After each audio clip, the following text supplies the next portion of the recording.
Advance week. Play preseason game is selected. Things to do: you have 4 options. Play fence only. Play full game. Entering team select screen. The Chicago Bears, the home team, are selected. Ready.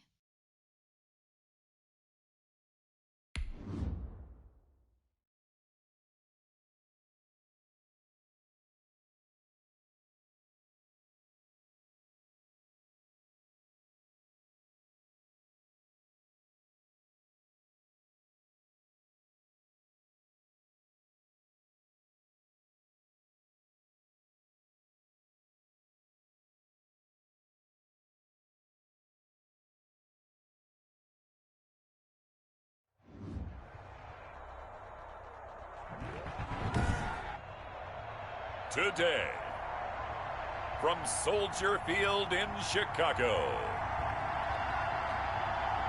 it's week 1 of the NFL preseason on EA Sports.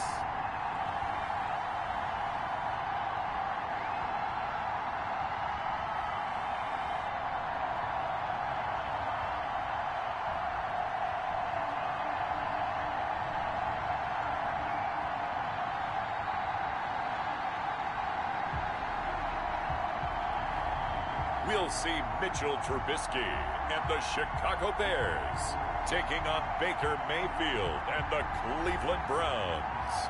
First opened way back in 1924, but renovated in 2002. There's a look inside venerable Soldier Field in Chicago. This was the scene a moment ago as the Bears emerged from their tunnel. Ready for football are they, and ready for football are we, as the Bears get set to match up with the Cleveland Browns.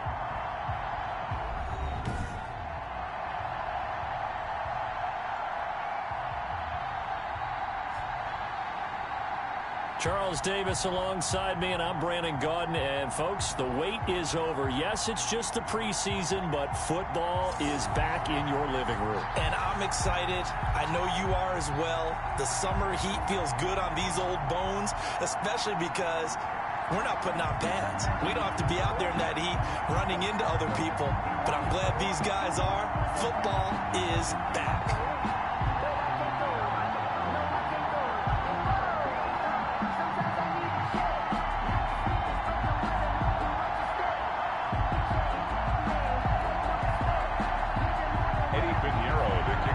Chicago.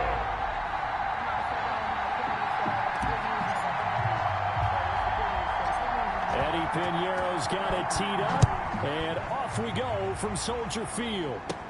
This is JoJo Natson. And a good effort on the return there. Gets him across the 30, up to the 33.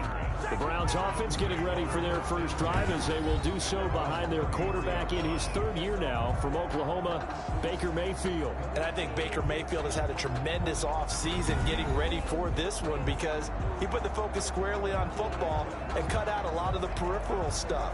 Just focused in on being the best quarterback and leader for his Cleveland Browns team. And now all he has to do, take care of the turnover issues of last year. 21 interceptions he threw, 2nd most in the NFL. So they'll come up 1st and 10 now from the 33.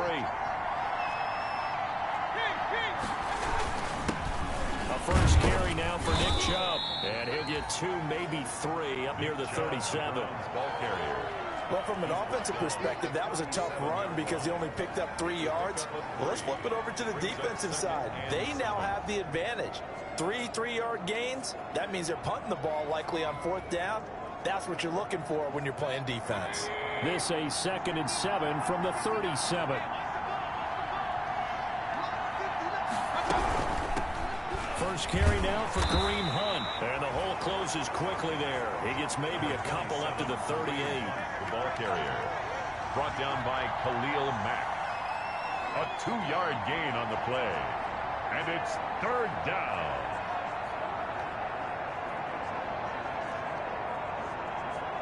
Third play here, this opening drive, as they're up against a 3rd and 5. From the gun, Mayfield. And that's going to be incomplete. The coverage too good there. The contact popped the ball free, and it's 4th down.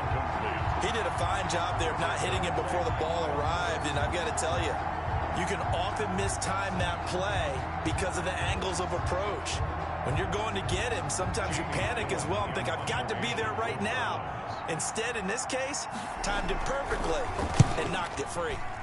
On is the punt team now as this one's sent away. Fielded just inside the 20. 8 yards on the return following a punt of 41. And the Bears take over. Mitchell Trubisky taking the field to lead Chicago. Trubisky, the Ohio native, went to North Carolina, then drafted by these Bears as the number 2 pick in 2017. We've seen a lot of ups and downs. 3 years with the Chicago Bears, and he's a young quarterback still learning on the job, but what numbers do you trust with him? 15 starts last year, but he was 11-3 the year before. The Bears offense, though, in 2019, just 25th in passing and 29th overall. They're looking for Mitchell Trubisky to elevate his game and bring the Bears along with him.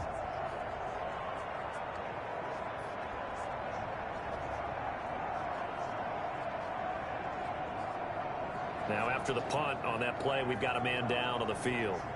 Definitely the last thing you want to see here in a preseason game. We'll be right back.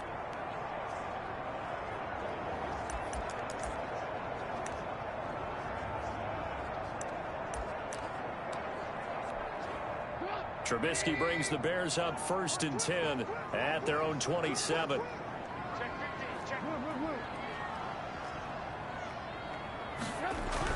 He'll set up to throw. And quickly into the hands of Robinson. And he's taken down, but able to slip across the 35. A gain of 11 to kick off the drive, and it's a quick 1st down. 1st and 10. That was a nicely run slant route, and what the receiver's trying to do is make the defender think he's going upfield for a deeper route, and then breaks it off, usually after about 3 to 4 steps, and cuts towards the middle of the field. And now what he's trying to do is use his body to keep the defender away from the football and give the quarterback a really nice target. So here's a 1st and 10 at the 38.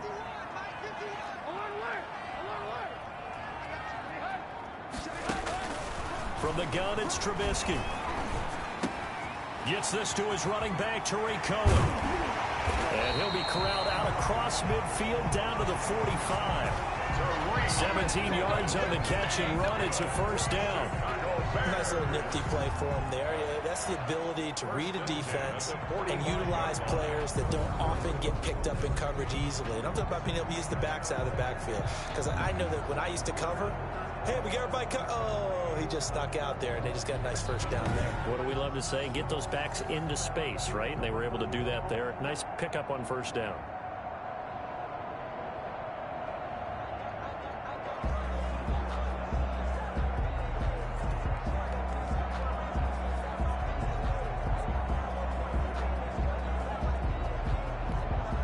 Back-to-back good plays have them on the move on 1st down.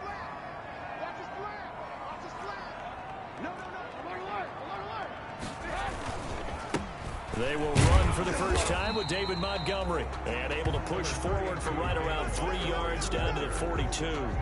Wilson on the tackle. A 3-yard pickup.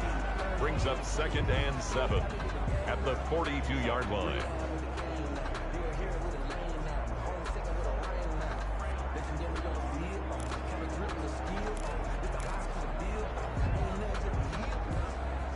Second and 6. No, scratch that. 2nd and 7.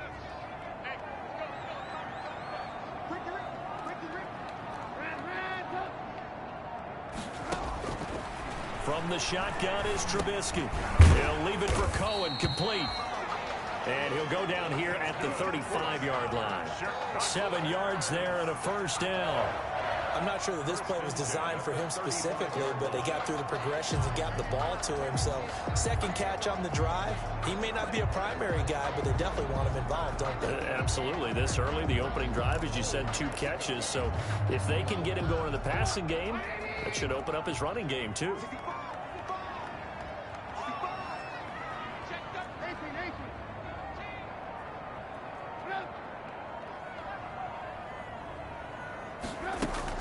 A play fake to Montgomery. Now Trubisky. And Graham's got it. Complete. And he gets it down a yard or two shy of the 30 before he's out of bounds. They'll contain him to just 4. Second down. I don't think it's a surprise they're throwing the football early. We expected that. They told us they were going to come out firing, but 4 for 4 on the opening drive. They like that. They don't just like it, they love it, because now everyone gets locked in. The confidence jumps up. Everyone's easy about what they're doing out there. And by the way, they're looking at the sideline thinking to themselves and expressing, let's keep throwing it. We're doing pretty well. Throwing again on second down. Trubisky, the connection made. It's Graham.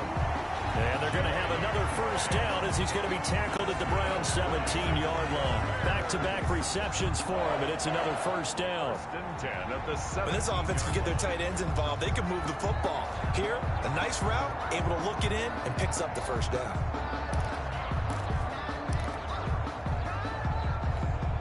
So from the 17 now, here's a 1st and 10.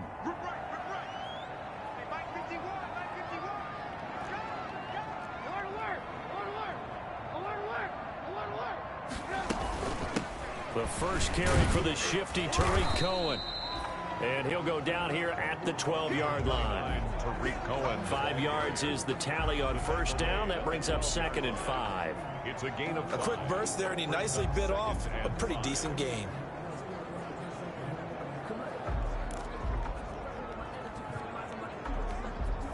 Second and 5.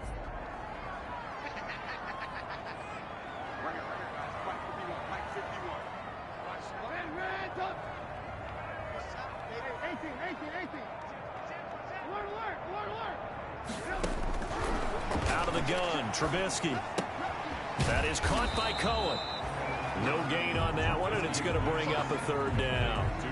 They couldn't get anything going there out of the right side of the flat of the swing pass. And didn't we have a discussion with their staff about wanting to get the backs more involved in the passing game? Huge emphasis for this game, but obviously the defense had other plans and really made a nice play. This will be the 8th play of the drive here. 3rd and 4.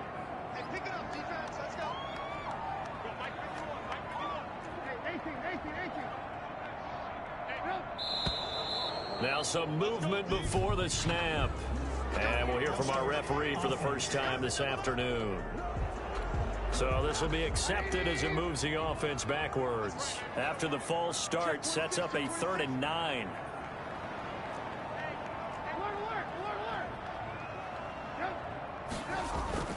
Off the play fake, here's Trubisky. And he will not be able to hang on through the contact. It's incomplete. The coverage strong, and now it's 4th down. I think that was a good job there defensively. They did allow them to drive all the way downfield, but once they got their backs to the goal line, they really turned up the pressure. Yeah, they let them get all the way down here. Now the field shrinks. They've struggled to convert, and that last incompletion brings up 4th.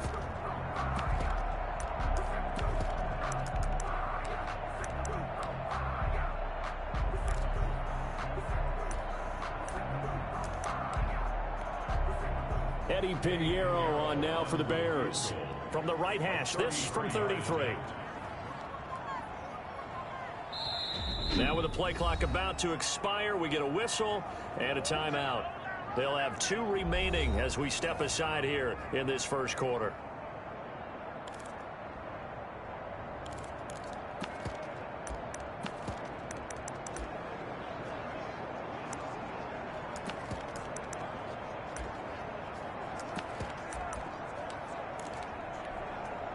Eddie Pinheiro on now for the Bears.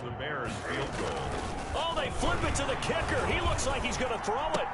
And it's complete. They're going to get the first. They pass up the 3, fake it. It doesn't work. And this Browns defense stands tall.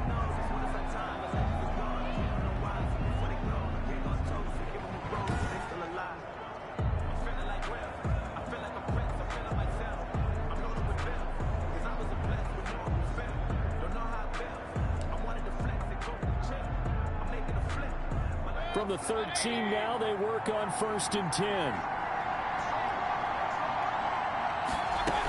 They'll start with Hunt on the ground. And he stopped immediately there. Roquan Smith, the Bears' leading tackler last season, makes the stop. As usual, the hallmark of a good run defense, linebackers making plays near the line of scrimmage. Absolutely nowhere to run there.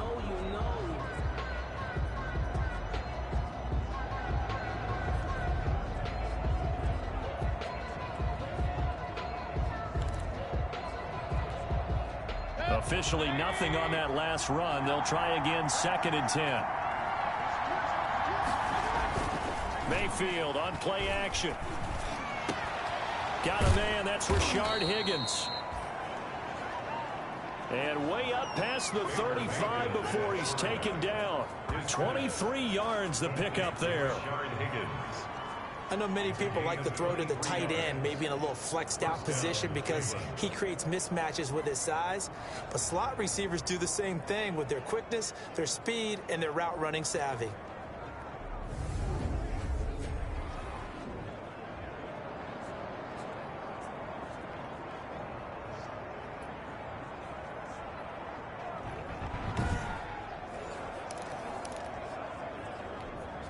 So from the 36 now, 1st and 10.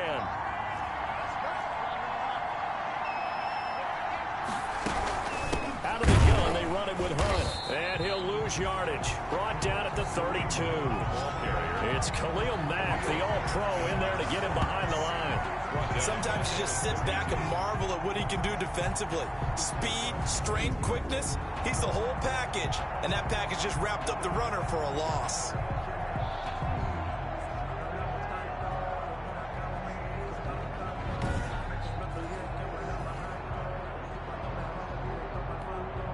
Second and 14.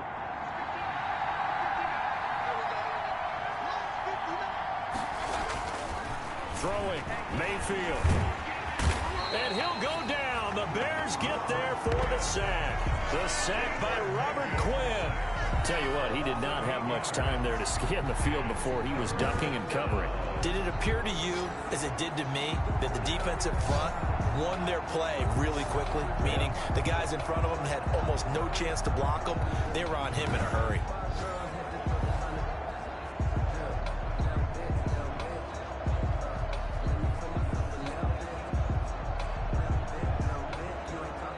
Mayfield in this Browns offense staring at a 3rd and long now after the sack.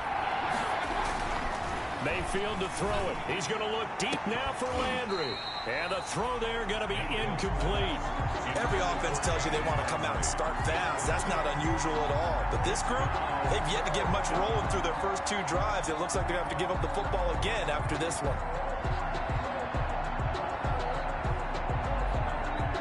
Here's Jamie Gillen down as he'll kick it away for the 2nd time.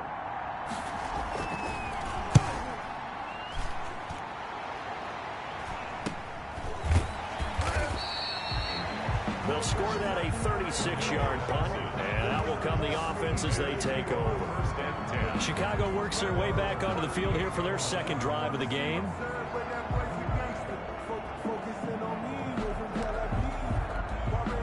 Trubisky brings the Bears up 1st and 10 at their 38.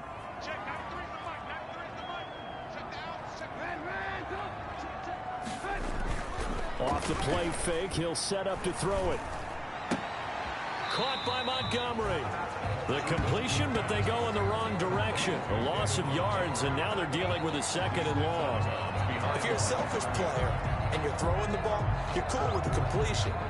Maybe not so cool with the yardage loss, though, huh? Yeah, you went backwards on the yardage. Hey, it kind of works like a sack for the defense there. Yeah, it's a really big play for them, right? Able to figure it out, sniff it out, and finish it off. That pass play wound up for negative yardage, so here's 2nd and 11.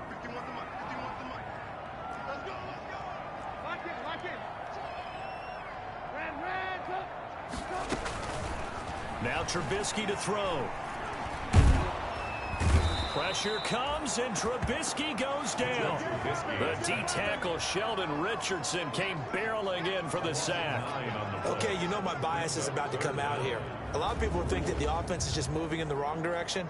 I'd say they're moving in the right direction because the defense is pushing them back. Former defensive guy. Now, as a quarterback, 3rd and long, you really got to rally the troops here, don't you? Yeah, you do in a big way. And what else do you have to look out for? More pressure coming at you because it seems to be working pretty well.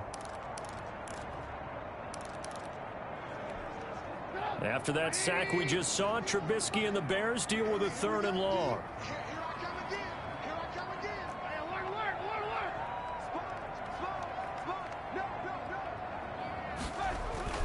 Trubisky will throw.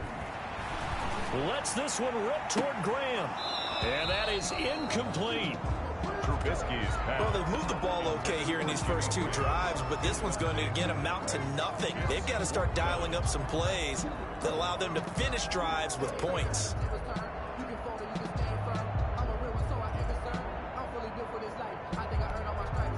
So on 4th down, on is the punter, Pat O'Donnell, to kick it away. Back deep, Jarvis Landry.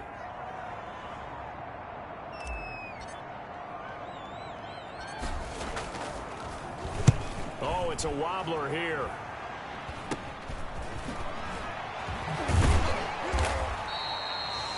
A special teams mistake there, no doubt. Just 26 yards officially on the punt. And the Browns have a short field in front of them now as they take over 1st and 10. And now Cleveland geared up to take the field. And on the last go-around, they really couldn't get anything going. They had to punt from deep inside their own territory, which means you're going to lose the field position battle as a general rule. What they're looking for now is a little more consistency, move the ball at least a few times on offense, get a couple of 1st downs, and hopefully flip the field. Yeah, just something to build off of. That's what they're looking for here.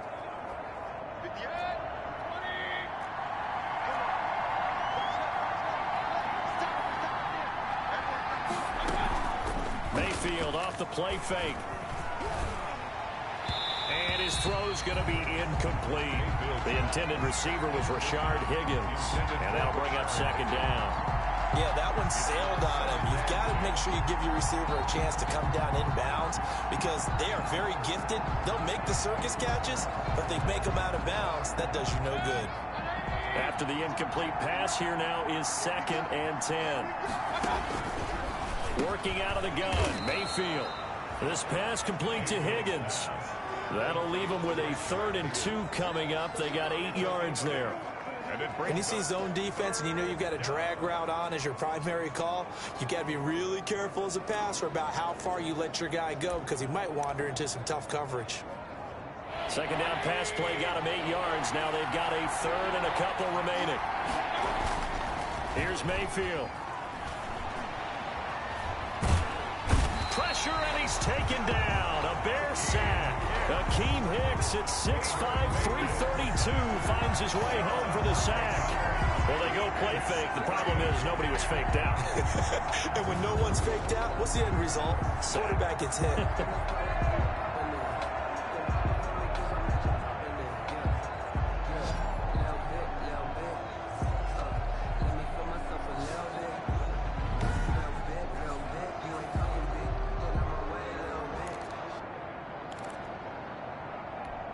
Here's Jamie Gillen now as he's on to punt for Cleveland. And he's getting a workout here in this 1st quarter as he gets it away. And a nice job here to down this one right on the 5-yard line. So they'll play the field position game here as a very nice punt is going to pin them back. Yeah, it's almost like watching a game of tennis, or do you prefer ping pong? You know, back and forth like that? But it definitely was excellent, wasn't it? The Chicago offense set to get started. They're going to have to go at least 50, 60 yards here if they want to ensure that they don't have to punt the ball like they did last time. Yeah, so what you're saying is we're not playing to just get out of the shadow of your own goal line, right? You're playing to make sure the punter doesn't see the field again. So it's not picking up a couple of 1st downs. You want to pick up 5 or 6 1st downs and make sure you move the ball into their territory. They're coming out with a jumbo package to start the drive. Trubisky now down around his goal line. A battle for it, and it's intercepted. B.J. Goodson with a pick. Intercepted by the Browns. That interception sets them up beautifully already in the red zone. And you can hear it all the way up here. Oski, everyone turned to block, find a spot, and now they're set up inside the red zone for their offense.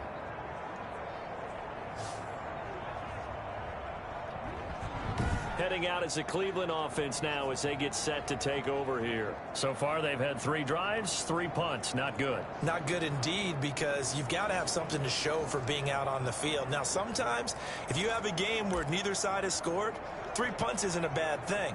But when you're trying to set the pace, get up on top in a game, you've got to show better offense and find a way to put some points on the board. So from inside the 20, here's 1st and 10 at the 18. On 1st down, they'll run with Chubb. And he'll go down here at the 12-yard line.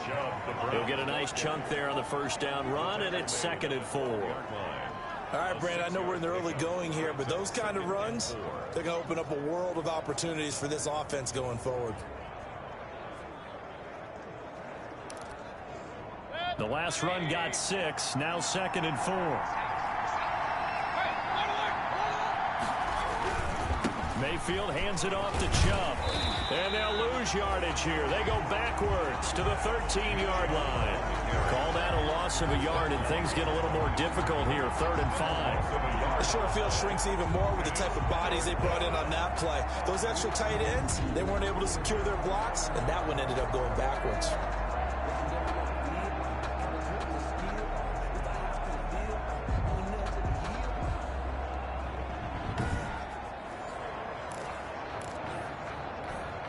They had great starting position to begin the drive, but now they look up at a 3rd and 5. From the shotgun, it's Mayfield.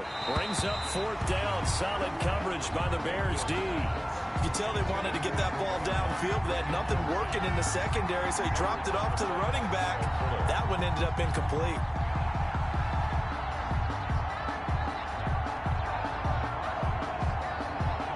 So on 4th down, out comes the Browns kicker, Austin Seibert. Seibert's kick is good. And the Browns are out to a 3-0 lead. Browns 3, Bears nothing.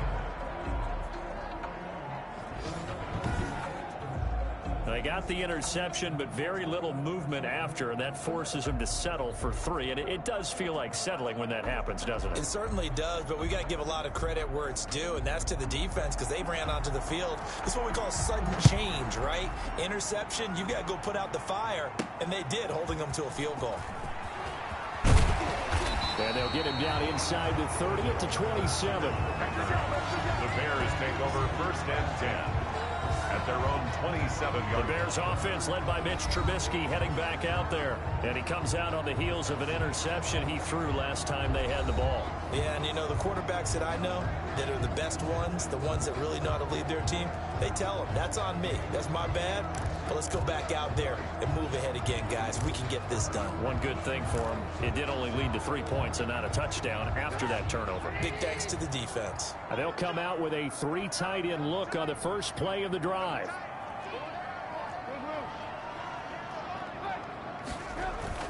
They go back to the air here after the INT on the last drive.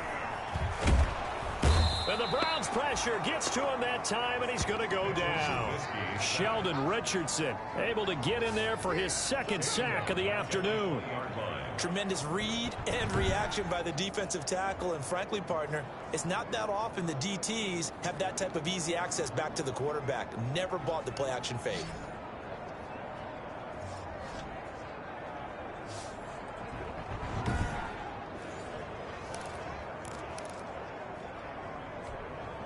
A hole to dig out of here. 2nd and 17.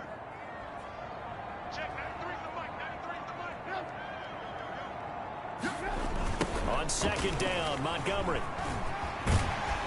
He'll be marked down at the 26 with a gain of 7. Number 32. I know the toss play begins with the guy taking the snap and turning around and tossing it to the runner.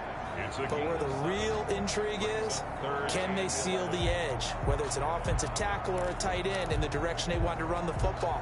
If they do that, that's the result that you get, that type of a gain. If they don't, oftentimes it's not a very successful play.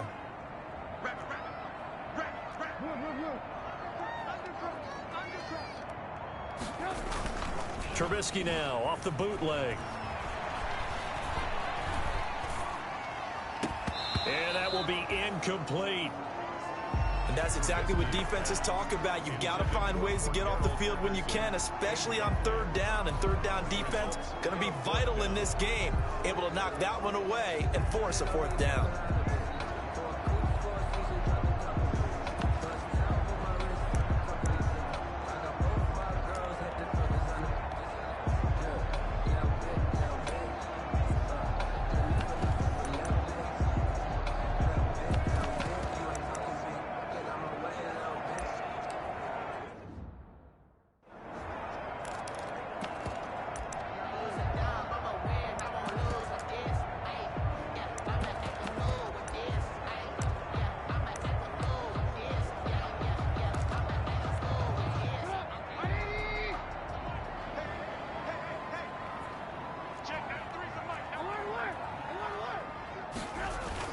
They'll indeed go for it with Trubisky.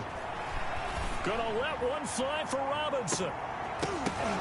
And they will not be able to hook up there. It's incomplete.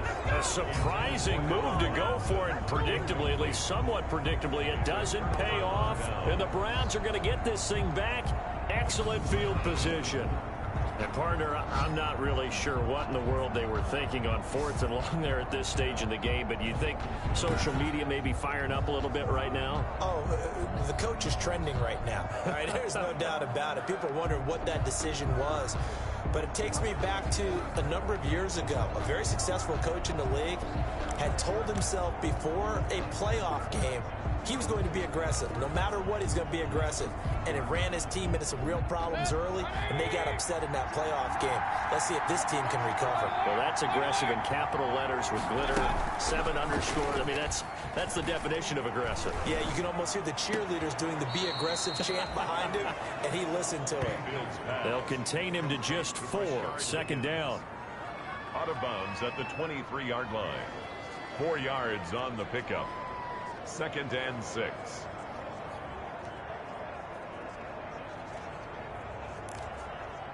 Four yards on that last completion, so that sets up 2nd and 6. Now Mayfield.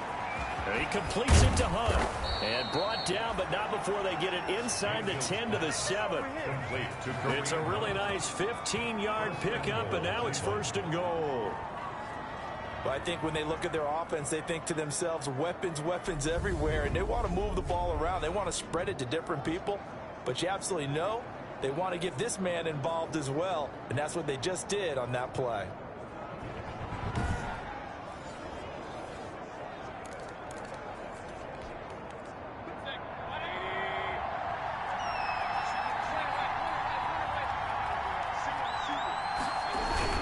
They'll run with Chubb. And a little bit of space there. Takes it inside the 5 to the 3. A pickup of 4 on 1st down. It'll be 2nd and goal. He was a 2nd-round pick. Many scouts thought he could have gone higher than that. And I was one of them. Even though I don't scout for any particular team, I had a 1st-round grade on him. And frankly, I'm surprised he lasted to the 2nd round. They got a steal with this player. They added a lot of talent to a roster that really needed an infusion of youth. They got a very good infusion of youth. And they didn't really reach to get anyone as well. They stuck to their draft philosophy, got the best players they could at the time they were drafting, and inserted them into their lineup. It'll go down as a 2-yard loss, and it brings up a 3rd down. Defensively, he has been a presence in their backfield in the 1st half. Had a sack earlier, and now he comes up with a big tackle for a loss.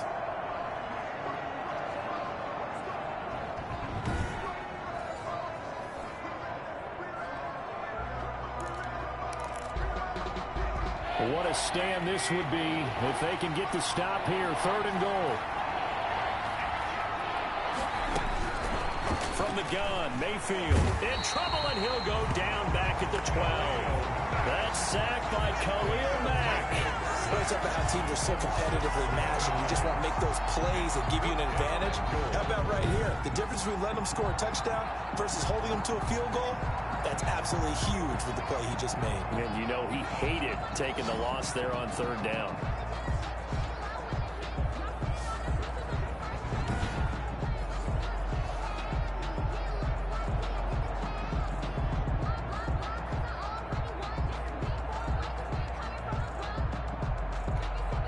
So out comes a field goal team now for the second time here today. A 29-yard attempt.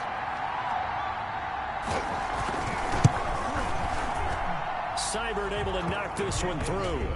And that'll make it 6-0 here in the first. Bears nothing.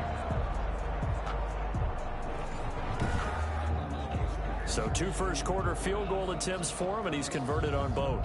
I like the positive right there. 2 for 2, got the points on the board. The negative side is they didn't score touchdowns. And, of course, going forward in this game, that's going to be the aim, and hopefully he'll be kicking extra points instead.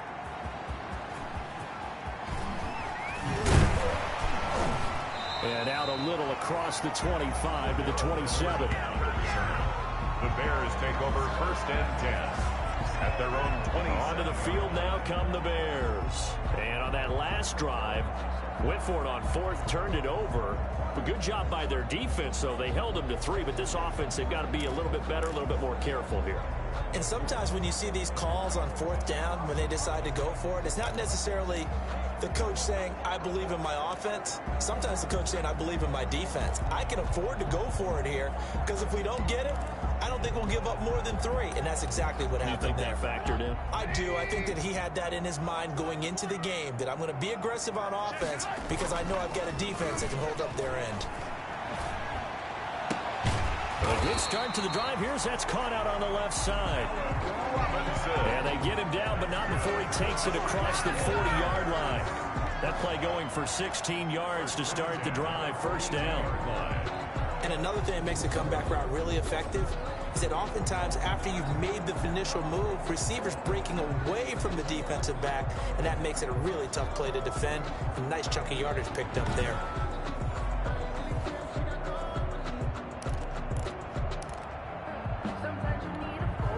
First and 10, and they've got 3 tight ends out there. A jumbo package look.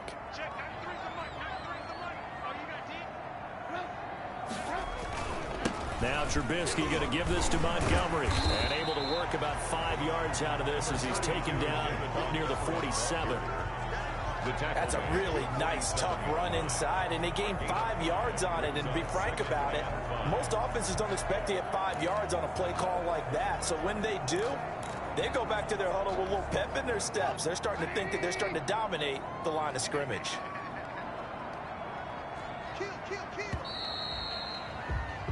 6-0 our score after 1. With the score, Browns 6, Bears nothing. From the 47, it's 2nd and 5.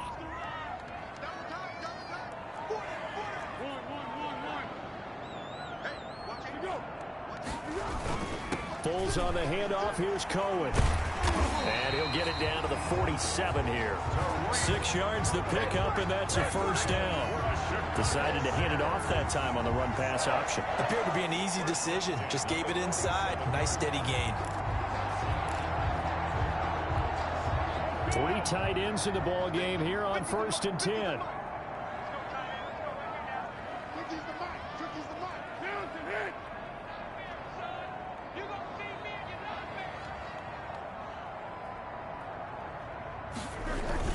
They run. This is Cohen.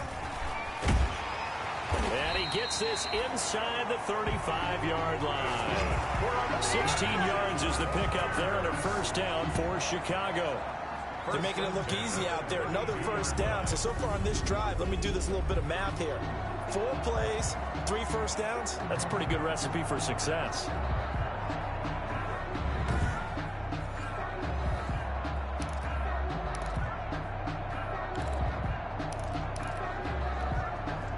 This offense finding its legs now. Here's another 1st and 10.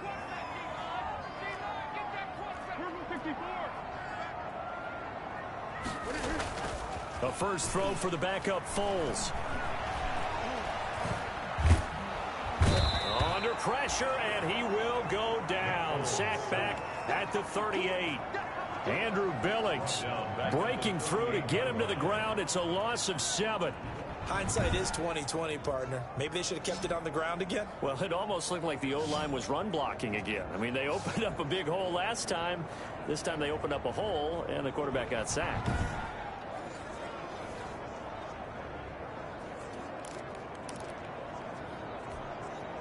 So second and long, and got to be careful not to fall out of field goal range.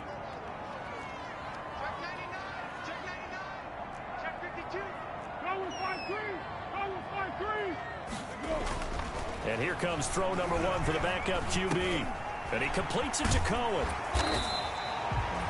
They'll wind up getting 10 back as that sets him up for third down. He's already proven to be a factor in the running game on this drive. Now he gets involved in the passing game. I think what we're seeing here is the modern version of workhorse in the NFL, being able to run it and catch it with equal proficiency. The Bears on third down, 0 for 3 to this point. They could use a conversion. This is 3rd and 7.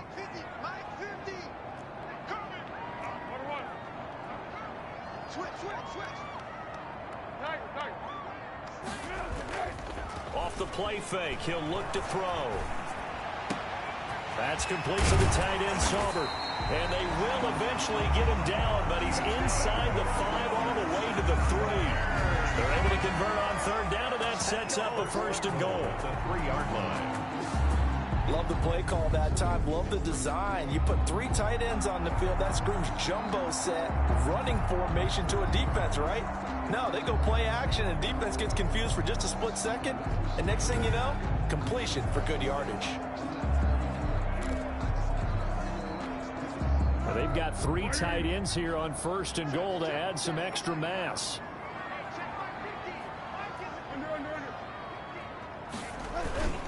They'll run for it with Tariq Cohen. And he's into the end zone. Touchdown, Bears. A 3-yard touchdown run. And the Bears can grab the lead with the extra point.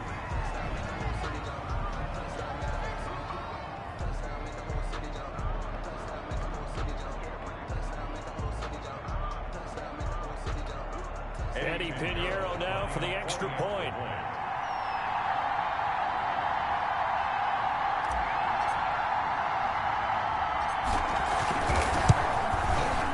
He's got it, and they take the lead at 7-6. So that drive takes him down the field in 8 plays. And it was polished off by a Tariq Cohen touchdown.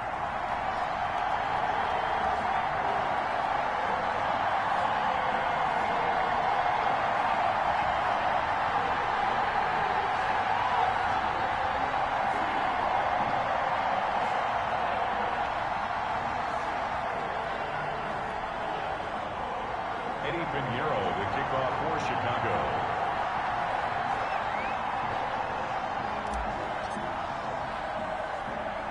So not much time to speak of remaining in this first half as the kick's away. On the return, Dontrell Hilliard. And they're going to start this drive in pretty good shape as they get it up past the 30. Take over 1st And the focus of our players' spotlight right now is shining on Case Keenum. And this defense, they came prepared. He's probably going to be seeing them in his sleep if they don't fix things quickly. And that's not exactly what he wants to see in his post-game slumber. So they've got to figure out a way to slow things down a little bit. Some screen passes, some draws, anything to make the defensive front hesitate a little bit. Think on their way back to the quarterback, maybe even a quarterback draw, some type of tendency breaker to change things up. Exactly. Whatever the case, something to mix it up here. The Browns drive about to get started. And last time they got 3 points, but it was a chip shot field goal. And when you go to the sideline after a chip shot field goal, maybe the offense not too happy. It's a balancing act, isn't it? Because you're exactly right. They're none too pleased that they didn't punch it in for 6 points. But they also have to remember they did put points on the board. 3 points is 3 points. And in this league, you take points when you can get them. Not easily done. 34-yard line. 2nd and 8 coming up.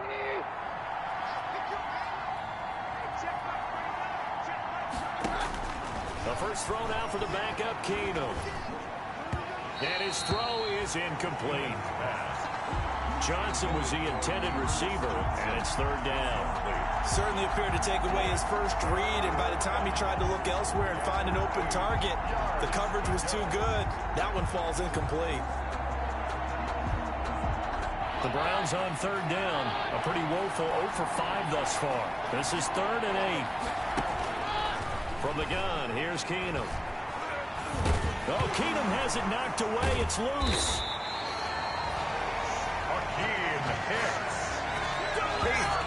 sacked. Offensively lucky they're able to keep the football, but now 4th down, so they'll have to boot it away. I do think, though, they're going to look at this as a positive. One, they recovered the fumble, so they retained possession. But two, being able to punt it changes field position for them. Imagine if that turnover takes place there. Now your defense has to go onto the field and try and hold. Instead, they get a little breathing room.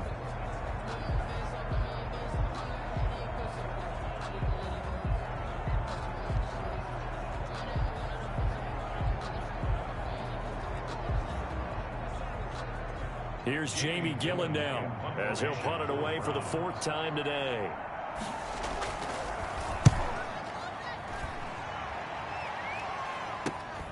Here comes Cohen.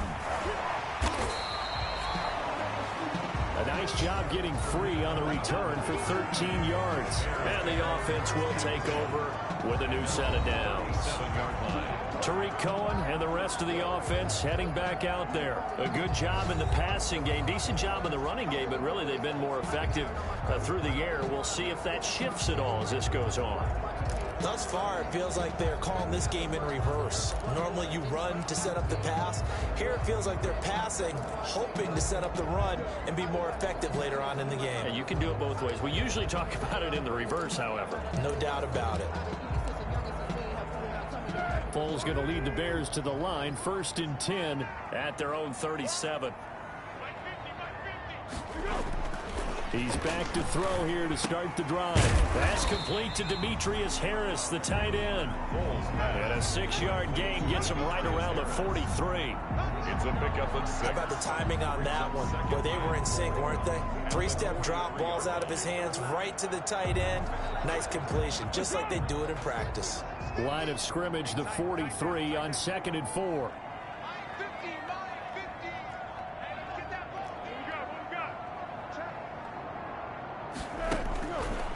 Foles throwing for his running back, and he's got him complete. And tackled down after a gain of 3. Leaves him with 1 yard to go on 3rd down. It's 3rd and 1.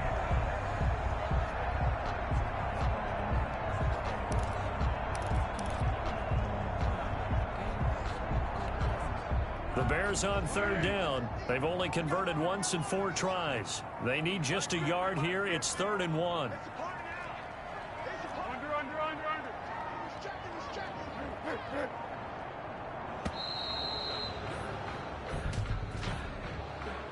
Delay of game, offense. Come on, man. You better do something. So that one will be accepted. Bad time to get a delay of game penalty there. Not that there's a good time, but that makes it 3rd and 6.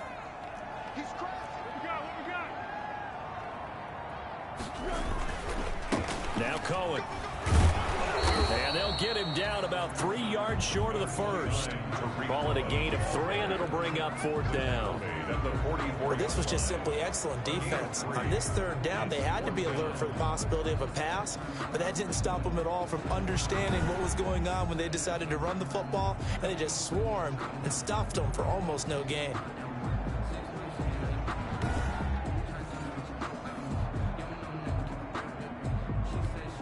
Here's Pat O'Donnell now as he'll punt it away for the 2nd time.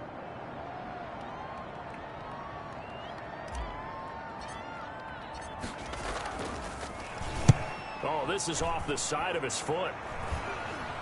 And this punt goes out of bounds, and it'll be marked inside the 40. At their own 38-yard line. Now the Browns offense, they get ready to head back onto the field. And they're coming off a 3-and-out, my friend. I think they've got to look at that play sheet and go to a spot that they haven't gone before. Time to shake things up a little bit to try and get this offense moving. Okay, so how do you do that? How do you shake things up? You look at what you've called before, realize it hasn't worked Go to so something well, else. and maybe you try and find one of those special plays from one of your better players, and maybe try and hit something big and get things going in the excitement area. For the Browns, good starting field position as they have it 1st and 10 at their 38. He's got the 1st down and more past midfield. He's at the 30, 10, and all the way in. Touchdown, Cleveland. Dearness Johnson, 62 yards. And once again, the Browns are back in front. Sometimes running plays hit or break so fast, there's no reaction time from the secondary. So I've got to give credit to the offensive line for creating that hole so suddenly. And how decisive was he to take that cut and just go? No one downfield there to stop him.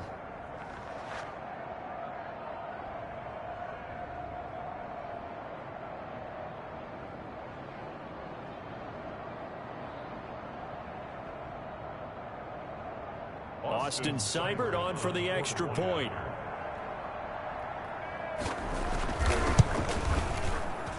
And he puts this one through as the lead moves to 13-7. I'm not sure if they drew that play up to score, but it scored indeed. One play on the ground and into the end zone for 6.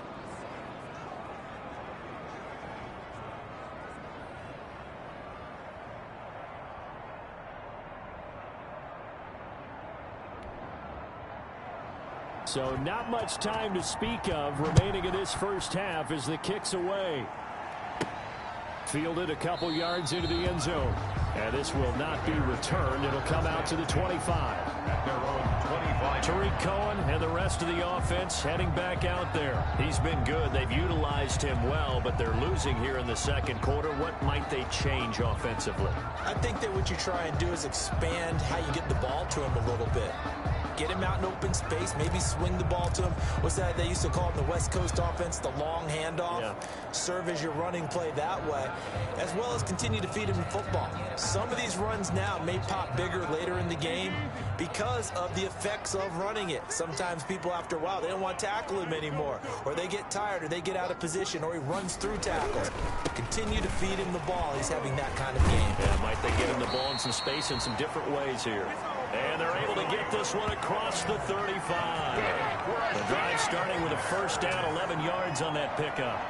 That was good, tough running right up the middle. And if the defense can't penetrate and make him slow his pace or change direction, that's often the end result.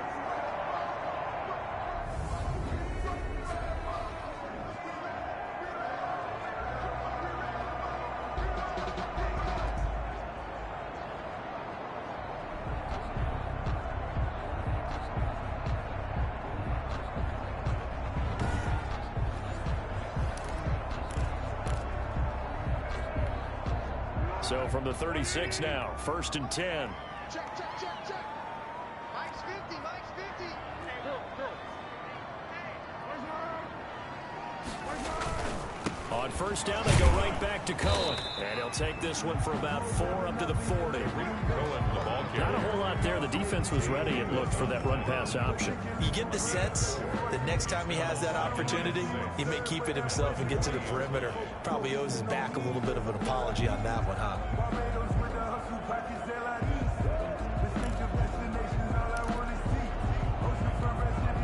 Coming up on a 2nd and 6.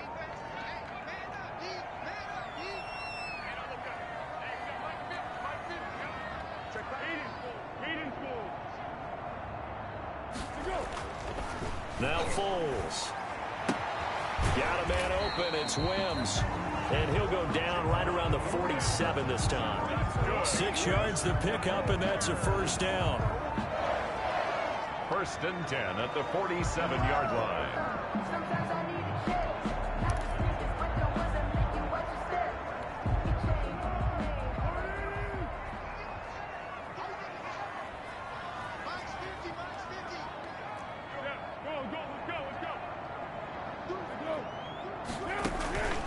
Here's Foles.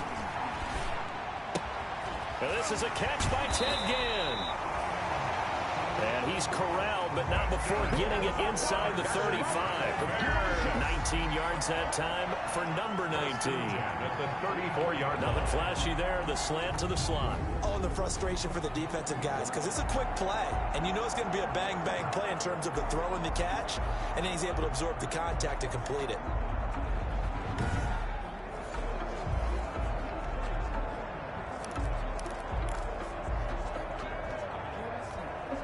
So a 1st and 10 upcoming from Browns territory now at the 34.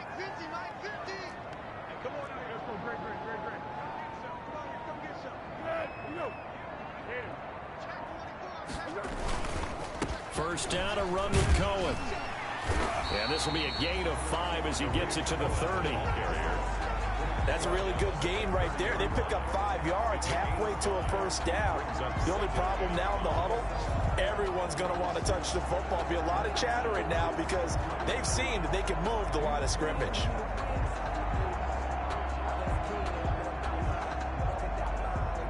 Five yards remain on second down.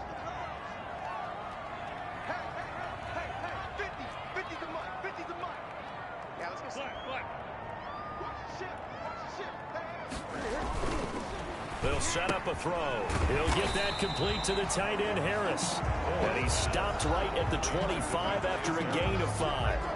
That's a gain of 5. Let's not quibble about the gain there on second down. That was a positive play because that was a take-what-you-can-get situation. Got out to the tight end. Now it gives them a much better opportunity to convert on third down. The Bears on third down. Just 1 for 5 to this point. They're up against a 3rd and 1 situation.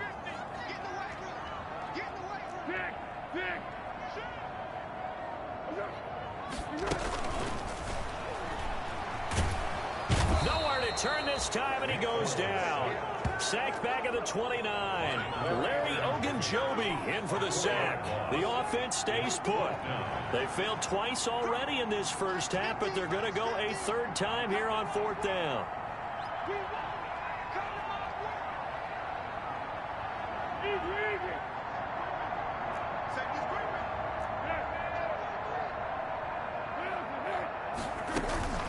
The play action fake. They'll look to throw. Going to throw deep for the end zone. And my goodness, this is incomplete. The Bears tried it on 4th down, unable to convert. And this Browns defense stands tall. And that makes them now 0 for 3 on 4th down attempts. A lot of people would say they're showing a lot of guts going for it this many times on 4th down. I think they'd have to start thinking with their head a little bit more than with their gut and their emotions because it's not working for them. They've got to figure out what's been going wrong.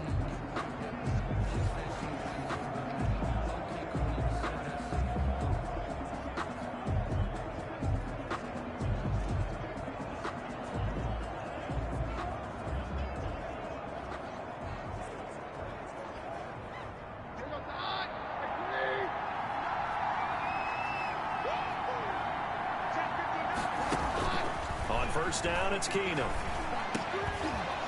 That's complete to Taywan Taylor.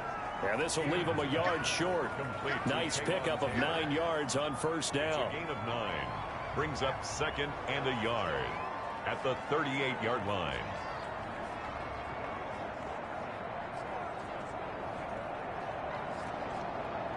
They'll come up now on 2nd and a yard.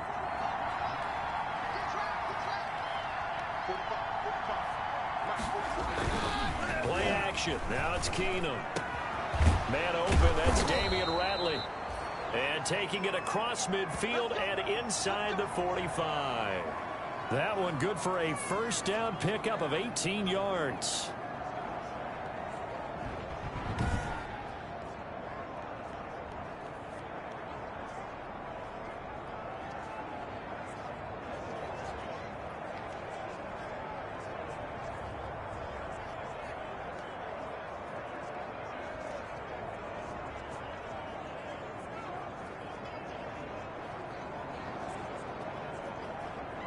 Back-to-back good plays have them on the move on first down. They'll run it here with Hunt. And past the 35, he'll be dropped a yard or 2 shy of the 30. Another nice gain. That's now 30 yards between those last 2 plays. Absolutely love the run right there. This guy's known for his quickness, but also for his speed. And he's able to get to the second level almost before you blink if you give him any type of blocking. Always talk about slot receivers, and they're usually known as quicker than fast. In this case, we've got a guy who's quick and fast, and he used it to great advantage.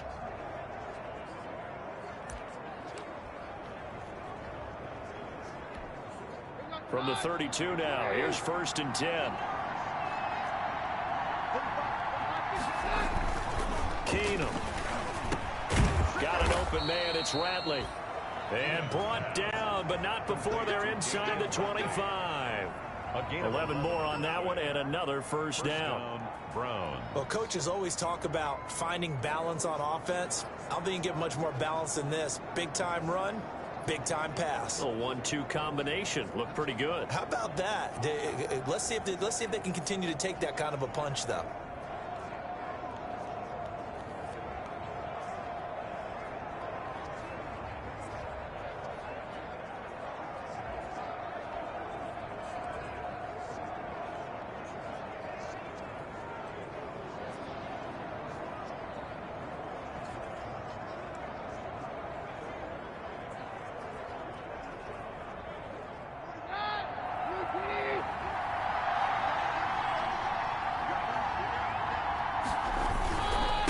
First down, they'll run with Hunt.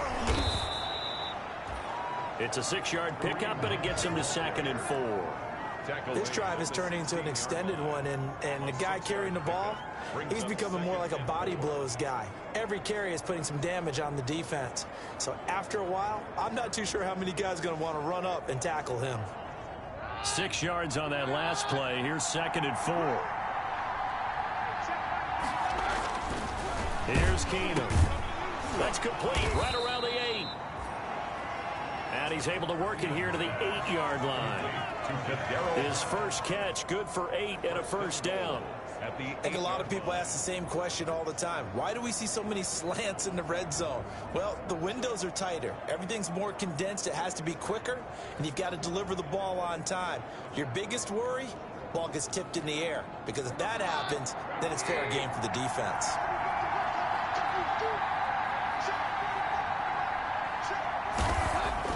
Back to throw, Keenum. This will be caught at about the 6.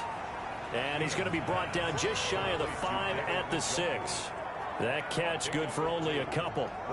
Not a big window to throw. Coverage wasn't too bad there. Yeah, they had him under wraps pretty well, but somehow able to muscle his way open and catch the ball. 2nd and 6.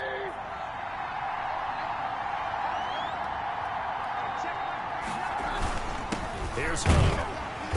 And he'll get this one back to the 5-yard line, but no further than that. No gain on the play there. They're going to need to come up with something better here on 3rd and goal. So stuff for no gain on 2nd down brings up a pretty interesting 3rd from this distance. I'm throwing the ball, and I'm not even thinking about play pass. I'm going to let him know right away I'm throwing it. I'm probably giving my quarterback some room, sprint him out to one side or the other, and give him an opportunity. If it breaks down, he can take off and run for it. Brings up 4th down. Solid coverage by the Bears D. Let's give this defense some credit now. They let the guys get downfield, but when push came to shove, they stood their ground, and now they'll likely force a field goal attempt. So now here comes the field goal team for the 3rd time today. This a fairly straightforward 22-yard short attempt. Seibert's kick is good. And now it's a 2-score game at 9, 16-7. Bears 7. So he remains perfect, 3 for 3 in the field goal department. And it's so important for any offense to have an ace like him up their sleeve, isn't it? Because now you know what his range is, and as soon as your offense gets there, you're pretty much counting on 3 points going up on the board. Fielded a couple yards into the end zone. And he'll just sit on this one as their drive will start at the 25. Tariq Cohen and the rest of the offense heading back out there. And the ground game's been good, but they're losing here in the 2nd quarter. Can they use that ground game maybe to work the air attack a little bit more? I think so, because now you can throw play action off of being able to run the ball effectively. And oftentimes you might want to just swing your back out of the backfield, get the ball in his hands in open space, and just don't get... And he's taken down. This will be a Brown sack. 1:57 to go in this first half on EA Sports.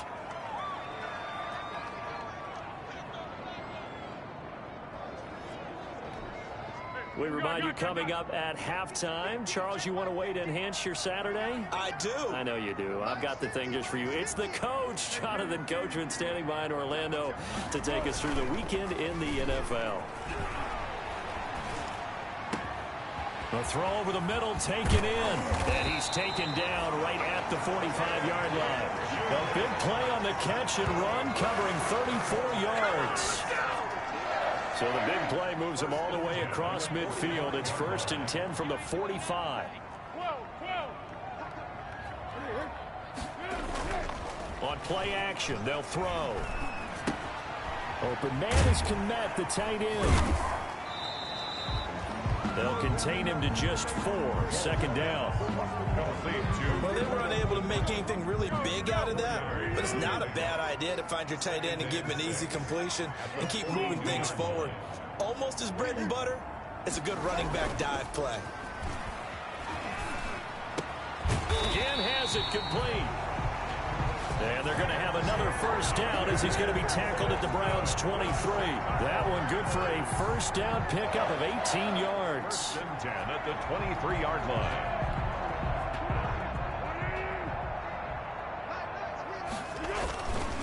On 1st down, he'll drop to throw. And that is incomplete. So 17 seconds now on the clock here. Well, that one was all about the defender making life difficult for the receiver. Very tough for a guy to hold on to the football through all that contact. He ends up forcing the incompletion. Well, once again, they'll go from the 23-yard line on 2nd and 10.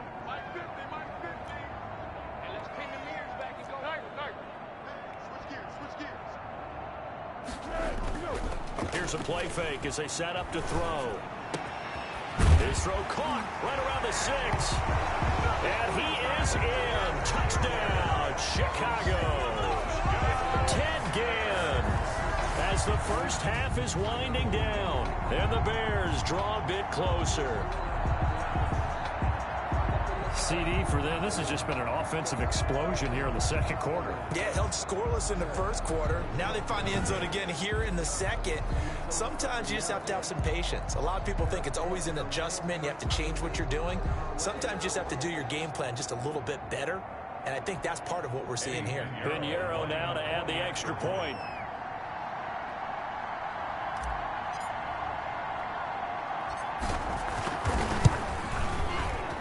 It's good. It cuts it to 2. 16-14 our score. So the drive there took 6 plays. And it culminates in a touchdown for Chicago.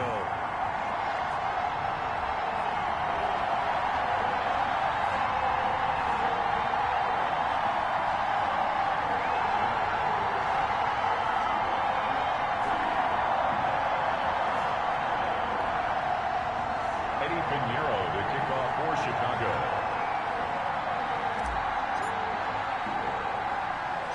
So not much time to speak of remaining in this 1st half as the kick's away. Ready to return. Here's Hilliard. And they're going to start this drive in pretty good shape as they get it up past the 30. The Browns take over 1st and 10 at their own 34-yard line.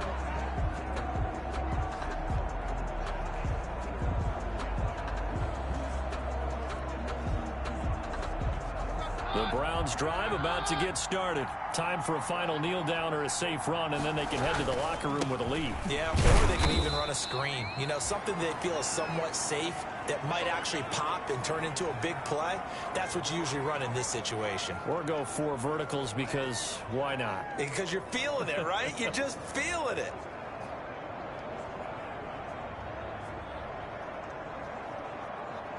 Line of scrimmage, the 36 on 2nd and 8. So we have reached halftime in our first preseason matchup of the year. As we'll head down to Orlando, that's where we find our man Jonathan Coachman at our EA Sports Halftime Report. Coach. Okay, Brandon, thanks very much. Back to you guys in just a minute as we've started the countdown to opening night. 3 more weeks of preseason action follow this, and then we get it all started less than 1 month from tonight. In our game, most of the starters have made their cameo and departed, but plenty of youngsters out there with a lot to gain or lose as we get you right back out to Brandon Godden. All right, Coach, thank you, and we welcome everyone back for quarter number 3.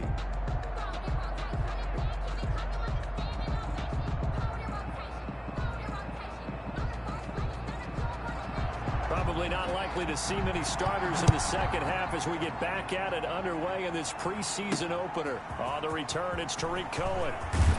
And he'll be tackled just shy of the 25. Tariq Cohen on the return. The Bears take over first and 10 at their own 24. So here's the Bears offense now as they get set to start this third quarter. They're down here, but very much in this game. What's the tonality of a coach's talk when a game is within striking distance like this at intermission? Typically, what they're doing is emphasizing the things that went well in the first half and wanting more of that. Sure, you've got to go over some of the errors and clean up some things because there's a reason you're down. But overall, I think they want to stay positive, stay up with this team. We're just starting the second half, and we've got the football. Let's go ahead and punch it in, and then we'll take it from there. See how that recipe works. On the tackle. Not a big run on the first play of the drive, but that doesn't necessarily mean it was a bad play. Sometimes you're just trying to settle in, get your guys a little bit of contact, and get things moving.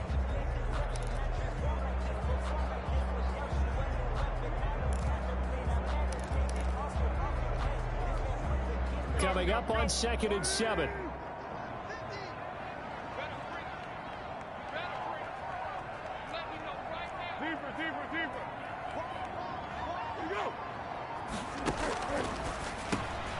Here's a throw right side, taken in by his tight end. That catch good for 5. It's third down. Well, the strategy was evident there. Get it to your tight end and make it a one-on-one play with a cornerback. Who's usually going to win that one? The tight end, but not there. Not in this situation. How about the corner defeating that logic and making a really nice tackle?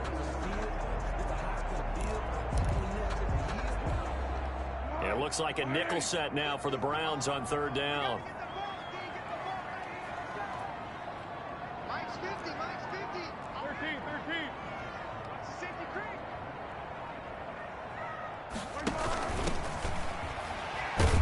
And he will not get there as they stop him short right around the 34-yard line. Give him a couple on the run as it brings up a fourth down.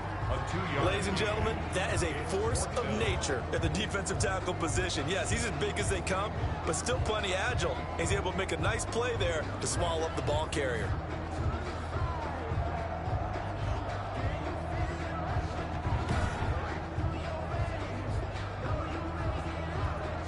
Here's Pat O'Donnell now as he's on to punt for Chicago.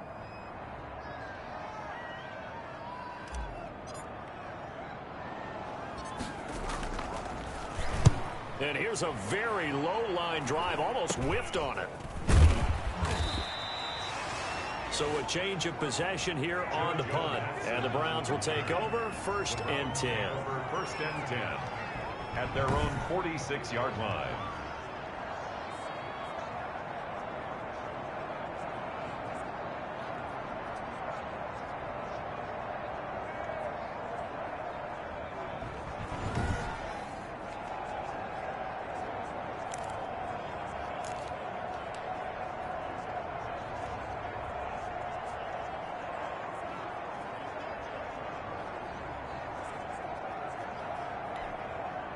The Browns drive about to get started. They were able to get the ball back here, didn't surrender any points. Now they'll look to add to that lead. How about the boost the defense gave them? Going right out on the field, shutting them down, not giving up any points, and turning the ball back over.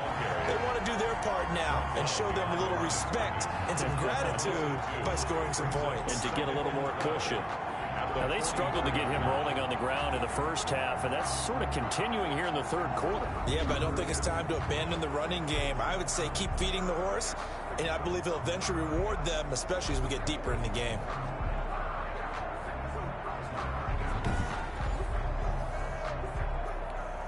Second and 12 now at the 44-yard line.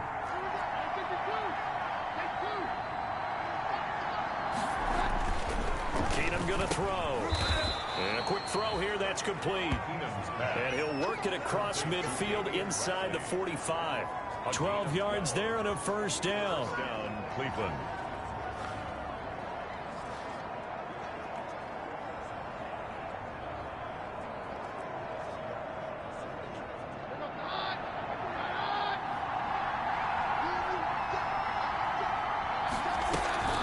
They'll fake the give. Now Keenum. This is the tight end, Njoku. And he's taken down inside the 30. Another nice gain, 16 yards there and a first down again. So much goes into a successful play, doesn't it? How about that play action there, freezing the defense just enough to bring the tight end free downfield for the completion.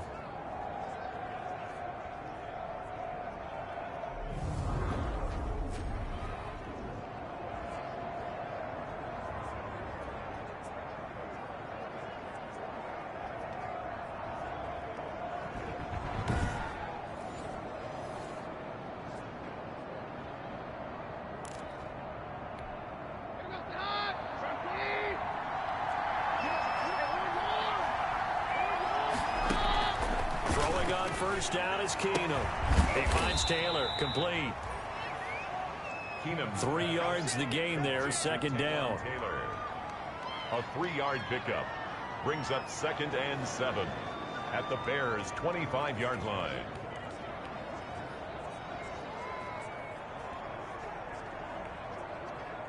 That first down completion only netted him 3. 2nd and 7. Again, it's Keenum. Buying time to his left. And he can't find a receiver, and he's brought down. The inside linebacker, Danny Trevathan, gets the sack. And they brought the pressure there just right up the gut, didn't they? Yeah, they certainly did. And, you know, when you've got so many different responsibilities as an offensive line, you got to deal with the nose tackle, the 2 defensive tackles or ends, and then sometimes you just can't account for everyone. The linebacker slipped free.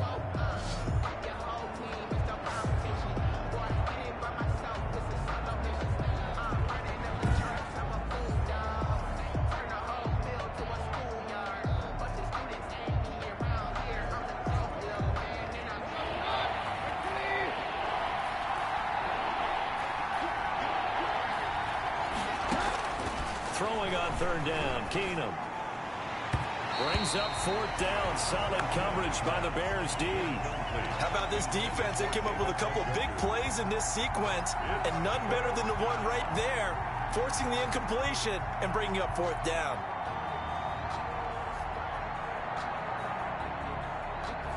So they'll turn to the kicker again. He's been a busy man thus far. From the left hash, it's a 42-yard attempt. Seibert able to knock this one through.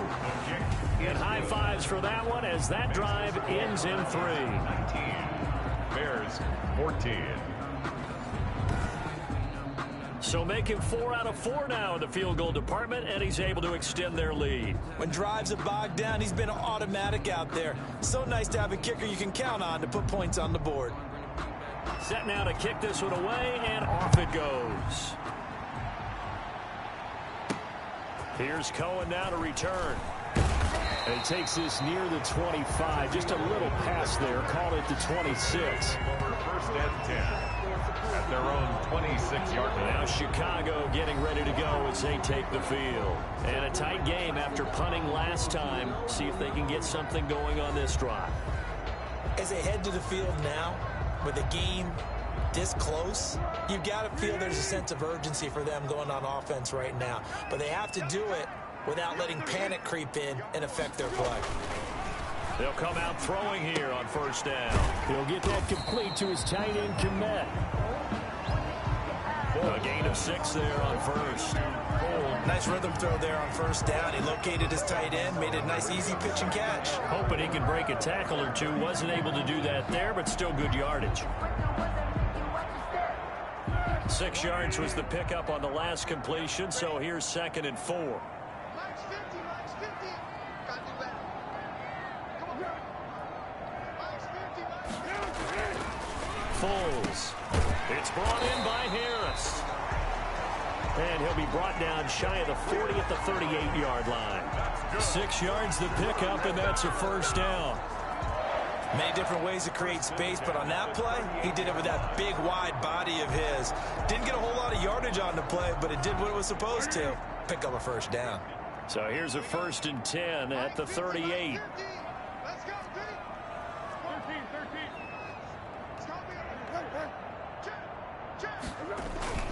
Off the play fake, he'll look to throw. This is caught by Ginn. And they'll get this well past midfield before being stopped just before the 35. That one goes for 24 yards. 1st and 10 at the 37-yard line.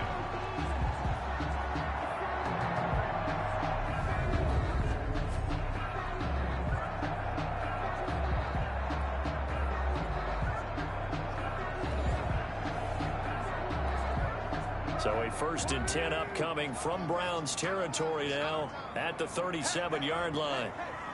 50 to Mike. 50 to Mike. 12. Let him know. This is Cohen. Takes this to the 32, maybe the 31, and then the defense rallying quickly after that broken tackle. It's a 6-yard gain on the ground, and that'll make it 2nd and 4. Now, Brandon, that's the way you want to run the football. There should almost be quote bubbles above the offense right now. Bam, boom, biff. That's how they feel good about moving the football. Here we go.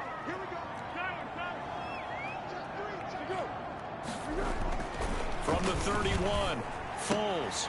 That's complete right side to Kombat. And he's got this down almost to the 20 before he's dropped. 11 yards there, 1st down.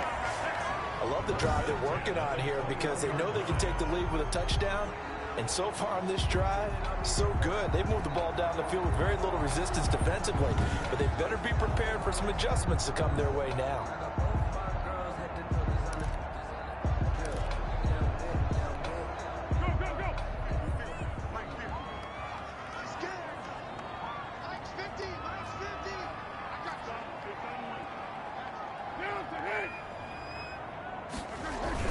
They'll run on 1st down. Cohen.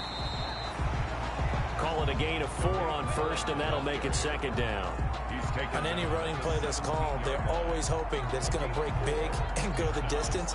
But when you get a nice gain like that, you're able to do so many things anyway. You can come back and run essentially the same play again, continue to move the ball on the ground, or you can decide to throw the ball now because usually you have the defense back on its heels.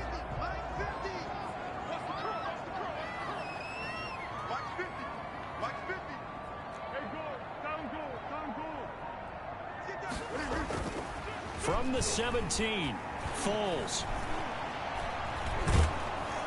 And he's wrapped up, taken down, back at the 25. And a man with a big new contract, Myles Garrett, in there to take him down. Well, nothing takes a start to have a good drive, quite like a big loss on a sack, does it? Now they're looking at a 3rd and long, and suddenly the momentum shifted to the other side of the football. And old Mo is a very, very fickle man. Not easy for Nick Foles and the Bears now. 3rd and long after the sack. Mike's 50. Yeah. Just get on the field, defense. Set. Here's Foles. And Ginn's got it. And he doesn't quite make it, taking it within an eyelash. Dropped at the 1. They're able to convert on 3rd down, and that sets up a 1st and goal. Bears. 1st and goal at the 1-yard line.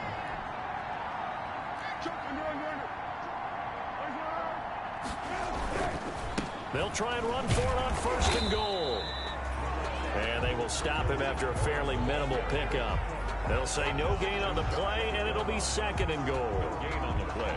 I don't know about you, Brandon, but I often think to myself, in these situations, I want a back who can create his own space, who can break tackles, and in a sense, become his own blocker. We don't have that guy in the game right now. 2 of their 3 red zone trips so far, they've come up empty on. They'll look to reverse that trend on 2nd and goal.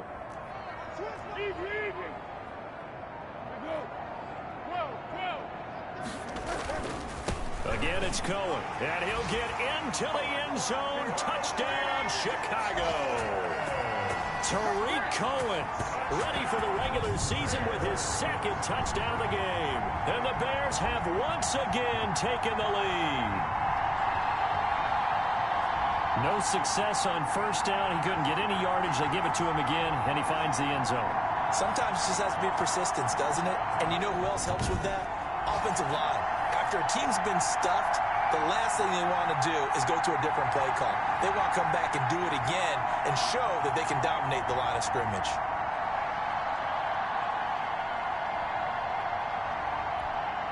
Now the Bears keeping the offense on the field and going for two.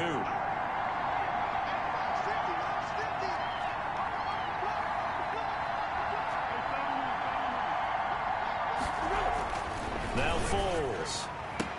And no, it falls incomplete. So the two-point conversion no good. That keeps the score Bears 20. And in the third quarter here, they were trying to push that to a three-point game, but instead it'll stay at one. And I'm a big proponent of not chasing points or going for two too early. But in this case, I understand why. You know, if you kick an extra point, you're just up two, right? So a field goal still puts the other team ahead. So you go for two here and protect the field goal lead. They didn't get it done, though.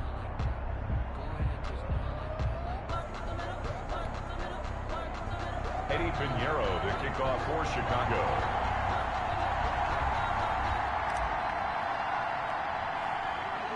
Now after the touchdown, here's Pinheiro to kick it off. Ready to return, here's Hilliard. And they're going to start this drive in pretty good shape as they get it up past the 30. The Browns take over 1st and 10. At their own 30. The Browns set to take over. And last time able to get 3. It's not what they wanted. They wanted 6, but they got at least something. They mustered something out of the drive. They'll take it. I like the way you've described it. Not ideal, but they'll take it. Anything to put some points on the board. But this time on offense, they don't even want to see the field goal kicker trot on the field. They want that ball in the end zone. Yeah, they'll be going for 6. From the 32 now, here's 1st and 10.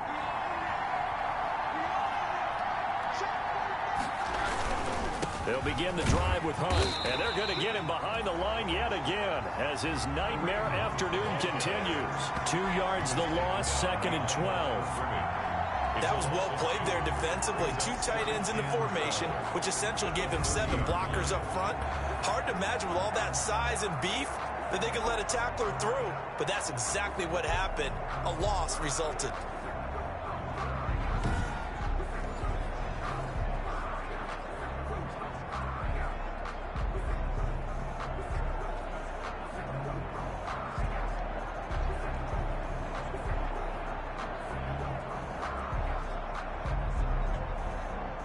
Yard line, 2nd and 12. They stay on the ground. This time it's Johnson. And tough going there as he'll only get it up to about the 31. The second down play, not much better than the first. Just a gain of 1 there. It's a gain of a yard. And it's 3rd down.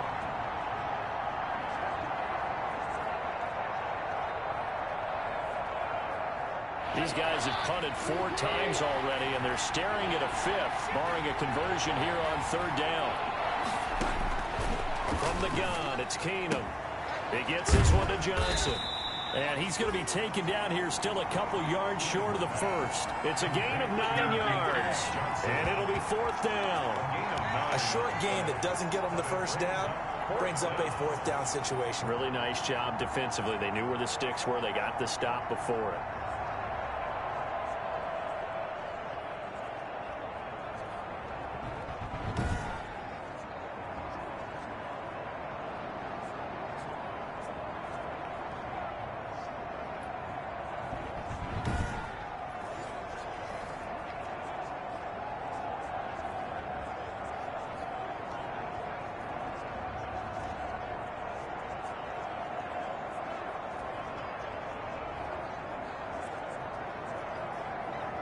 Here's Jamie Gillen now as he's on for the 5th time here today. This first punt, 48 yards. This one looks equally as good. Call it an even 40-yard punt, 7 though on the return. And possession will switch hands, 1st and 10. Tariq Cohen and the rest of the offense heading back out there. He is hoping to find the end zone for a 3rd time, and we sit now in the 3rd quarter. And nothing would excite him more, but I think even more so, his offensive line. Anytime you've got a guy scoring that many times, that means you've done a really nice job in front of him. You're always giving props to the big fellas up front. It's always a good idea. Those are some massive men. They'll start things on first with Torrey Cohen. And not much to speak of. Call it a 1-yard gain up to the 26. No doubt about it. A really nice job there by the defense, not allowing him to get to the perimeter.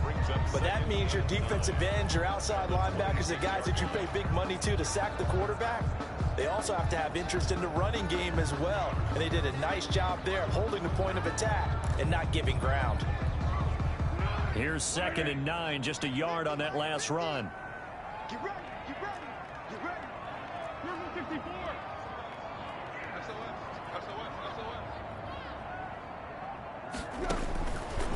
Now they'll throw here out of the gun. Then he'll dump it underneath to his running back, complete. And he's going to be dropped following a pickup of 7 past the 30 to the 32. 7 makes it 3rd and 2.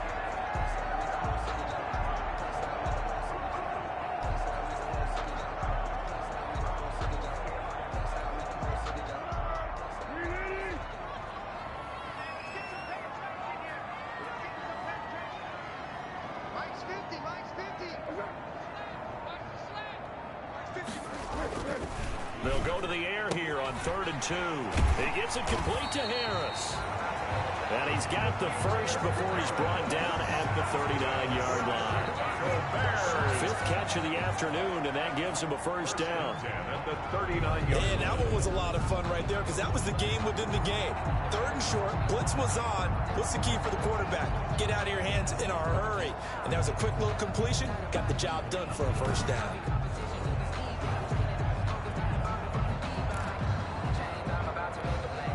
So from the 39 now, they'll come up on a 1st and 10.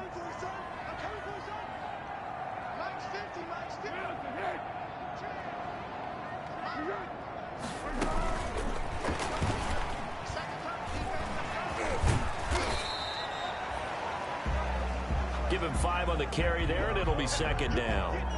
Larry Ogunjobi on the tackle. A gain of 5 brings up 2nd and 5 at the 44-yard line.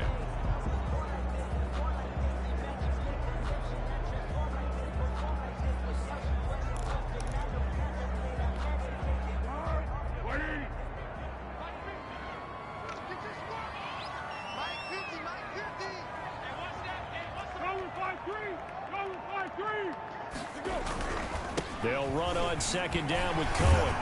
And taking it across midfield and inside the 45. 12 yards there and a first down. I think we're seeing the effect that runs like that are starting to have on this game. They're a little bit slower, that front 7, reacting to the football, almost like body blows in boxing, slowing them down, and they're really starting to take over in this game.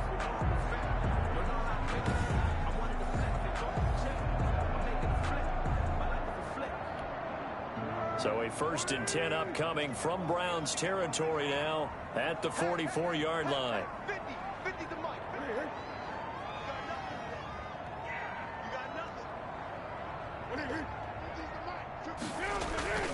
He'll look to throw.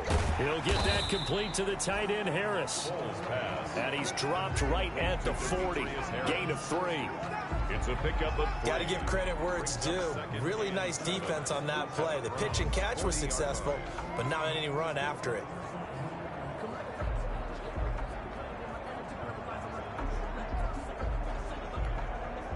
That first down completion only netted him 3. 2nd and 7.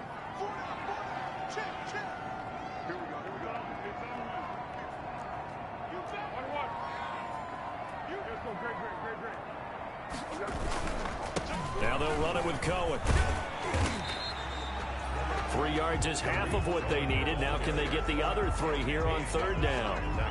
Let's give a lot of credit to the offensive line. They've been able to move the ball really well on the ground the entire game. And while that wasn't a huge one, that's okay. They'll take them in short, steady bursts.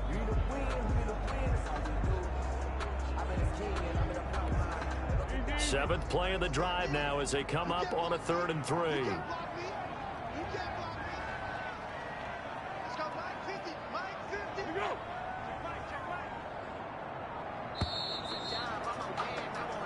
that is going to do it for this third quarter of action. We'll return with more preseason football on EA Sports.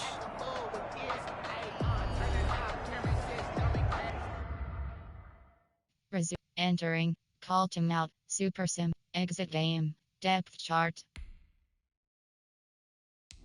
Entering. Slot 2. Player name T-Bray. Player name and Foles. Player name T-Bray. Slot 3.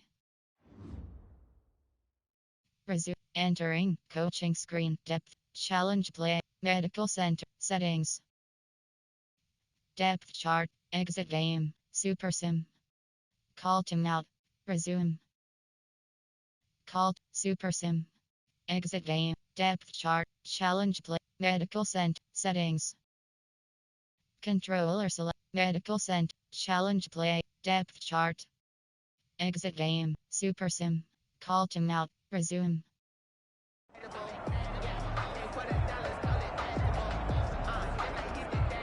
The Bears on third down. They've converted a third of their opportunities, 3 for 9. This time it's 3rd and 3.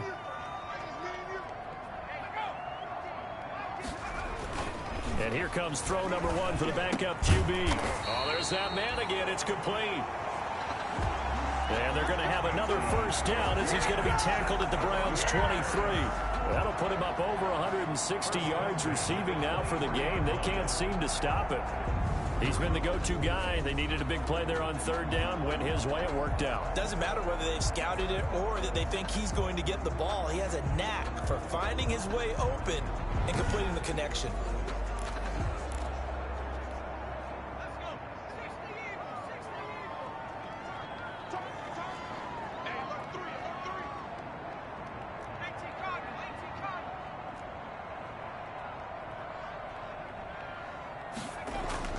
On first down, Bray.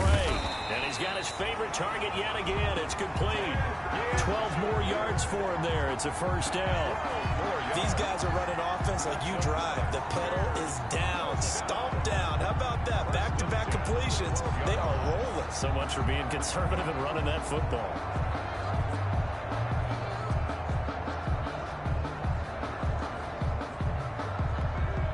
From down at the 12, it's 1st and 10.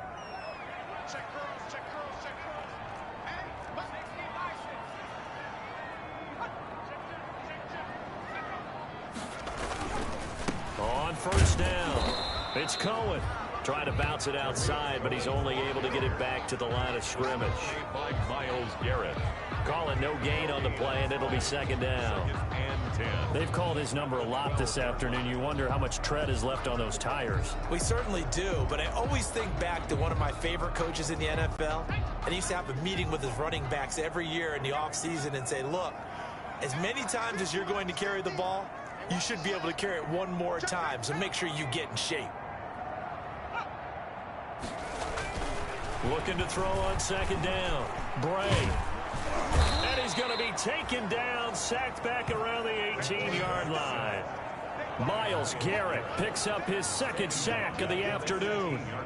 Defensive end gets in there that time. They were in a 4-3. What's the responsibility of the ends versus the tackles there, Charles? Well, most of the time when you talk about the ends, they're your pass rushers. They're the guys that you turn loose to try and get to the guy who's going to throw the football. The tackles, usually more of the run-stuffing variety. But the way this game is advanced, you're wanting a little bit of everything out of all of your guys. But let's just go ahead and break it down and make it simple. The guy who's the right defensive end versus a right-handed quarterback, that's the blind side. He's going after the quarterback. He's going to put him on the ground.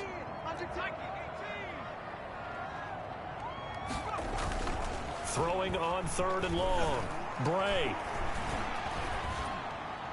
And probably the wise decision there. No one open. He just throws it away. And that keeps the field goal on the table as it's 4th down. So 2 third down conversions on this drive, but not able to get a third. And now they deal with 4th down.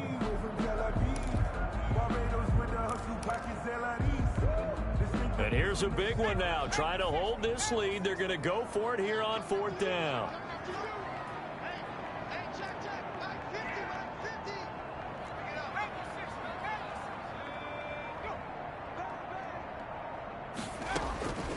operating from the gun. Bray, a very quick pass to Ridley.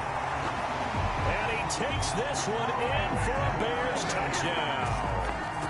An 18-yard touchdown grab as the Bears push further out in front. Big fourth down conversion for the score, and the defense, that is a tough pill to swallow. Big time for them. How about them just deciding to go for it on fourth down? And, okay, forget the field goal, because that looked like an easy 3 points. Yeah, you might have had a defensive breakdown in there, but they pressed the issue and found a way to get it into the end zone. Give them big credit for that. Pinheiro now to add the extra point.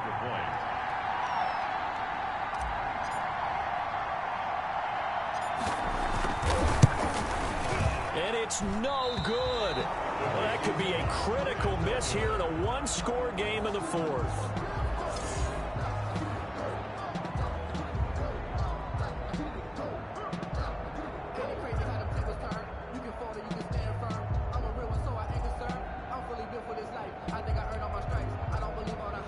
Pinheiro to kick off for Chicago.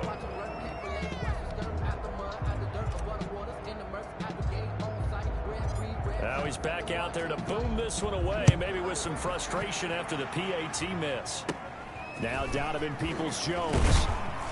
And they're going to start this drive in pretty good shape as they get it up past the 30. The Browns take over 1st and 10. At their own 30. Ready to take over again on offense. Out comes Cleveland. And last time out, they had to punt the football away. Anything positive possibly to take from that? There always is when you're punting the football away. It doesn't sound like it because you're giving it up, but you've avoided a mistake. At least you didn't turn it over. You didn't turn it over, right? You're giving your defense a chance because you're punting the ball away, and they're set to go on the field as opposed to sudden change after a turnover. Wow, now we got to go out there and stop people. So, yeah, there's always something positive to be gained from it. On first down, it's Keenum. And his throw's going to be incomplete. Keenum's pass. Had an open man that time, but ended up putting a little too much heat on it, don't you think, partner? Absolutely. Just needed a touch more air under it. Instead, he fired an absolute bullet.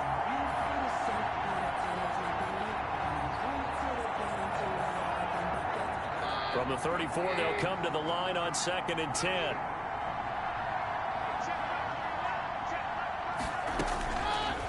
A shotgun snap for Keenum. And this is incomplete. He was trying to get it to Kadero Hodge, and it's 3rd down. They have to like what they've done defensively here at the outset of this drive. They forced a couple of incomplete passes, bring up a 3rd and 10. Don't be surprised to bring a little pressure on this snap. Big play coming up. Here's 3rd and 10. I would expect to see some pressure here. The pressure drops off as they'll look to throw. Open man is Taylor. He's got it. And out across midfield down to the 45. Great way to convert on 3rd down there. 21 yards the play. I like the design that we're seeing right there. This is what they need. Down by a touchdown here in the 4th. They just need to keep working their way downfield. And when they see openings, take their shots.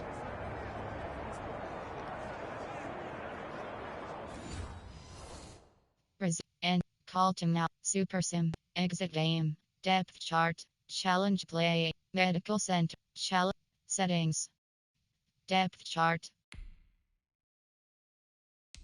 Entering. Slot 2. Slot 1. Player name T. Bray. AHB selected. Player name T. Cohen. Player name Arnold. Slot 3.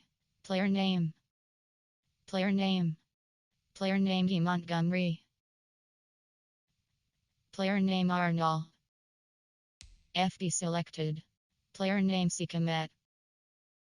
WR selected. Player name T. Jin JR. Player name J. Wims. Player name R. Ridley. Player name J. Wims. Player name T. Jin JR. Slot 2. Player name T. Jin JR. Player name R. Ridley. Slot 4. Player name T. Davis. Player name T. Jin JR. Slot 4. Player name Tijin J. Player name D. Mooney. Player name Tijin Jr. Slot 5. Player name Tijin Jr. Player name D. Mooney. Player name J. Wims. T selected. Player name D. Harris. Player name C. Kombat.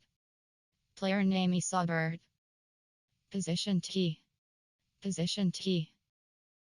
Position T. Player name Esau Bird.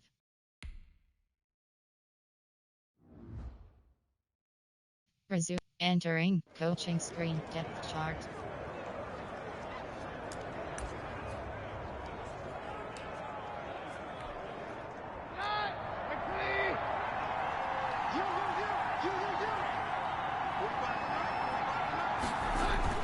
On first down, Keenum.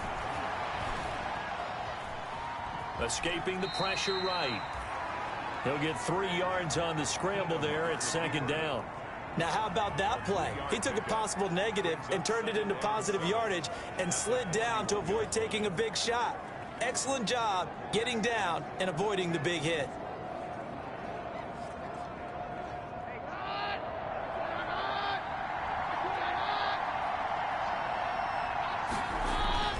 Looking to throw again on second down. Keenum. He gets this into the hands of Taylor.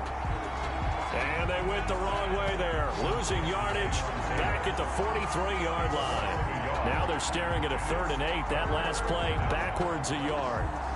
Well, plays like that, Charles, no doubt, they're just going to continue to fuel this crowd. And this defense is already playing well, but it also feeds on the energy of that crowd that you're talking about, and that takes them up to another level. Right now, they're playing really loose. They've got the lead, and what a nice stop they just made there behind the line of scrimmage.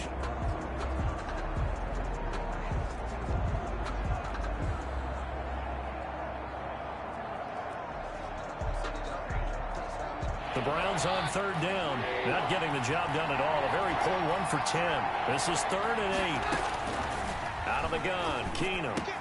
And he's going to get this down near the 30-yard line. Keenum's pass. 12 yards there as they keep this drive rolling. It's another first down. And that's well executed there on 3rd down. And I love the confidence that they had to let their tight end try and find some space in the middle of the field, right in their quarterback's line of vision.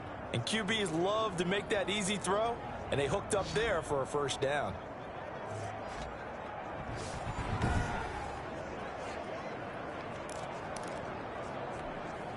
The drive continues as they search for a tying touchdown. Here's 1st and 10. From the gun, here's Keenum.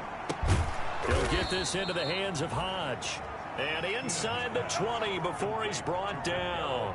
That's a 12-yard gain now on back-to-back plays. First down, Browns.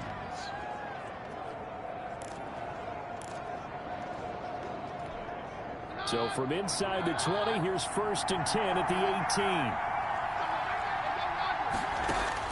From the red zone, it's Keenum. He's got Njoku, his big tight end. And he'll go down here at the 12-yard line. A gain of 6 there on first. Pick up of 6. When you execute a drag or a crossing route really well and give them a chance to let it develop a little bit, you can gain some significant yardage hitting your tight end on that one. 4 yards remain for second down. Now it's Hunt. And he'll be taken down at the 2-yard line. It's a 10-yard gain there to set him up 1st and goal. Some big plays in the passing game on this drive, and here's one out of the running game. So the passing game loosening things up. Now there's room to roam.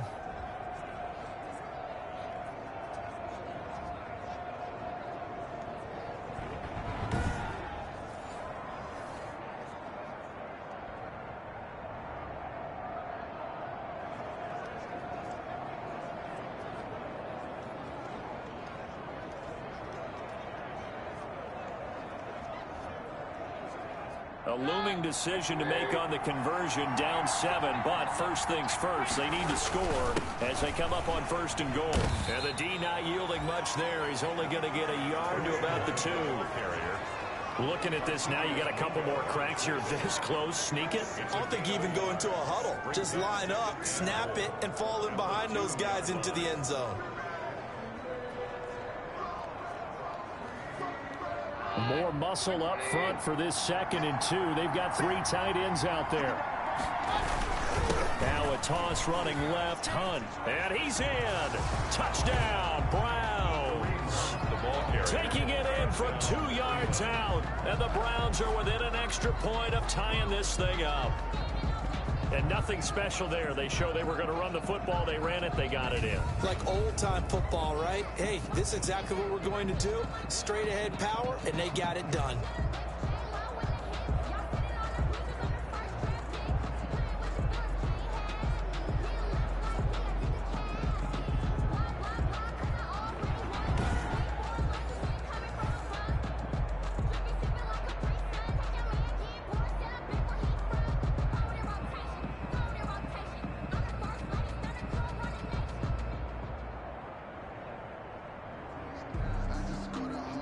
Here's Seibert now to add the extra point.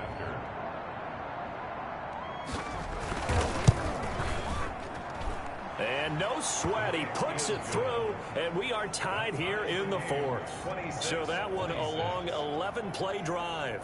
And Kareem Hunt, the one to finish it off, as he did so with a touchdown run.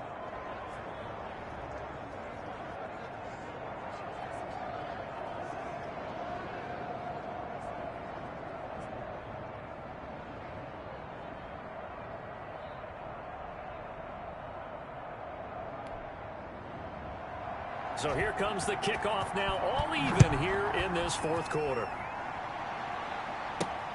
Fields it in the middle of the end zone. And he'll decide to not bring this one out as their drive will begin at the 25. And now the Bears coming out as they get ready. Well, they just gave up the score to tie it. That's the bad news. The good news, plenty of time in this 4th quarter to try to grab that lead back.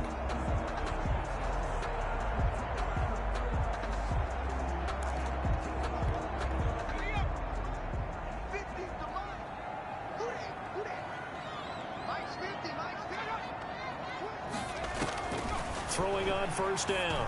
Bray got a man open. It's Wims.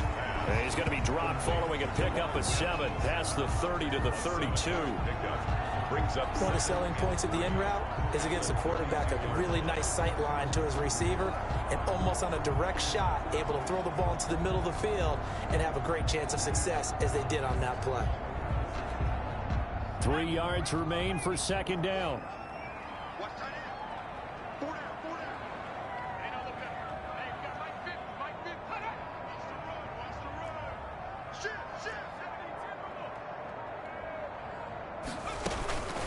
And he'll give it here to his running back. They'll get 3 as the drive continues. It's a first down. Well, that was a unit that understood exactly where the first down marker was, handed it to their guy who could run it, created some space, and he got there.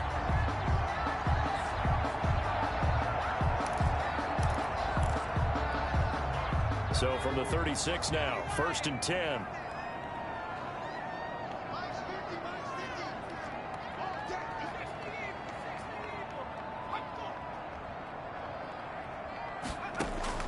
From the gun, Bray.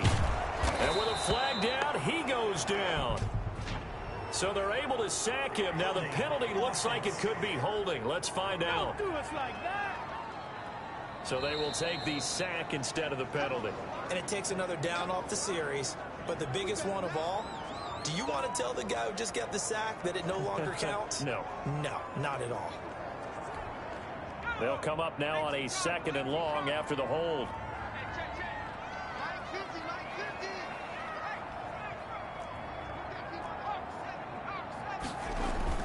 Off the bootleg. Bray. That's complete to the tight end, Saubert. And now timeout is whistled as it appears there's a Brown shaken up on the play. Definitely the last thing you want to see here in a preseason game. We'll be right back.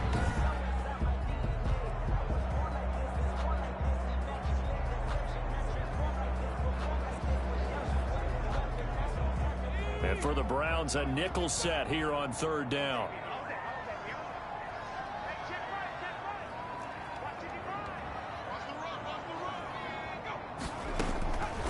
operating from the gun.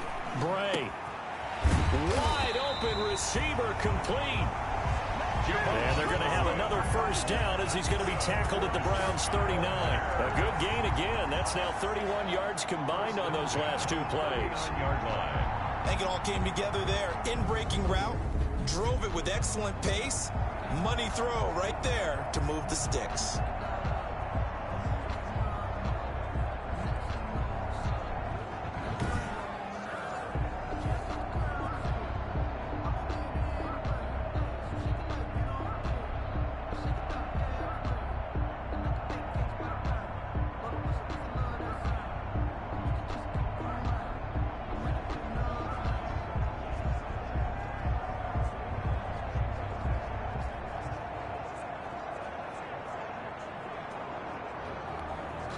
So a 1st and 10 upcoming from Browns territory now at the 39-yard line.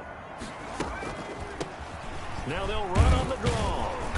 And he'll take this one down to the 36. Tay Davis there on the tackle. This has been an up and down, back and forth type of a game, hasn't it? Maybe this long drive take a little bit of the wind out of their sails, kind of settle things down a little bit.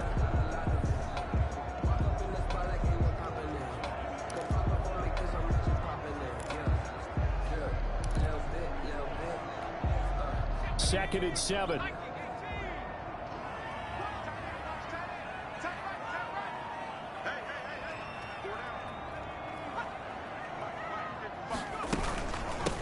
Now a handoff here to his running back. And he works it past the 30, almost to the 25. It's a first down on a gain of 10. Well, partner, I know this type of running back. I mean, this size, this intensity usually gets better as the game goes on. And I just tell you from experience, the first few quarters, oh, you're eager. You come running up there, I'm going to tackle this guy. By the fourth quarter, you're coming up and thinking about it. And D-line wearing down fourth quarter. Yeah, that's not a guy they want to see consistently.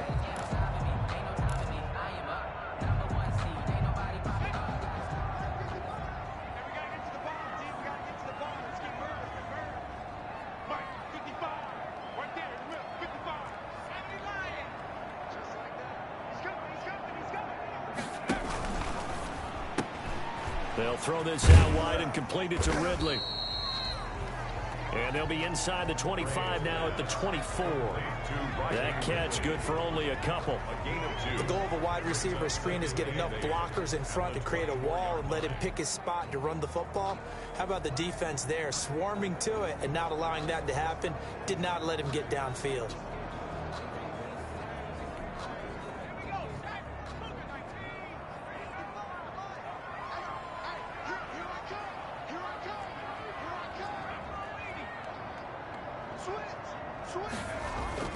Off the play fake.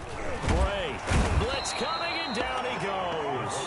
Taken down and sacked. The amount of sacks that they've absorbed in this game is absolutely extraordinary. Let's just face it. This offensive line, flat out, cannot handle this pass rush. It's been demonstrated time and time again.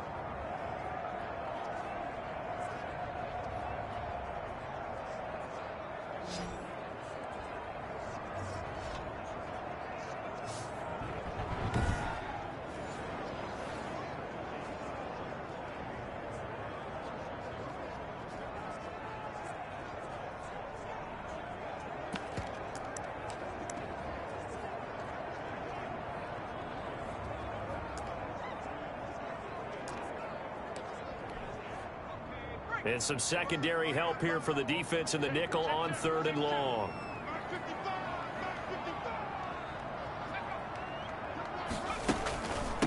And to give this time to the tailback. And he'll go down at the 28. 4 yards on the pickup there, but it's going to take him to 4th down. Have to kick this field goal, don't you? No question about it. Look at the clock. Look at the situation. Kick the field goal.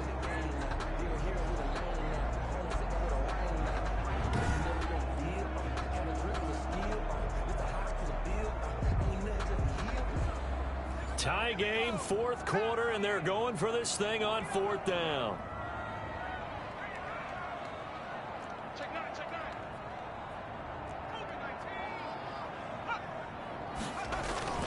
Now Bray. That's going to be caught. And he doesn't quite make it, taking it within an eyelash. Dropped at the 1. Wow, first and goal, and defensively, all they can do is shake their heads. Not only did they allow the conversion, but a big play as well. You know I'm going to lean towards the defender, right? You know I'm going to do that. I know. That's a tough situation for him as I see it. But the truth of the matter is, that ball was not streaking towards him. Had a little arc on it. He's got to find a way to get his head around and make a play on the football.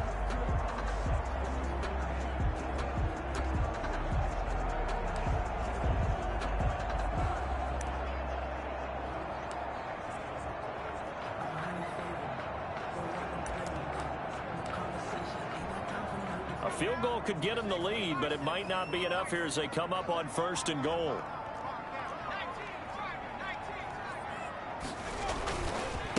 They'll try to run this one into a mass of bodies, and I think they held him out. They did. Call it no gain, and it's going to be second and goal. No gain on the They're right there at the 1. No gain, but don't let that stop you. Line back up and keep going at them. If I'm them, I'm thinking about going at it 4 straight times. Another shot from the 1 on second and goal.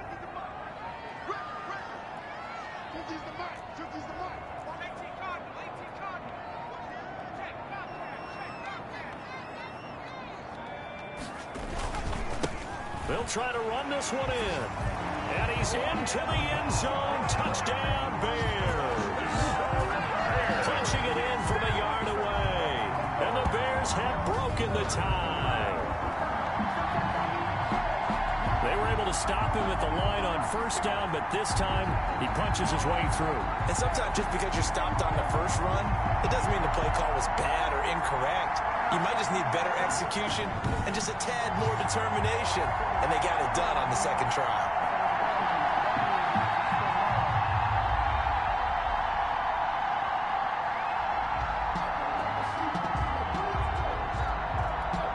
Pinheiro now to add the extra point.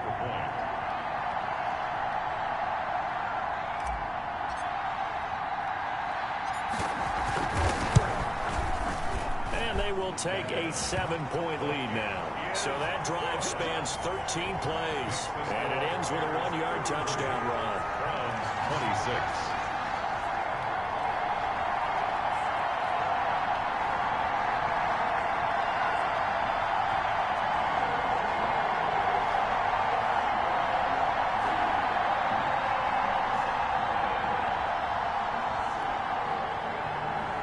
Pinheiro, the kickoff for Chicago.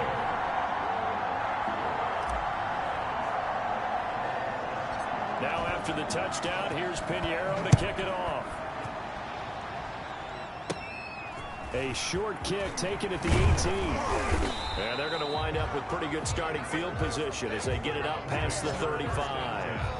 At their own 37-yard line. Now Case Keenum and the offense heading back onto the field. Well, the situation very simple here. Late game, down 7. They've got to get it in the end zone. And the best players know how to be calm in these situations because you know right now his pulse is like a jackhammer. So how does he rein it in, make sure the team has a little bit of calm, coupled with that sense of urgency? Got to walk that line a little bit, but get it downfield in order to score, and then put the pressure on the guy who kicks the ball because he could tie the game. It's been a fun game. It all comes down to this.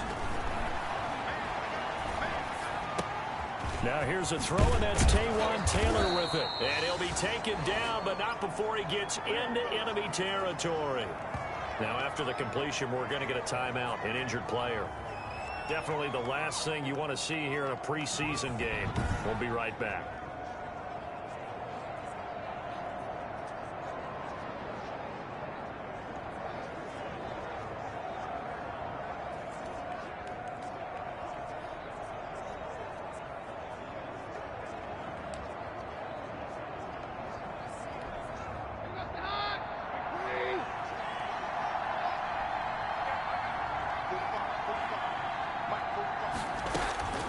Keenum now on first down.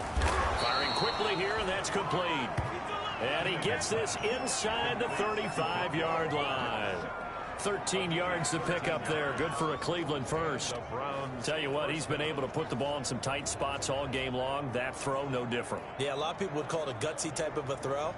I think he looks at it as, I can do it, so it's not that big of a deal to me, and I'm going to keep firing. The drive continues as they search for a tying touchdown. Here's 1st and 10. This drive starts with 2 steps forward and now 1 back. A pair of first downs, and here a loss of yardage. He's brought down back at the 40-yard line.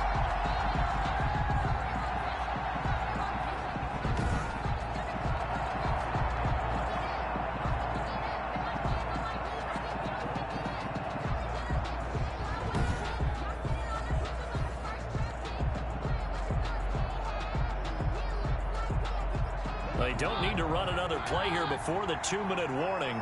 Let's see if they do it anyway. To throw again on 2nd down. Keenum. And he'll go down. The Bears get there for the sack. Give the sack to Barkevious Mingo, the former number 6 pick. 4th quarter, down to the final 2 minutes, and we've got a 1-score game. 3rd and long.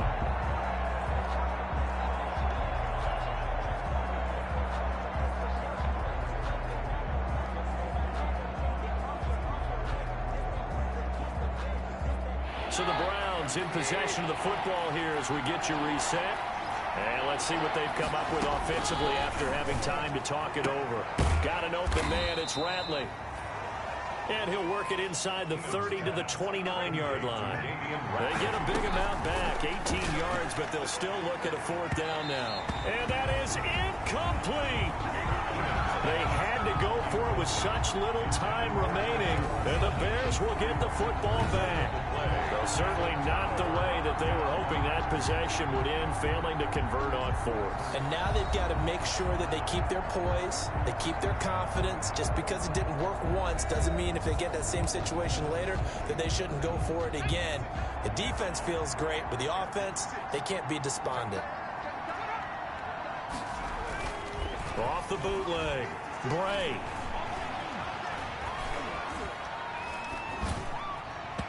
Toward the center of the field, but it's incomplete. The intended receiver was Trevor Davis. That'll bring up 2nd down. And this one incomplete. Threw it down at the feet of his receiver. Here's 2nd and 10 now from the 29.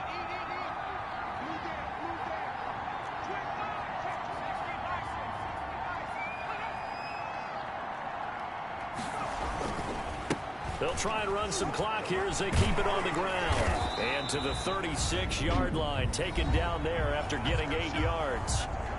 Now the Browns will use the first of their 3 timeouts as they'll talk it over here before what will be an important 3rd down.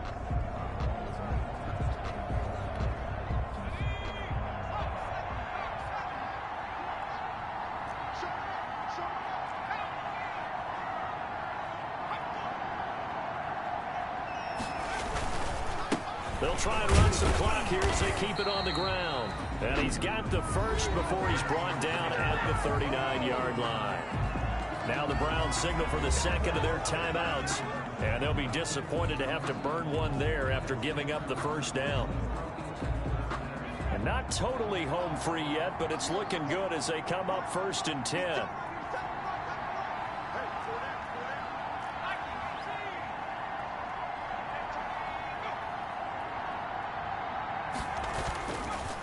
They'll try and run some clock here as they keep it on the ground. And getting this just shy of midfield, they'll spot it at the 49.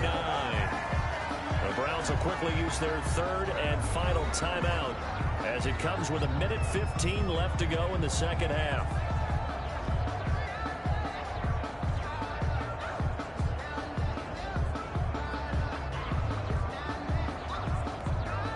Two first downs have them up near midfield now on 1st and 10.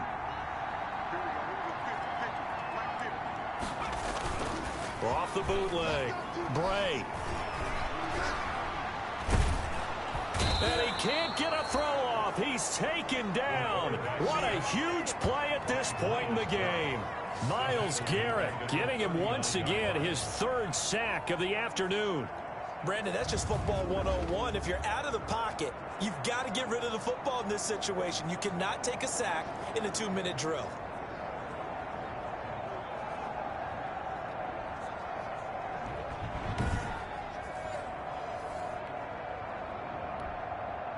And the job becomes twice as difficult now. After the sack, it's 2nd and 20.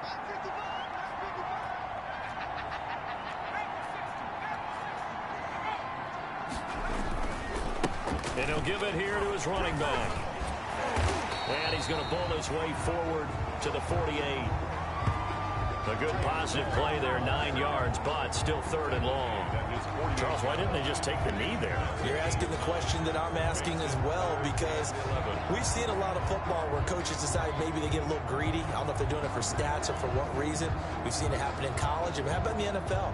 The miracle of the Meadowlands. All they had to do was take a knee and the game was over. The Giants ran it one more time. Ball popped free. Philadelphia picks it up and wins the game. What year was that? 1978. I think it was in November.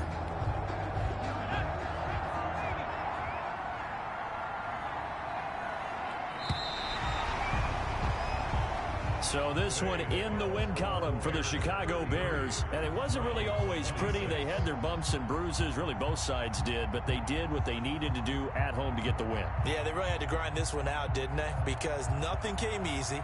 Every snap was a major league brawl. They had to win at the line of scrimmage, win downfield. They got all those things accomplished. But to win a close one like this, you know, every team wants to be physical. We've heard that a million times, right? But those who are mentally tough, those are the teams that you have to deal with in the playoffs. This was that type of a game. So that'll do it for my partner, Charles Davis, and the best darn crew in the industry. I'm Brandon Gaudin. This has been a presentation of the NFL on EA Sports. The Bears get the win at home as we say so long from Soldier Field. Score summary. Player stats.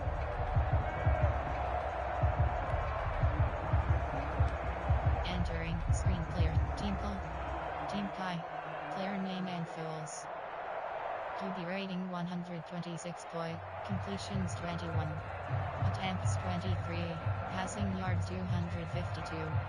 Completion percentage 91. Passing touchdowns 1. Rushing selected. Receiving selected. Run after catch 47. TD receptions 1. Average yards per reception 19.2. Receiving yards 173. Receptions 9. Player name Tejan Jr. Player name D. Harris. Receptions 6. Receiving yards 32. Player finish game.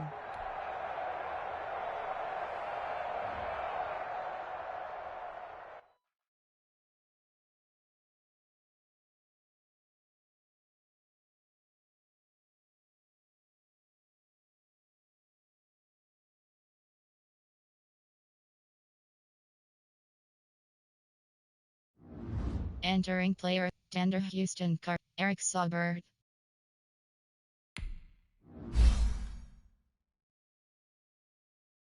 Possession. Vertical threat. Possession. Blocking.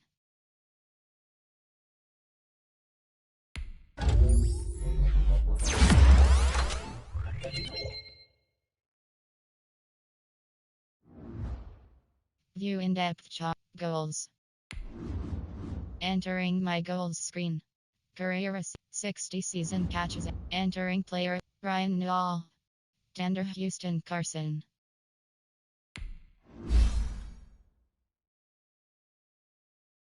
Hybrid. Zone. Hybrid. Run support. Hybrid. Zone.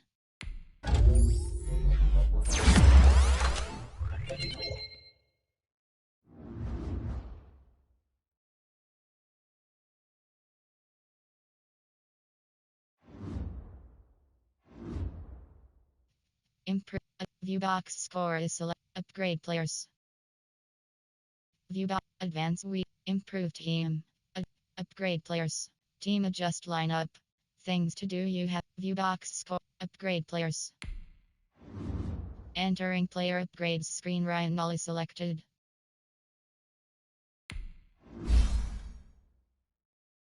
Power back. Elusive back.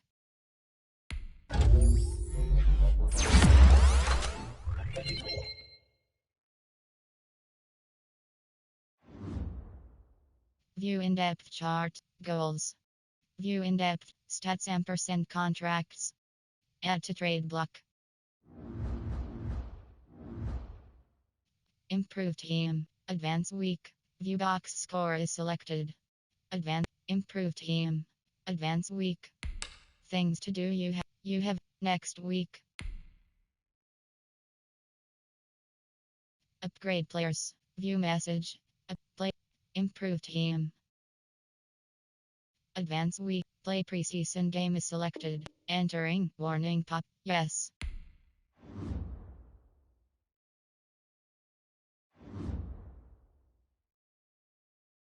Entering main menu screen. Beat the clock. Franchise is selected. Entering current franchises screen. You have 2 options. You have 8 options. Classic franchise. Cloud save is selected.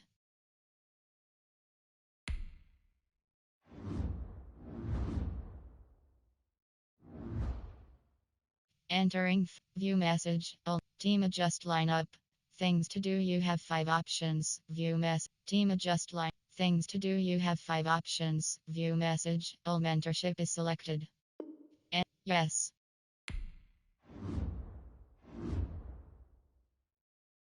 Entering current franchises screen. You have 2 options. You have a classic franchise. Cloud save.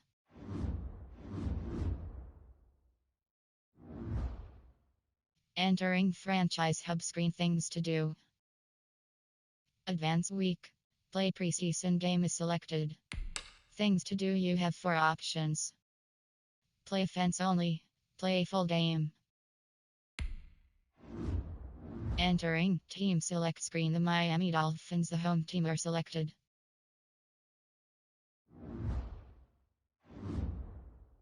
Entering franchise hub screen. Things to do. Entering. Yes.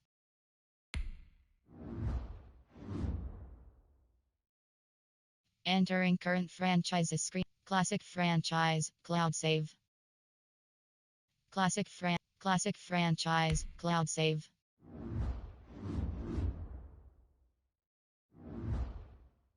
Entering play upgrade players. Team adjust. My team. Team, you have 6 depth chart. Entering depth 2. Name B Gabbard. Name T Brady. Entering franchise hub screen. Things to do. Entering. Yes.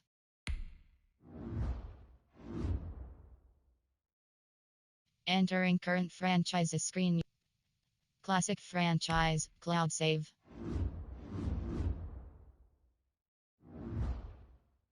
Entering franchise hub. Upgrade players. View message.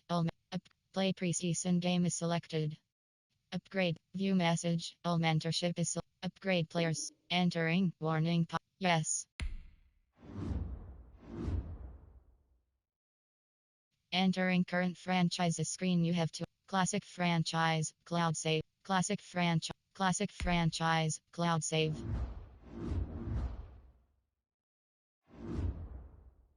Entering franchise hub screen. Things to do. Upgrade players. Play preseason game is selected. Things to do. You have 4 options. Play offense only. Play full game. Entering team select screen. The Arizona Cardinals, the home team, are selected. Entering warning pop-up. Yes.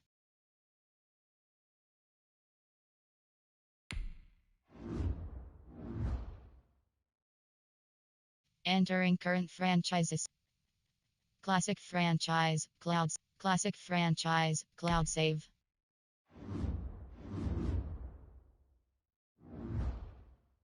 Entering franchise hub. Play preseason. Upgrade players. Team my team. Depth chart. Entering. Name T Brady. Entering franchise hub screen things to do. Entering. Yes.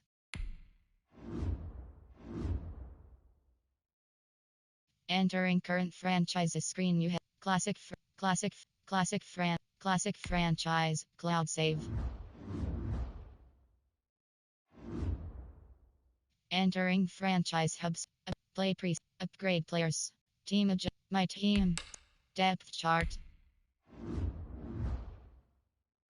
Entering depth 2 depth 1 name Trubisky. Entering franchise hub screen thing. Enter. Yes.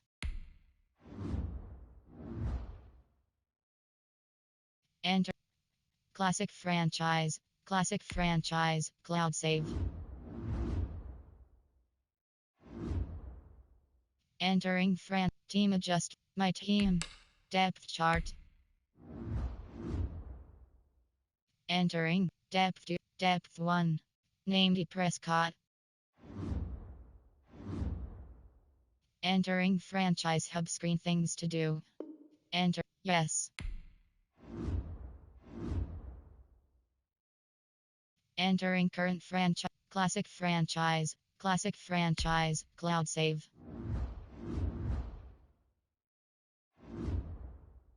Entering franchise. Upgrade team adjust. My team.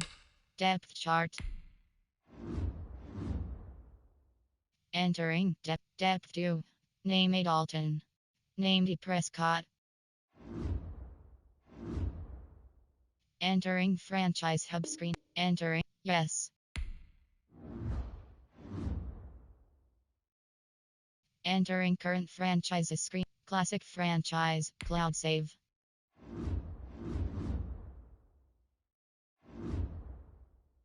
Upgrade players. View mess. Team adjust. My team. Team you have 6. Depth chart. Entering. Name K. Murray. Entering franchise hub screen things to do. And yes.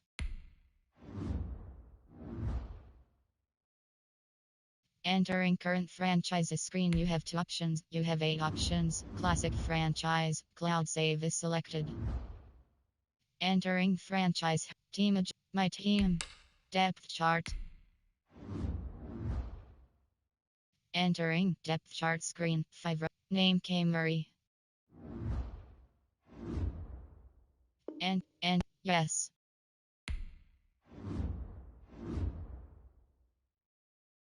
Entering current franchises screen you have classic franchise. Cloud save. Entering my team. Team you have 6. Depth chart. Depth 3. Depth 2. Name Dalton. Named Prescott.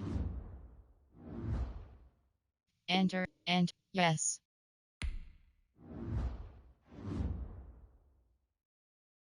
Entering current franchises. Classic franchise. Cloud save. Play. Enter. Upgrade players. Team adjust. My team. Depth chart. Entering depth charts. Name T. Brady. Entering franchise hub screen things to do. Enter. Yes.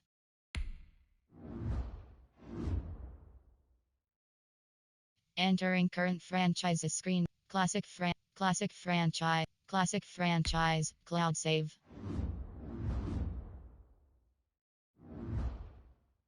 Entering advanced play team adjust. My team. Depth chart.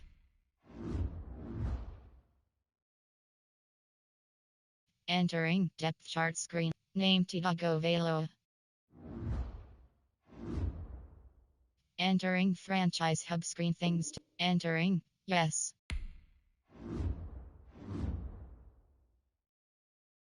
Classic franchise. Cloud. Classic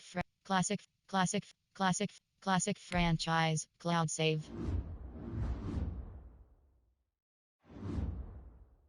Entering team adjust. My team. Depth chart. Entering Depth 2. Name J. Brissett. Name P. Rivers. Entering franchise hub screen. Entering. Yes.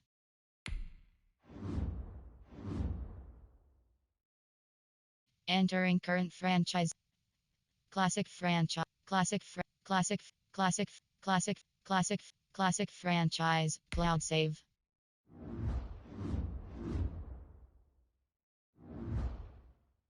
Entering play pre upgrade team adjust my team depth chart.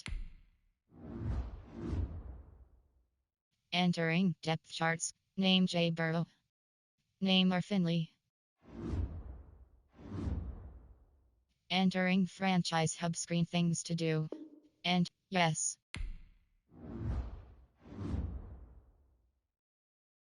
Entering current franchises screen, you have 2 options. You have 8 options. Classic franchise. Cloud save is selected. Entering upgrade team my team depth chart. Entering depth chart screen. Name J. Burrow. Entering franchise hub screen things to do. Team adjust lineup. Enter. Yes. Entering current franchise. Classic franchise. Cloud save. Entering upgrade. View message. Team adjust. My team. Team depth chart. Entering name P. Mahomes. Name M. Muir. Entering franchise hub screen. Things to do. You team member. Invite user. League set. These zone is team adjust lineup. My team. Depth chart. Entering depth. Name P. Mahomes. Position QB. Name P. Mahomes. Name U. Williams. Name C. Edwards-Helaire. Position HG. Morale modified overall 74. Morale 50. Speed rating 86. Name C. Edwards-Helaire. Name U. Williams. Name U. Williams. Name U. Washington. Name U. Williams. Name D. Thompson. Name U. Williams. Position HG. Name C. Edwards-Helaire. Name U. Williams. Name U. Washington. Name U. Williams. Position HG. Morale modified overall 83. Name U. Williams. Name D. Thompson. Name U. Williams. Name D. Washington. Name D. Thompson. Entering franchise hub screen things. Upgrade players. Play preseason game is selected. Things to do, you have 4 options. Play offense. Play full game. Entering team select screen. The Kansas City Chiefs, the home team, are selected. Ready.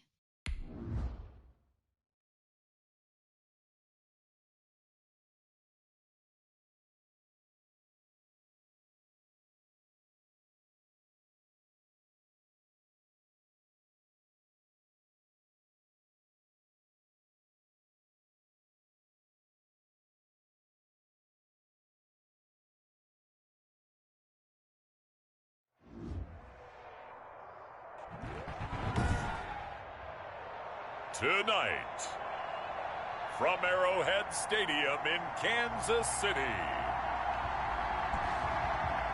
it's a special Saturday night edition of the NFL on EA Sports.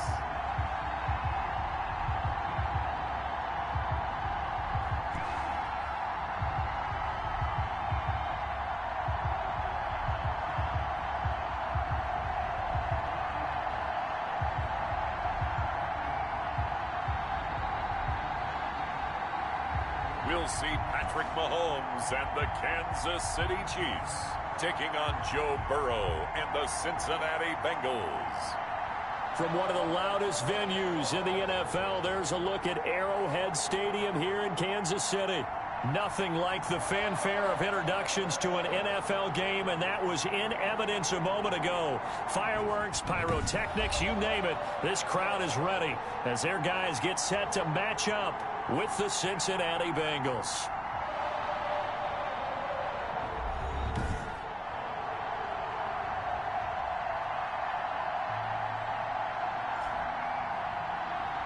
Along with Charles Davis, I'm Brandon Gaudin, and we finally made it, partner, through the winter, through the spring, now into the summer, and football finally back. And during that time off, we all cherish our vacation time.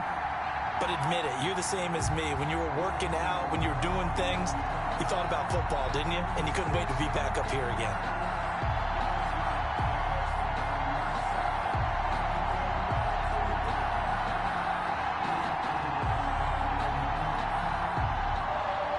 Harrison Butker to kick off for Kansas City.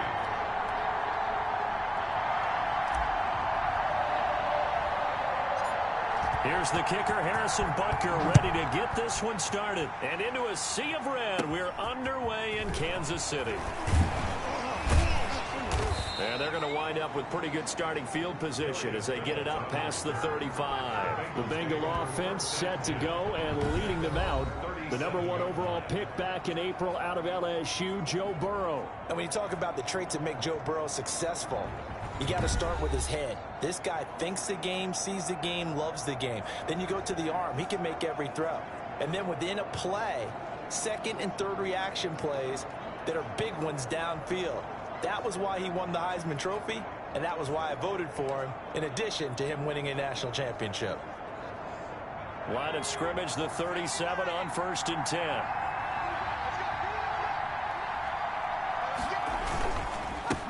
A first carry for the former Oklahoma Sooner, Joe Mixon. And boy, showing how tough he can be to bring down, just fighting his way forward to pick up 7 yards. It's a gain of the success there, Charles, coming on the outside of the field, the ground game. Curious to see if that continues as we progress. Yeah, we often talk about a variety in play calling and usually between run and pass. But in this case, with strictly the run game, you can be creative there as well. Run it inside, run it outside, keep the defense off balance. Now Burrow to throw on 2nd down. Into heavy traffic, and it's intercepted. Picked up by Charvarius Ward. And he'll get it all the way down inside the 35-yard line. The Chiefs take over 1st and 10. Time to see what Patrick Mahomes can do here with his first possession. The quarterback out of Texas Tech getting set to lead this KC Chiefs offense. Well, partner, normally if a guy's touchdown passes fall in half, the first thing you'd say is, he really didn't have a very good season, did he? Well, it's true. Mahomes dropped from 50 touchdown passes the year before to just 26 last year. But remember, he had a knee injury and missed a few ball games, and he still remained in the conversation as the best quarterback in the NFL. They'll run it for the first time with Williams. And he works it to the 30-yard line here, right at the 30. DJ Reader there on the entering, call to Super Sim, exit game, depth chart. Entering, depth chart screen 1, player name P. Mahomes. AHB selected. Player name C. Edwards-Helaire. Player name D. Williams. Player name D. Williams. Position HG. Overall 68. Resume. Entering. Coaching 4 screen. yards on Depth the chart. pickup. 2nd and 6 at the Bengals 30-yard line. Now a 2nd down and 6.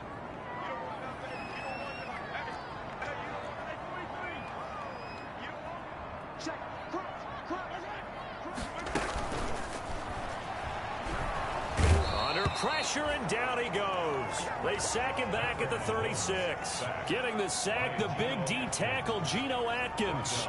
Great job defensively. I think he was trying to go through his progressions, find someone to get rid of the football. Before he knew it, he was on his back. So that just brings us right back to what you said in the beginning. A great job defensively. Nowhere to go with the football. That led to the sack.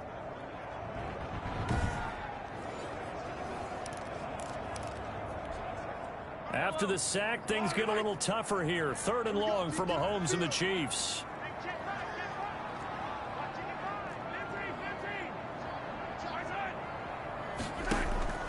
They go play fake. Mahomes. And this is caught by Watkins. And they'll get this one to about the 20-yard line. It'll be a pickup of 16 and a Chiefs first down. After getting that turnover on the first drive of the game, you'd hate to just stall out the momentum, go 3 and out. They're able to avoid that there. And we talk about complementary football all the time, but I think it's a little bit deeper than that. Defense went out, forced a turnover, gave the ball to the offense. It's now the offense's responsibility to pay that off for them, to show respect to them. Hey, you guys got us a turnover. We appreciate it. They want to continue their drive. Our game not even 2 minutes old, but a quick red zone opportunity. 1st and 10 right at the 20. They'll run for the first time with Clyde Edwards-Helaire. And he'll do a nice job here just to fight his way back to the line of scrimmage. Tackle made there by Josh Bynes. And as a first-rounder, a lot of eyes on him, a lot of expectations. And he has to play well in his rookie year. Those days of coddling guys and bringing them along slowly, those days are long gone. When you're drafted in the first round, they expect you to play right away. In the community's eyes and fan base, they'll be on you the entire way. And you take a look at this draft class from a season ago, really it grades out as a pretty darn good class. So you have to give a lot of credit to the entire scouting organization. General manager, personnel department, college scouts, all came together. They evaluated it very well and got a nice payoff. Well, if you do read man coverage, Brandon, the drag route's a pretty good one to run against it because you're running away from people on it.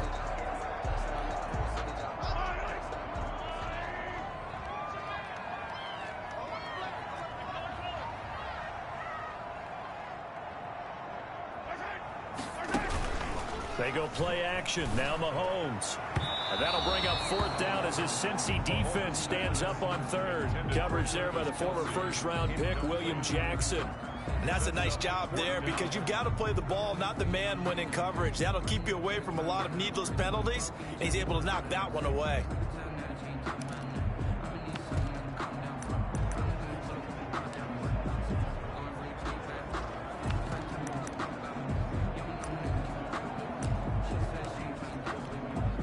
And no field goal try here from the red zone. Offense out there. They'll go for it on 4th.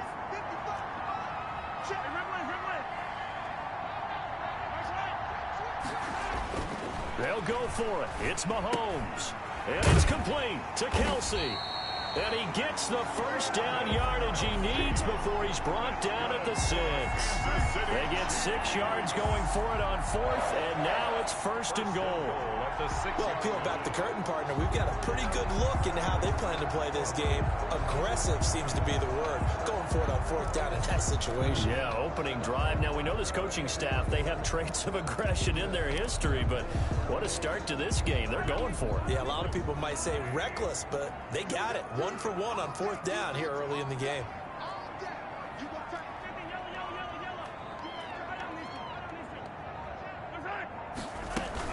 They'll try and run. This is Williams. And he gets him a little bit closer. Takes it from the 6 inside the 5 to the 4. Be interesting to see now what they do offensively down near the goal line after not much there that time. As the offensive play caller, that may change your sequence now. Instead of coming right back with a running play, you may have to go to the air. Working with a 2nd and 4.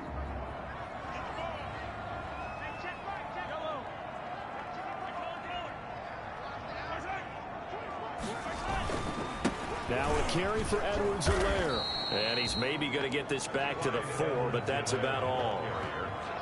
2 runs in a row, but only 2 yards to show for it. 2 straight shots on the ground. Now on 3rd, do you go to the air? I think the possibility exists, and if you're doing it, you're probably going play action since you ran it twice. But I often think that 2nd down is the time you go play action and throw the ball. I say commit to the run and think about it being 4 down territory.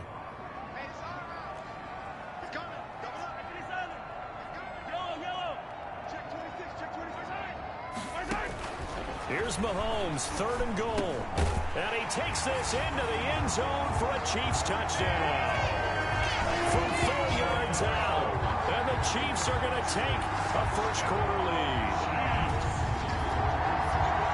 It seemed like they were so focused on the guys out wide that they forgot about him out of the backfield. That's a really good point because you've got to communicate, and oftentimes when you start counting receivers, that's exactly what you do. You start from the widest receiver, work your way inside. Who gets lost sometimes? The back in the backfield. That's exactly what happened there. And he got into the end zone.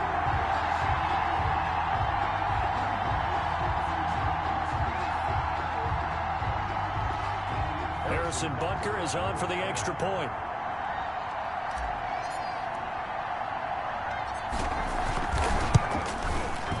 And his kick is good to make it 7-0 KC.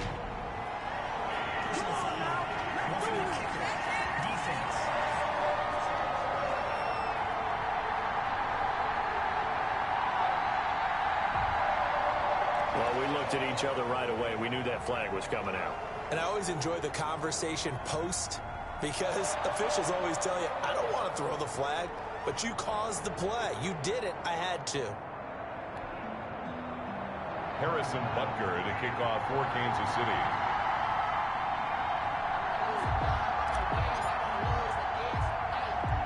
After the roughing penalty on the PAT, they'll kick off from 15 yards further upfield. And he won't get this to the 20-yard line as he's down at the 19. The Bengals take over first and 10 at their own 19. Cincinnati coming back onto the field here for their second drive. They had the interception last time. It led to the opening touchdown. So now 7-0 the score as they start first and 10.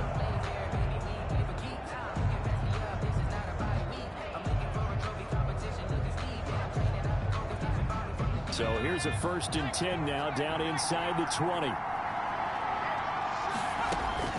Trying to shake off the interception from the last drive. He'll look to throw.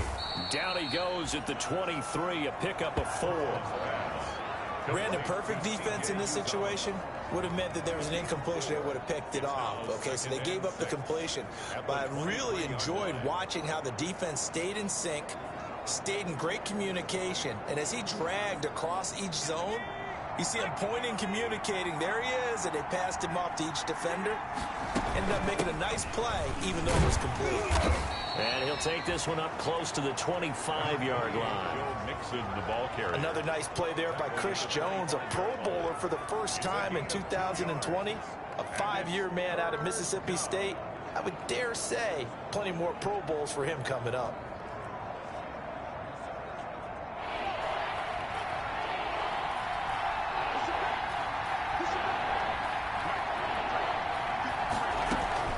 From the gun on third down is Burrow. He'll find his running back, Joe Mixon. And he's taken down but able to slip across the 35. It's a Bengal first down, a pickup of 11. First down, Cincinnati. That's a play that will likely be forgotten when you talk about big moments in this game. But plays like this are critical to keep drives going. And if points result, we'll call this play significant.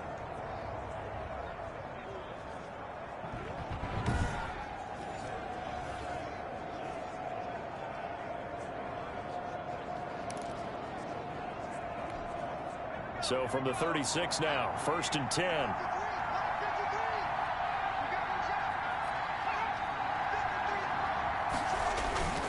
Burrow going to give this to Mixon. And they will only muster a yard here to the 38. Mixon on the carry. Yeah, things were pretty stacked up there in the middle of the line. A lot of bodies, not much space. I think ultimately he was fortunate to get anything out of that run.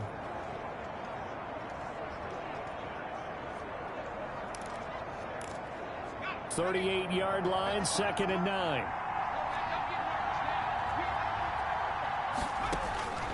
Out of the gun, it's Burrow. Throwing over the middle, and it's incomplete. Tyler Boyd, the former Pitt Panther, was the target. But now it's third down. Quarterbacks work all the time on manipulating a defense with their eyes and their head movement. In this case, he just stared the receiver down. That allowed for excellent coverage, able to knock that one away.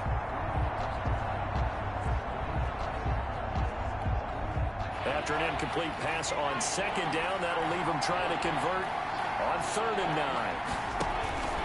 From the shotgun, Joe Burrow eluding the pressure right. He's got a first down and then some at midfield. Burrow on his toes that time as they get the first down. A gain of 14. And the We just saw a nice example of why teams often bring in baseball guys to teach quarterbacks how to slide in key situations. You want to protect your franchise guy. Make sure he doesn't get hurt. He did exactly that on that play. A perfect slide to avoid the big hit and pick up a first down. So now 1st and 10 in Chiefs territory at the 48-yard line. From the shotgun, it's Burrow. He gets this in the hands of Mixon. And he is tackled inside the 40, not quite to the 35. 11 more yards that go around, a first down as well. Bengals. That's a pretty play there coming out of the backfield. But as that back, you've got to be conscious of making sure you're securing the football. When you get out in open field, sometimes you get a little loose with it as you're trying to get up ahead of steam. Make sure you keep it close to your body because those defenders are trying to punch it free. He does a nice job there protecting the ball and picking up a first down. Burrow going to fake to mix it and now look to throw. This one grabbed by A.J. Green. And he's got this down almost to the 20 before he's dropped. 15 more there, and they're on a roll. It's another first down. Cincinnati.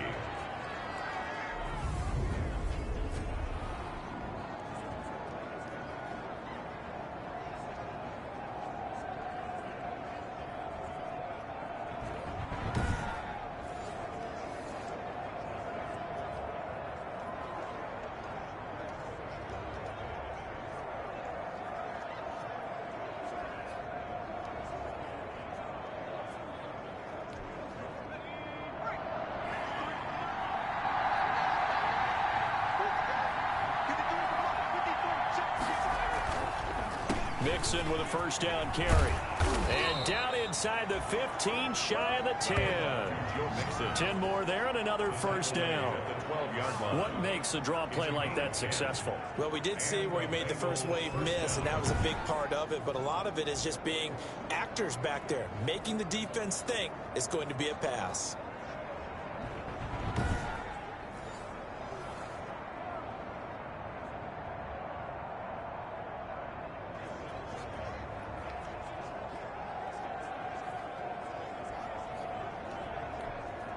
From down at the 12, it's 1st and 10. On 1st and 10, Joe Burrow. That's complete right around the 8. And he'll be brought down this time at the 5-yard line. 7 yards the pickup there. Brings up 2nd and 3 at the Chiefs' 5-yard line.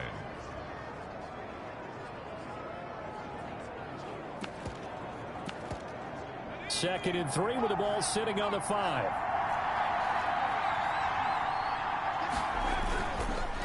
Now Joe Mixon. And he's going to get him about 3 yards closer. He's down to about the 2. Ball carrier. Pretty good job defensively. Thought he was going to get it, but they knew where that marker was, and they stopped him just short of it. What it does is emphasize that strategic football and situational football is not just played on the offensive side, is it? Defense understanding, as you noted, where the first down marker was and making sure they didn't get there.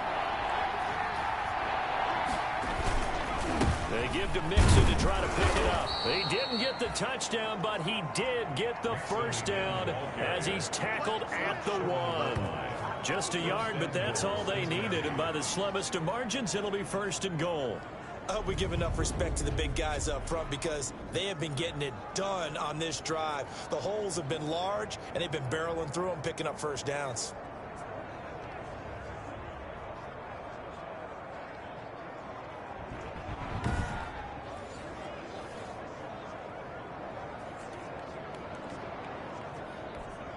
So another 3rd down conversion, and now they've got a 1st and goal.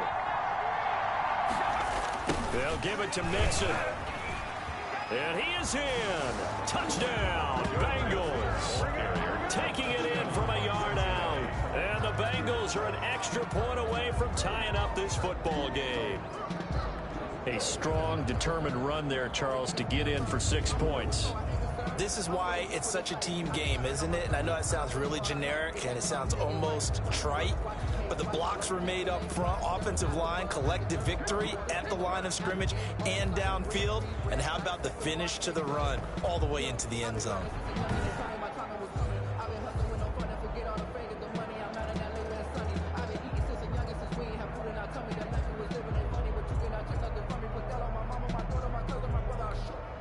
On for the point after is Randy Bullock.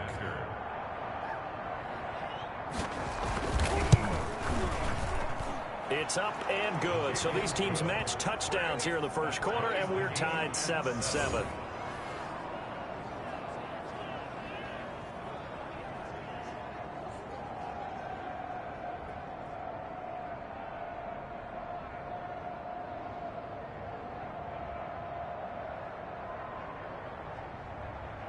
So all even at 7 now as they kick it away. This will make it into the end zone and bring this out to the 25. No return there for Hardman. Kansas City taking the field for their second drive. After the long touchdown drive we just saw, you wonder if maybe that's taken a little of the wind out of this offensive sails, because they had it going pretty good last time too. Had to sit over there for a little while, didn't they? You know, they were eager, amped up to get back on the field after just scoring, hoping to get the ball back quickly. That didn't happen, so I'd say come out, just kind of get started again. You know, it doesn't have to be anything dramatic. Just get moving, get loose again, and see if they can get it downfield.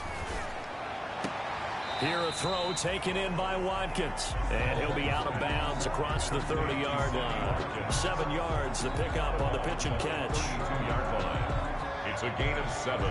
Brings up 2nd and 3.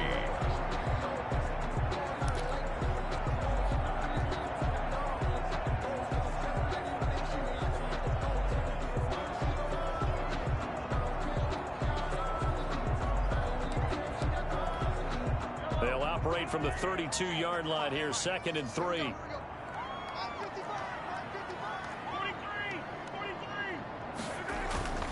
Play action. Now it's Mahomes. And this is caught by Watkins. And he'll be out of bounds after getting this one across the 40. 9 yards to pick up there, and it's a first down. Chiefs. 1st and 10 at the 41-yard line.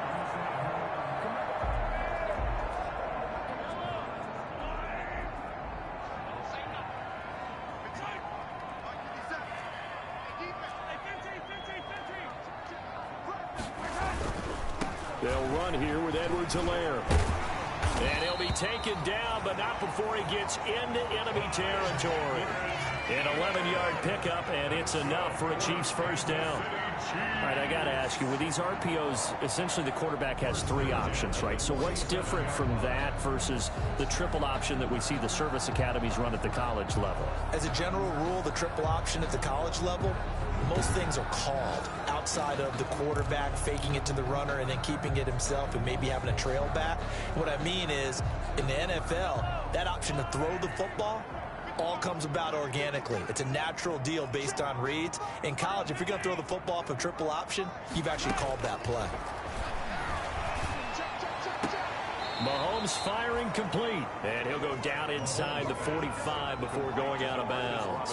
3 yards the gain there, 2nd down. 4-yard line. All that practice time came to fruition on that play. All those timing routes that they work on through training camp, OTAs, mini camp, and just regular season, they got it done on that one. An outcut, ball was delivered, and picked up the completion. 2nd and 6. No, scratch that. 2nd and 7.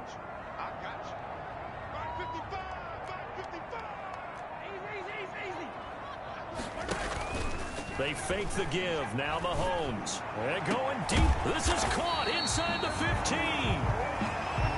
And he gets this one inside the 15, just a yard or 2 shy of the 10. I think we already know that this guy's going to be ready when they ring the bell for week 1. That play, almost routine for him, but still, nice to know that he's still got it.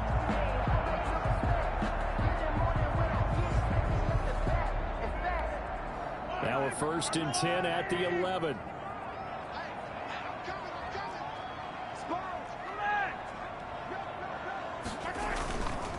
Here's Edwards-Helaire.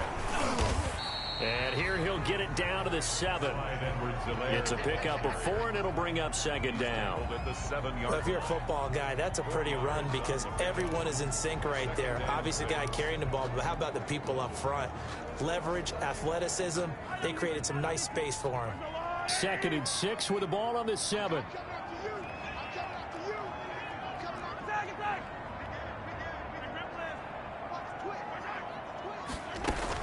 They stay on the ground. This time it's Williams. And he'll work his way closer to the goal line as he's got 5 down to the 3. The ball carrier. Some good, strong running right there. Some power and some explosiveness. Just about got him into the end zone. Brings up 3rd and 1.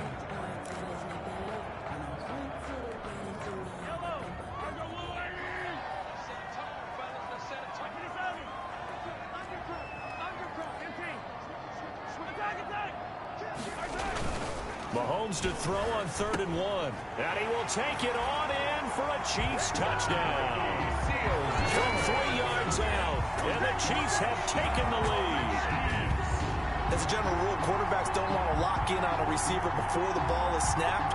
But in this case, based on the matchup he thought he was going to get, it was favorable for his tight end. He locked in on him early and found him for a touchdown.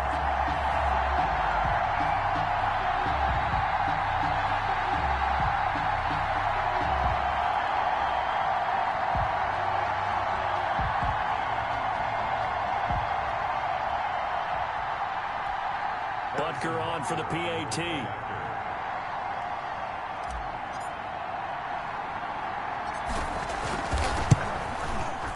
It's up and good, and it's 14-7 now here in the first quarter. Personal foul. Roughing the kicker. Defense.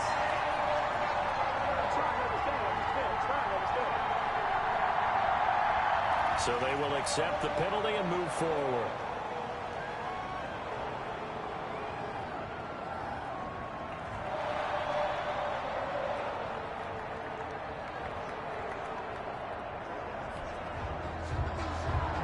Butker to kick off for Kansas City.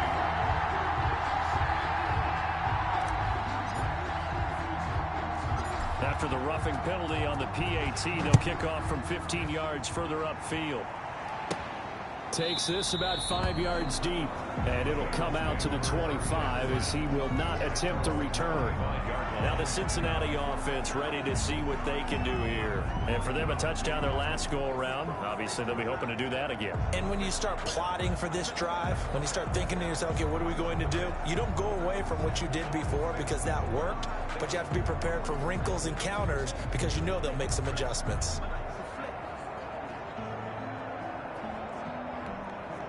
Burrow going to lead up the Bengals here, 1st and 10 at their own 25-yard line. They'll hand it off here. This is Mixon. And the result here, a pickup of 8. Leaves them with 2 to go on 2nd down. The ball carrier. Well, they're making an effort to get the ground game going tonight. So far, it's working. I like what we're seeing from the offensive line. They seem to have the leverage going and they're controlling things and reestablishing the line of scrimmage, moving that defensive front backwards, but also like what the runner's giving us, too. It appears that he's been waiting all day long to get out here and take off. They'll get 3 as the drive continues. It's a 1st down. Well, they came into this game saying it was important that they set the tone and show that they can run the football. And I believe that they've done that here in the first quarter.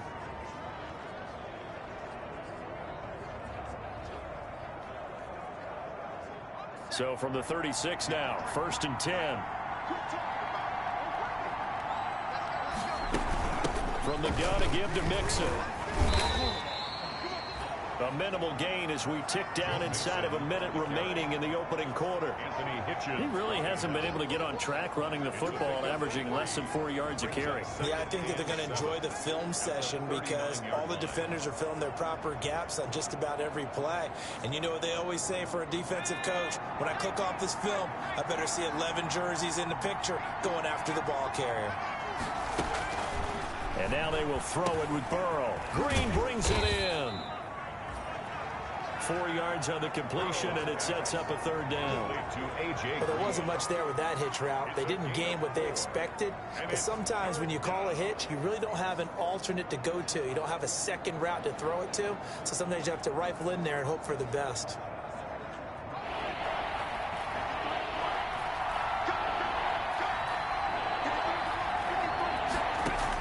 Burrow on 3rd down. A hit as he throws there, incomplete. Intended for Joe Mixon. Incomplete.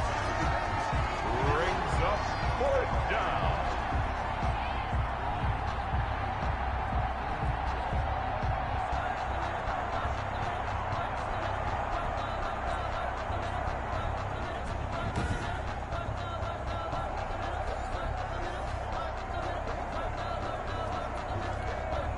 So on fourth down, on comes the left-footed punter, Kevin Huber, to punt it away.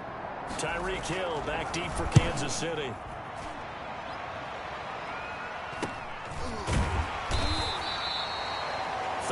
Yards on the punt, just 2 on the return, and it's Chiefs football, 1st and 10. At their own 18-yard line.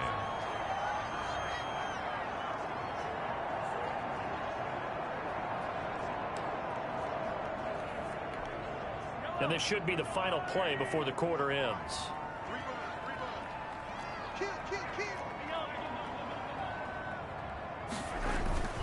On play action, it's Mahomes.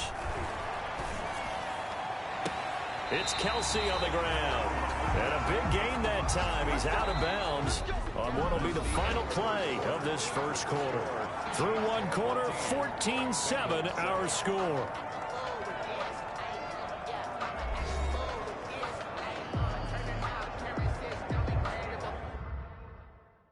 Resume. Entering. Challenge. Medical settings. Medicals. Defensive. Offensive. Depth chart. Exit game. Super sim. Call timeout. Resume. Instant replay. Highlights. Superstar X Factor. Game stats.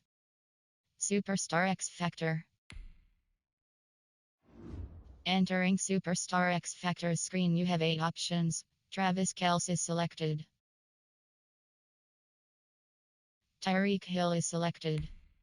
Ability option is set to rack 'em up. Short out elite selected. You have 8 options. Tyrann Mathieu is selected.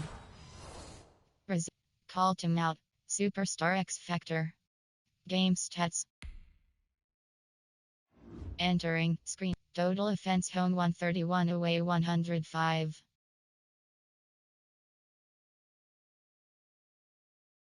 Rushing yards home 26, away 53. Passing yards home 105, away 52. Player stats. Team Sin. Team KC. Player name P. Mahomes. QB rating 148.3. Completions 10. Attempts 11. Passing yards 111. Completion percentage 90. Passing touchdowns 2. Passing touchdowns 0. Completion. Passing yards 52. Attempts 9. Completions 6. QB rating 42.1. Player name J. Burrow. Resume. Entering player stats screen. Resume. One play has him up past the 40 already, and another 1st and 10.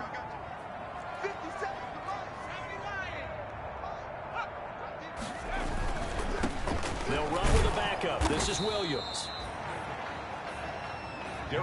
Just a yard on the pickup there, and it'll bring up a 2nd and 9. They're on the tackle. Vision is so important for the man in the middle because his ability to look through all the clutter that's happening in front of him, diagnose a play, and then go make it and finish it, that's when the great ones know that they have the goods.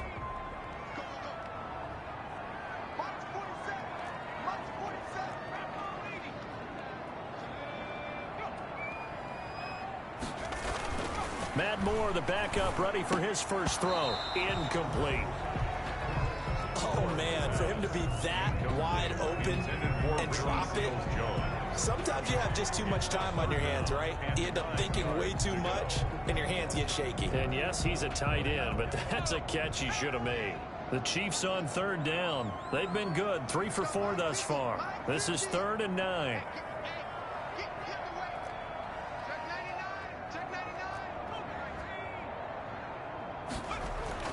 Now Moore. This one complete to Mecole Hardman. And he probably should have been down earlier, but they do finally get to him 3 yards short of the line to gain. The completion good for only 6, and that'll bring up 4th. He came very close to absolutely destroying their defensive strategy, didn't he? Broke some tackles and came very close to picking up a 1st down. They've got to wrap up better. Indeed, but they were able to get him down before that marker. On 4th down, Tommy Townsend to punt for Kansas City. Alex Erickson deep for Cincinnati.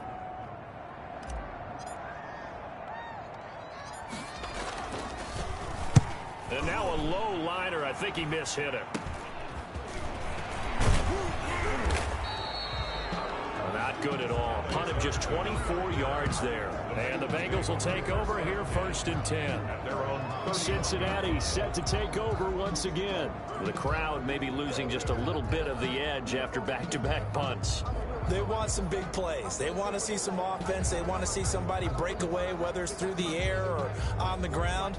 Now it'll be interesting to see where the patience is on both sides. Each head coach, can you hang in there and not try and force something that could put your team in some jeopardy? Finley going to lead the Bengals up 1st and 10 at the 31-yard line. Now a first carry for Giovanni Bernard. Derek Nottie makes the tackle. Now that's a mountain of a man that just made that stop, isn't it? But he's more than that. This guy's nimble and quick. More than a space eater, he just made a great play there. 33-yard line.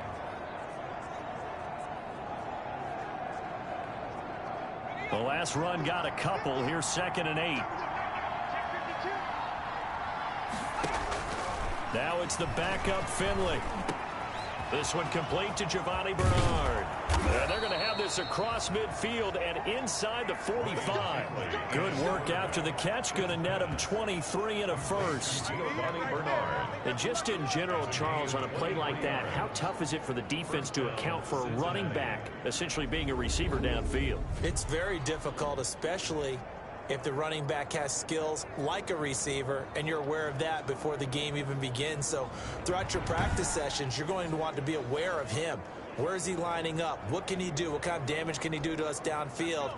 And who can match up with him without weakening our overall defense? You're exactly right.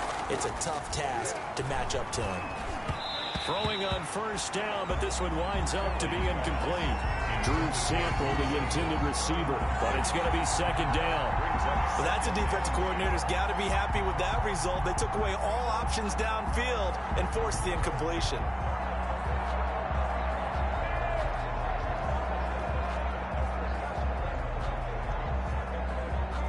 So 2nd down, still 10 yards to go. Ball on the 43. To throw again, Finley. And he fires one that's intercepted. Picked off at the 40. There he goes, right side. And he will score. Touchdown, Kansas City.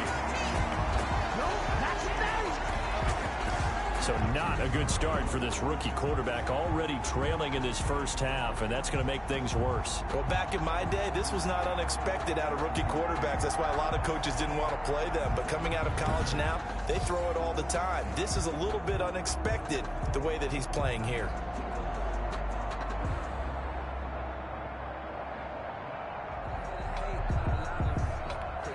Butker now to add the extra point.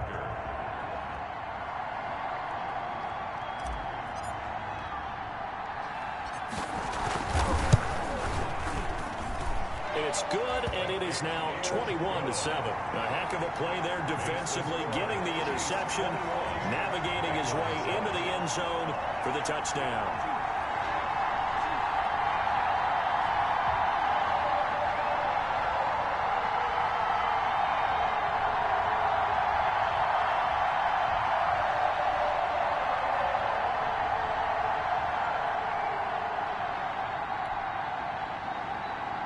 Harrison Butker to kick off for Kansas City.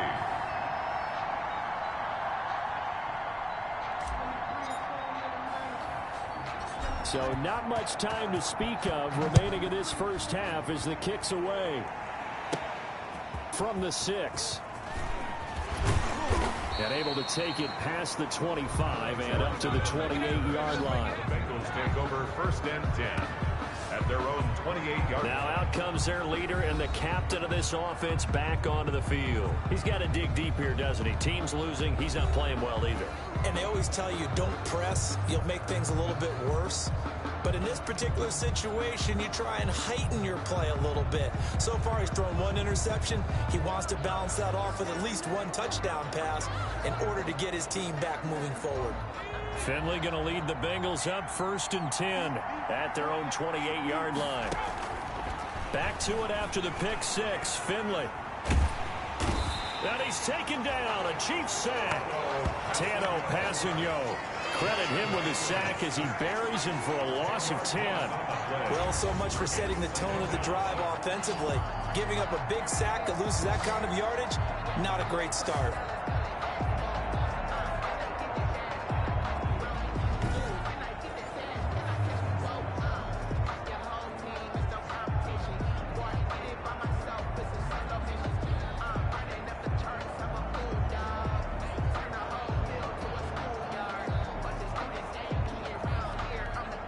So now 20 yards to go on second down after the sack. Work to be done. From the shotgun, Finley. He's got a man, and that's Alex Erickson. And able to break one tackle, but then quickly brought down. But a nice little gain. A gain of 7 yards. And it's third down.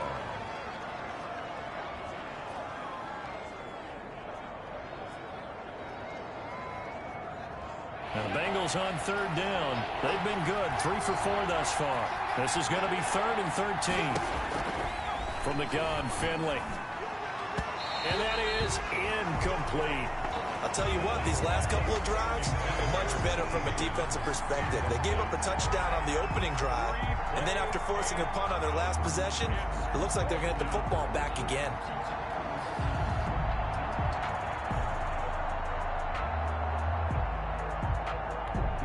Here's Kevin Huber now, as he'll kick it away for the second time.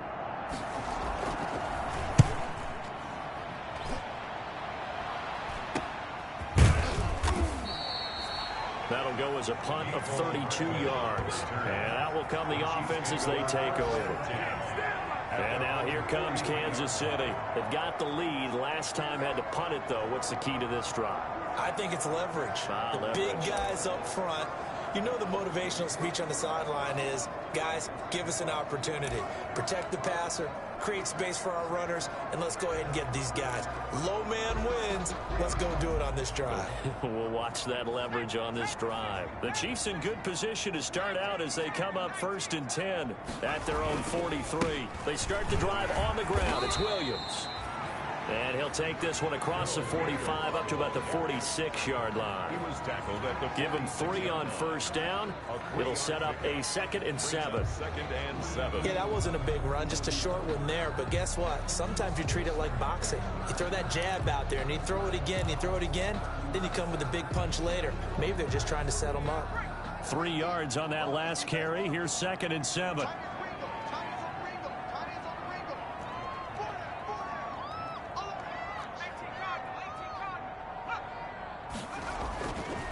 Moore now. Taking a deep shot here for Hardman. And this is caught inside the 5. And he just falls short down at the 1-yard line. Chiefs. That's a big-time pitch and catch right there. And, partner, I remember the days when quarterbacks would try this. They were holding their breath. But nowadays, they're counting on their receiver to be just a little bit better than the defensive back when it's one-on-one and the ball's in the air like that.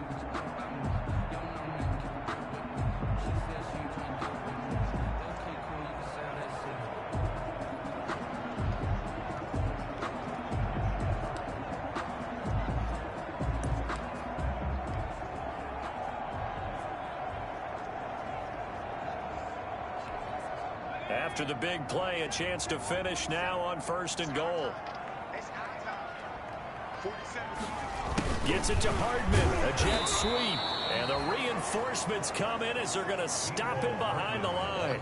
That's going to go as a loss of a yard, and it'll be 2nd down. It's a loss of 1. A lot can go wrong when you call a play like this down in the red zone, but that's where you appreciate this from your head coach. He's not afraid to trust his guys to do the right thing, and as a player, that means an awful lot.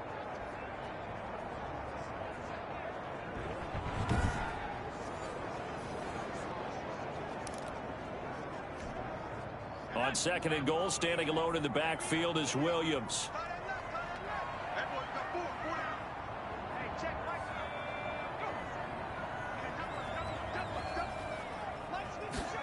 Gets it to Hardman. A jet sweep. And he'll only get a yard to bring up 3rd and 1. You got to be ready for anything when you play defense against this head coach. That is not something you'd expect to see here in the red zone, but it winds up getting him a few yards.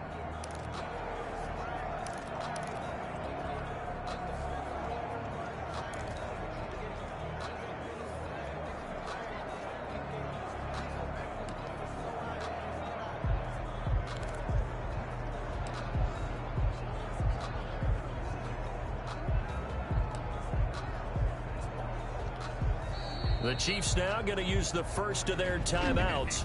They'll have 2 remaining as we step aside here in this second quarter.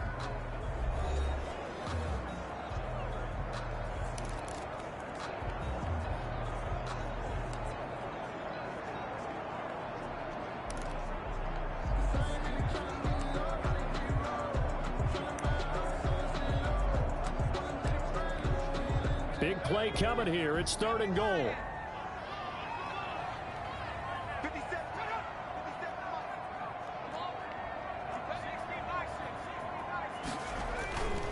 They'll run it with Williams.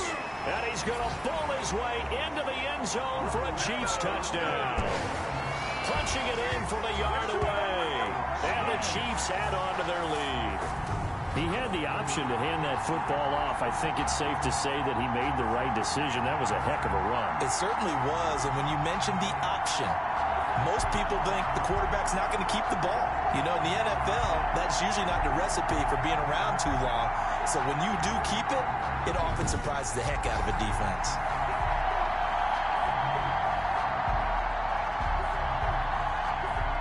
Butker on for the PAT.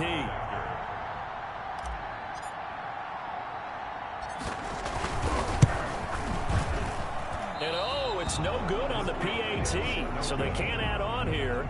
And our score is going to stay right where it is.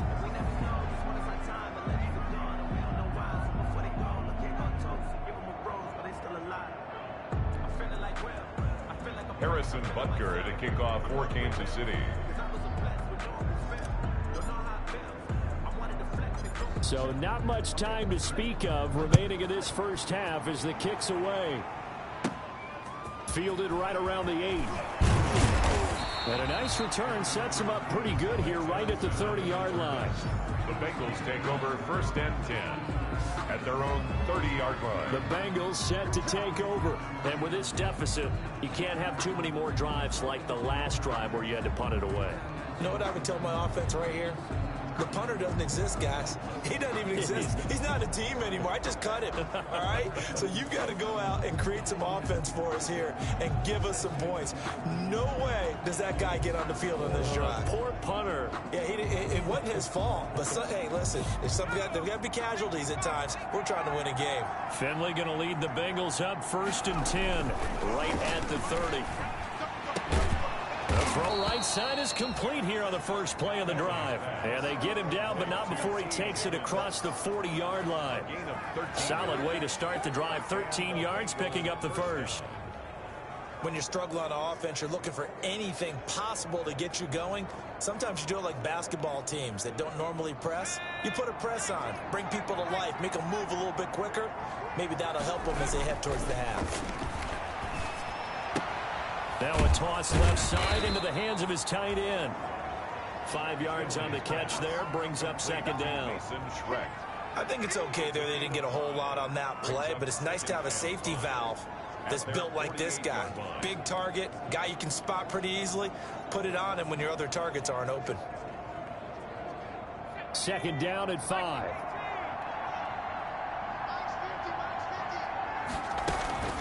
Now Bernard.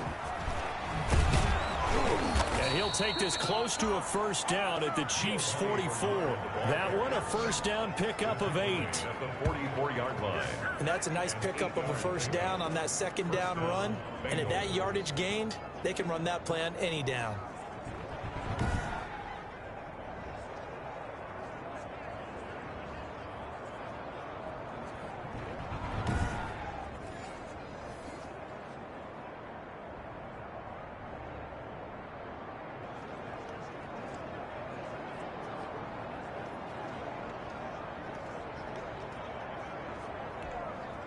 So now 1st and 10 in Chiefs territory at the 44-yard line. Now Finley. Gets it to his running back, Bernard. And he's corralled, but not before getting it inside the 35. 10 yards there on a Bengal first. Well, these guys have definitely been outplayed in the first half. I like their countenance. I like the way that they haven't panicked out there, the way they're carrying themselves. They're starting to move the ball, and what you have to do, maintain your poise and start to put together some drives. From the 34 now, here's 1st and 10.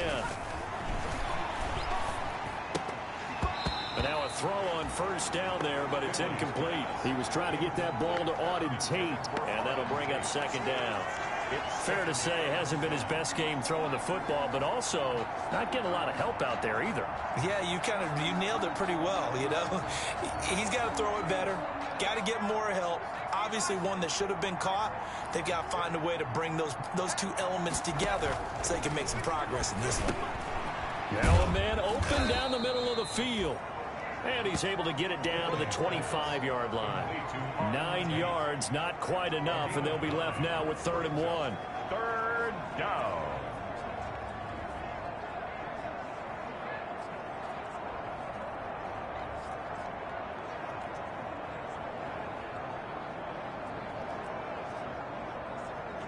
Now Bengals on 3rd down. They've converted 3 out of 5 thus far.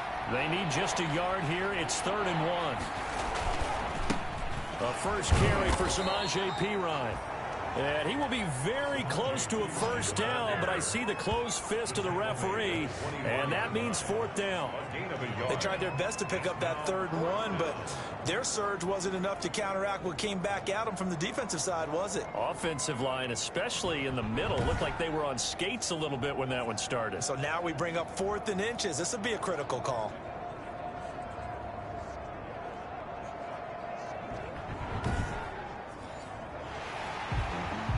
Every time I see a coach challenge a spot, that makes me a little bit nervous for that coach. Those are very difficult to get overturned. Well, the biggest reason, correct me if I'm wrong, is just technology. A lot of times you just don't have the angle. Yeah, I think all the coaches, when they want to challenge that type of a play, they want to put the magnets or the things, the sensors in the ball to show exactly where it is. But right now, it's all about us humans. It's time to learn that. Mess around and put that.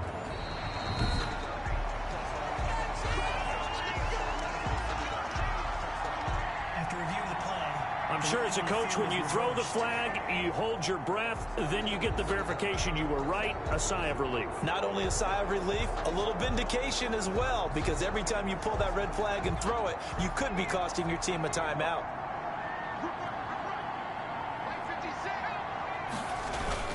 They'll run on 1st down. Bernard. They give him 4 yards there. It'll be 2nd and 6. But if you're going to have a relay race, you're probably going to pick your backs and receivers to run it, but don't underestimate the conditioning of the offensive line. They're out there just dictating things, staying on the field, and keeping a long drive going. 6 yards left on 2nd down.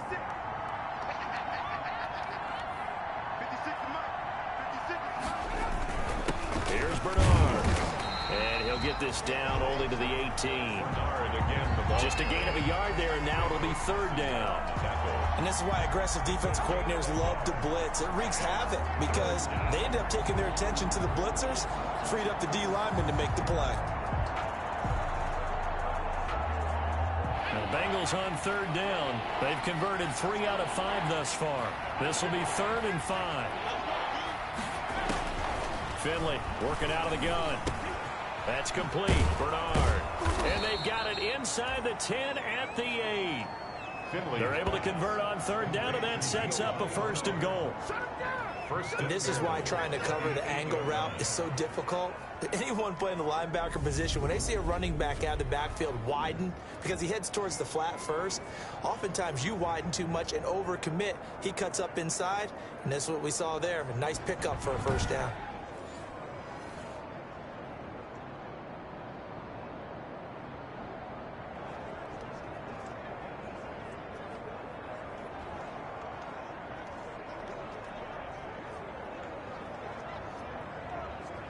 First and goal, and they got to be thinking a chance to get right back into this football game.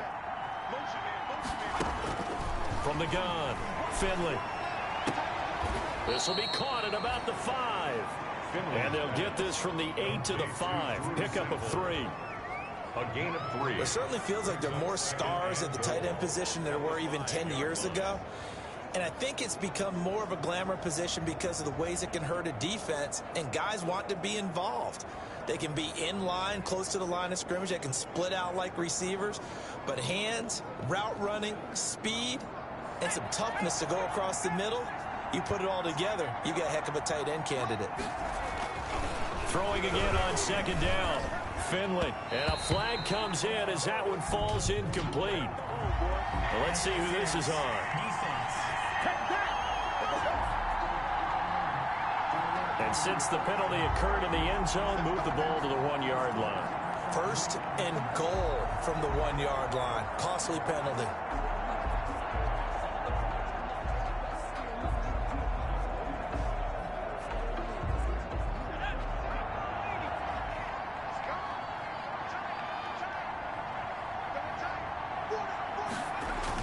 Here's Finley. And that is caught. He's got it for a Bengal touchdown. Drew Sample there to make the grab. And the Bengals are able to draw a bit closer. You got it figured out by the goal line. This is where a tight end earns his money, in the high traffic area. And he's able to work free in the middle of the end zone and grabs that one for a touchdown.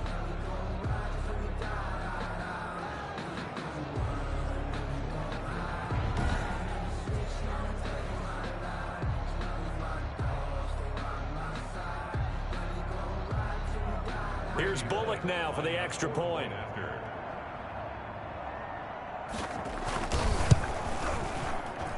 He's got it, and the score's now 27-14. That one in the books as a 12-play drive. And it's finished off with a Cincinnati touchdown.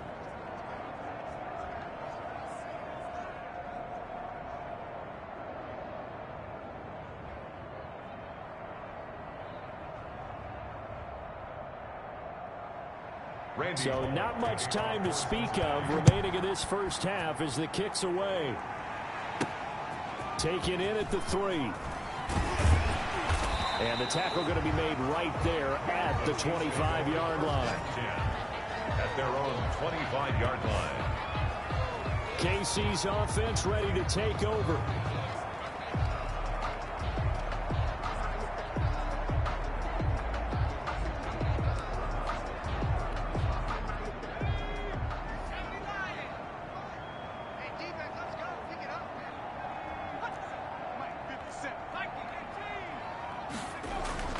Moore throwing on first down.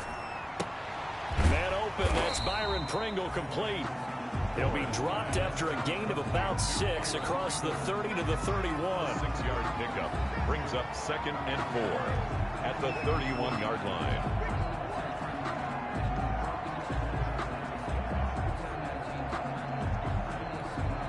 They'll come up now 2nd and 4 from the 31.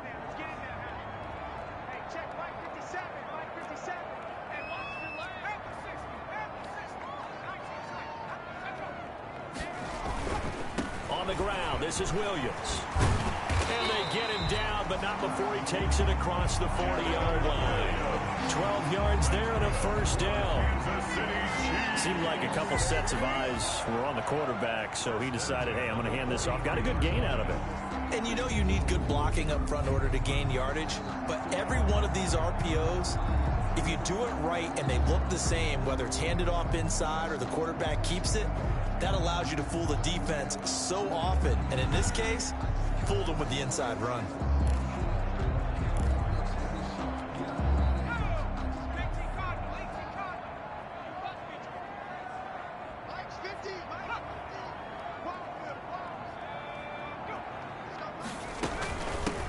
On first, here's Washington. And he'll take this one up close to about the 45. Credit him with a 1-yard gain there to make it 2nd and 9. Well, sometimes you just have to give credit to the defense. Great job there at the point of attack, holding up. They won their battles at the line of scrimmage, left him no space to try and run. A really nice job swarming to the ball carrier.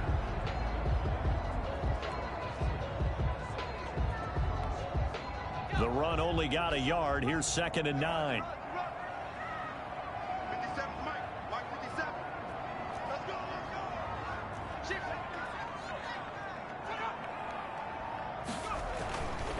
Looking to throw. Moore. This is caught by Williams. They'll get nothing out of that one, and it's going to lead to a 3rd down. Williams. No gain on the play. Brings up 3rd down and 9. 2 minutes remaining in this first half of football.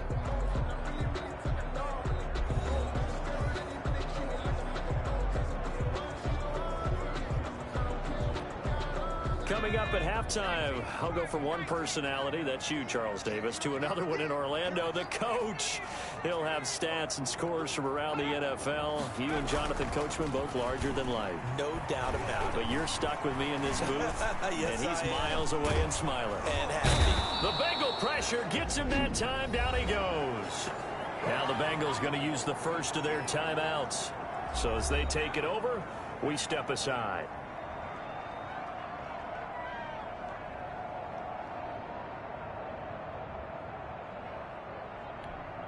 Here's Tommy Townsend now as he's on to punt for Kansas City.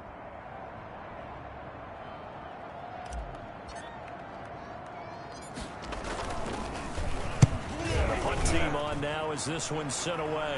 Fair catch called for and made at about the 32-yard line. Just a 25-yard punt. Not what he was hoping for by any stretch. And the offense will take over with a new set of downs. Cincinnati now ready to take the field. I guess they have to feel a little gratified to at least get on the board last time, but still work to do. No doubt about it. I wonder now if they're going to try to increase the urgency a little bit, maybe pump up the pace, maybe go 2-minute. Who knows? Let's see what they decide to do. From the 32 now, here's 1st and 10.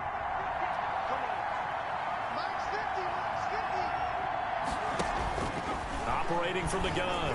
Finley. He'll get this complete to Erickson. And they get him down, but not before he takes it across the 40-yard line. It's a gain of 10. Finley setting up on 1st down.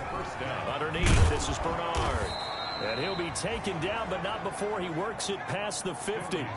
10 yards there on a Bengal first. 1st down, Finley. As a passer, you're always trying to find that open window to throw the ball downfield. How about this one? Right in the middle of the field, right in the heart of a defense. The Bengals going to use the 2nd of their timeouts as they get the stoppage with a little over 50 seconds to go in the first half.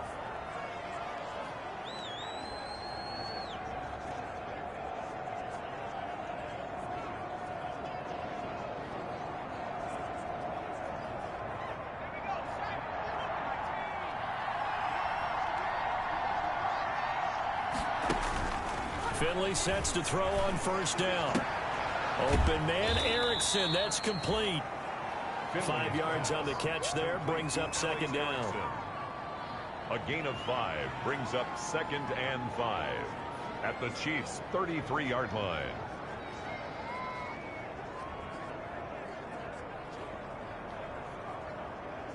Second and 5.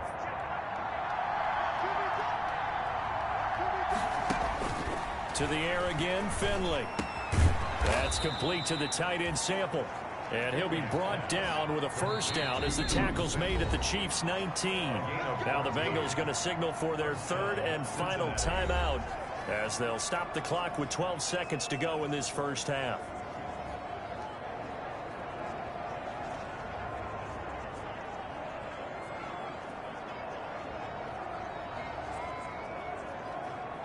So even though it's 1st down, here's the field goal unit on now to try to get 3 before halftime. From the left hash, it's a 36-yard attempt. Bullock's kick is good, and that gets them back within 10.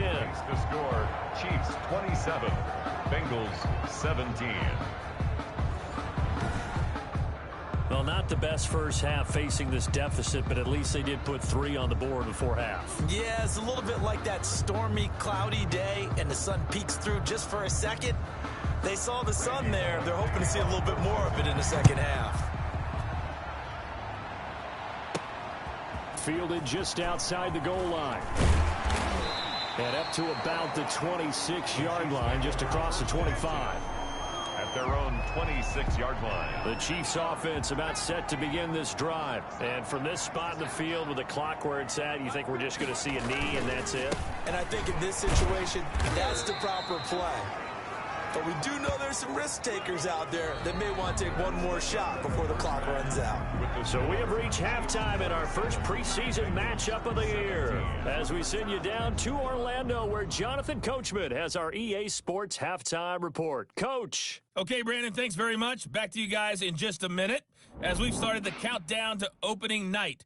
3 more weeks of preseason action follow this, and then we get it all started less than 1 month from tonight. In our game, most of the starters have made their cameo and departed, but plenty of youngsters out there with a lot to gain or lose as we get you right back out to Brandon Gott. All right, Coach, thank you, and we welcome everyone back for quarter number 3.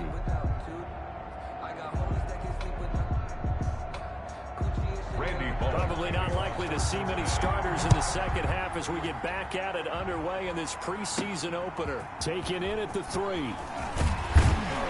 And he'll take it up past the 25 to the 26-yard line. At their own 26-yard line. Here comes the Chiefs offensive unit as they'll have it to begin quarter number 3. They built a good first half lead. Now they have a chance to add on to it. And what I'm thinking is that the offensive staff spent the entire halftime just working with them on here's what we think they're going to do to attack us in the second half. Nice first half that we've had, guys, but be prepared for some change-ups. We're going to see them when we kick it off in the second half. See how they handle any adjustments that might be made defensively. He'll get a nice chunk there on the first down run, and it's 2nd and 4. Well, I think after that run, the defense getting back in the huddle and looking at each other and maybe starting to question their confidence a bit. They gave up a significant run, 6 yards, and now you're saying to yourself, how do we stop them, and do I have enough confidence to make a play? And he slips up past the 45 before being tackled. 15 yards on the play, first down. They got the lead early here in the third quarter, and runs like that are how they established that lead in the first half. I love the fact that you're using the word lead because they are leading from the front, pounding on the defense right now with the running game, and truly establishing themselves here in the second half.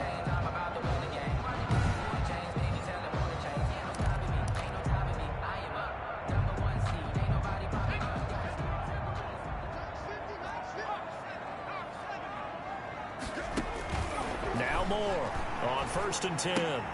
This pass going to be caught by Hardman. And down he goes at the 49, a 3-yard pickup. It's a pickup of 3. Brings up 2nd and 7 at their 49-yard line.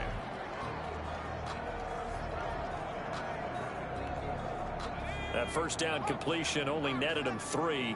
2nd and 7. 57, Mike, 57.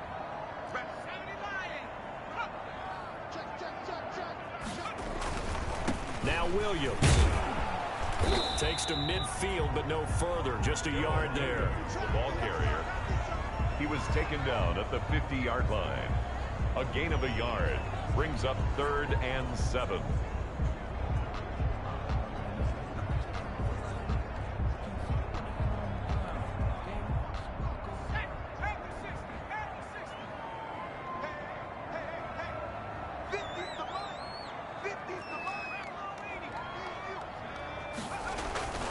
They run it again with Williams.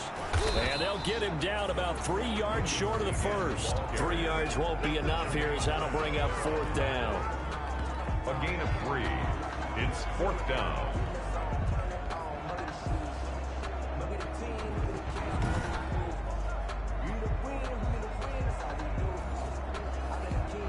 Here's the Chiefs punter now, as he'll come on to kick this one away.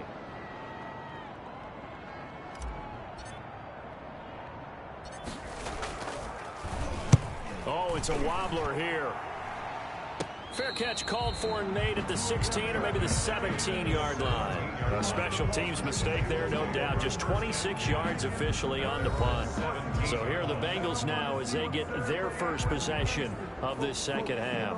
And, Charles, they trail by a couple of scores, but if they could put a good drive together here, it'd go a long way toward getting them back in this football game. And if you're looking at a checklist of things that they need to do in the second half, job number one was getting a stop, wasn't it? So big check right there. Now they want to see if their offense can build on that momentum. So from the 17 now, here's a 1st and 10.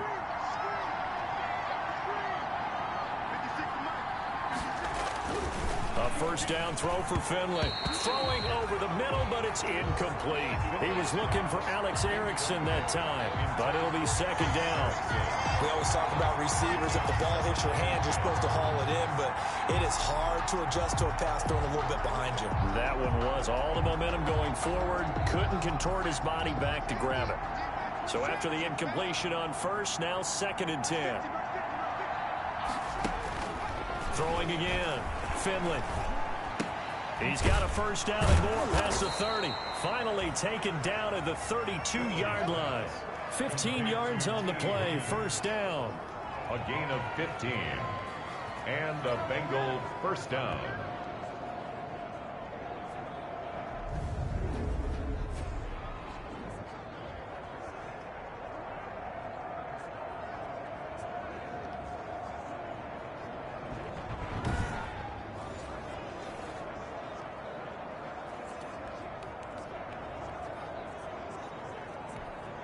From the 32 now, here's 1st and 10. Now a toss play to Bernard. He'll take this up just shy of the 40. Excellent display of footwork on that run.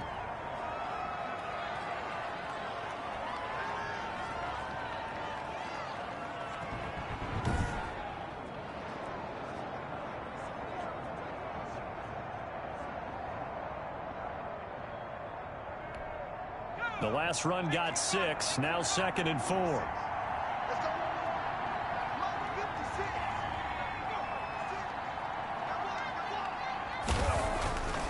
To throw, Finley. And the Chiefs are going to get him. Like a freight train there, Derek Nottie with a sack. You know, on these types of plays, we're always looking to assess blame. Okay, where did it break down? Sometimes it's just a great play. 3rd and 14.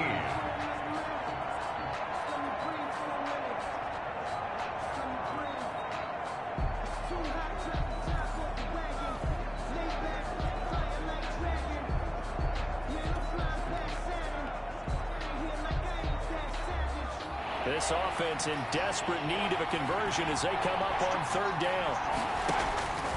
From the gun, Finley. And Tate's got it. And he'll be taken down, but not before they work it across midfield. Able to convert on 3rd and 14. A terrific play call. First down, Bengals.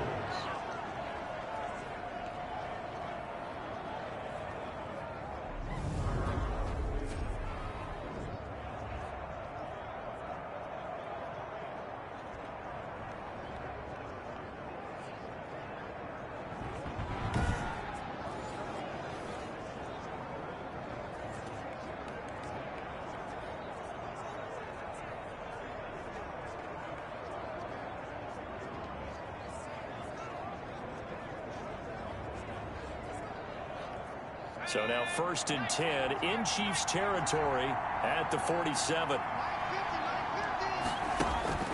Finley. On the screen, Bernard. And they go backwards here, losing yardage back at the 48-yard line. That one unable to develop, never got going. A loss of a couple, and it's 2nd down. You know what the key to a good screen pass is, don't you? But you're going to tell me, good blocking? Well, good blocking eventually. But first is good acting. You want to let the defenders go past you, leak out to whichever side or even in the middle where you want to set up the screen, and then you do your blocking. How about the read, though, by the defensive guys? They weren't fooled at all and actually ran with the lineman to where the play was and smothered it for a loss of yardage. 2nd and 12 after the first down pass play went backwards for 2 yards. Operating from the gun, Finley. And this is caught. A spectacular one-handed grab there. That one good for 26 and a first down. What a catch and one-handed, and I'm starting to lose my awe about the play, and maybe I shouldn't. How much of this is the player? How much of it is the glove? Well, those gloves, they do have a little grip to them, don't they? They get a little extra tackiness to them now, and I know the guys in the NFL, the competition committee, some other places, they're talking about examining those gloves to see if they're having too much of an effect on the game.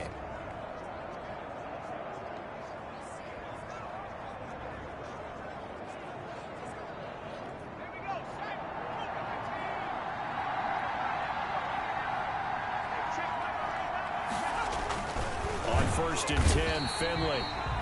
Under a heavy rush, and down he goes.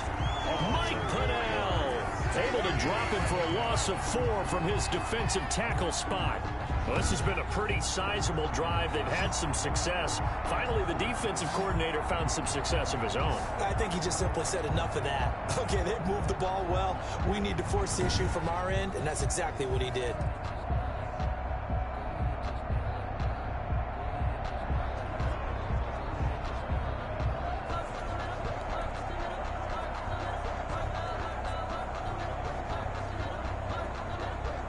Well, this has been a good march down the field, but now they're stuck looking at a 2nd and 14. A draw play. Bernard. And that didn't fool anybody. He's going to be dropped in the backfield. Just a loss of a yard there, but it's not going to help. Now they face a 3rd and 14. Well, they went back to him, but the results were similar, so I highly doubt that he'll get another opportunity here on 3rd and long.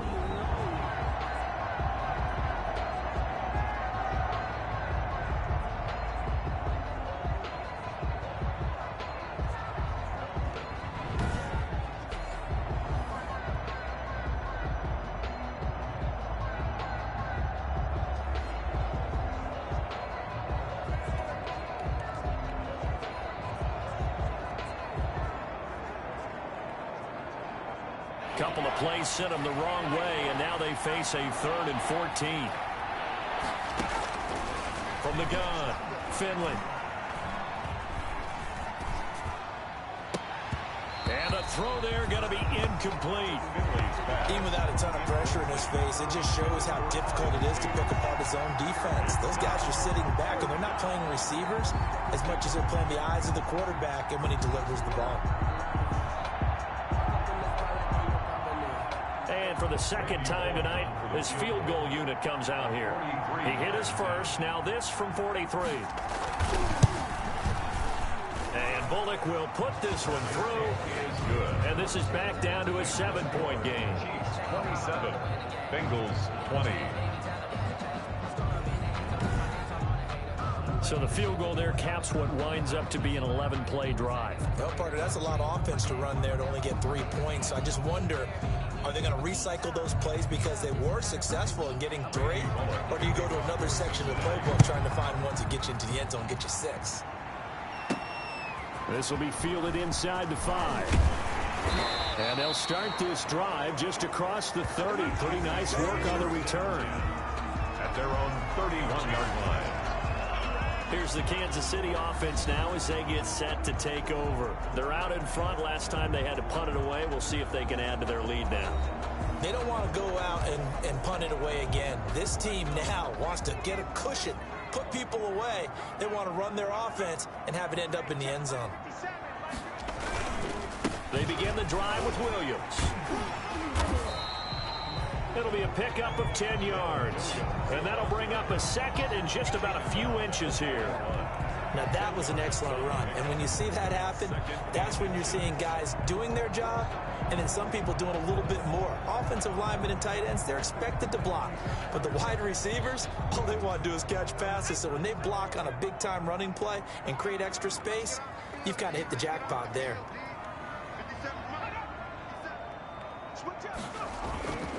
Again, it's Williams.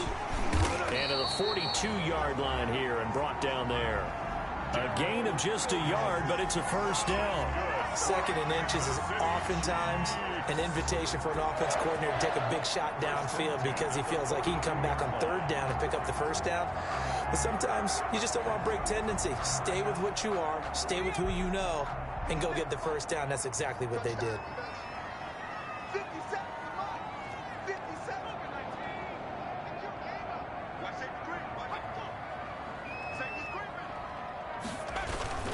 Now a first down carry. It's Williams. And he'll go down, but not before getting this inside the 30. A big run there. 29 yards in the first. Well, when you're able to break a run against a cover 2 or a 2-deep zone, safeties are back a little ways. What you're counting on is the guys taking care of business up front and then maybe climbing to the 2nd level, that offensive lineman or tight end getting up to the 2nd level and able to block the safety in order to create a big run. Now making those linemen work with a couple blocks. They look good doing it there. So they'll come up in Bengals territory now with a 1st and 10 as they're down to the 29-yard line. Now whistles and a flag down. Looked like one of the chief linemen might have moved.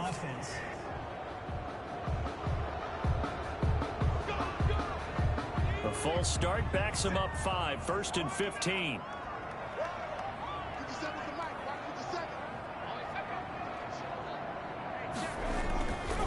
Following the penalty, it's Williams. And he'll get a little over 2, maybe a full 3 down to the 32-yard line. He's had success on this drive, but not on this play. Finally, they bowed up defensively. I think they were determined not to let him take it pretty much all the way down the field. Yeah, it looks like they handled their run responsibilities correctly this time. What we call them run fits, everyone was in the right place.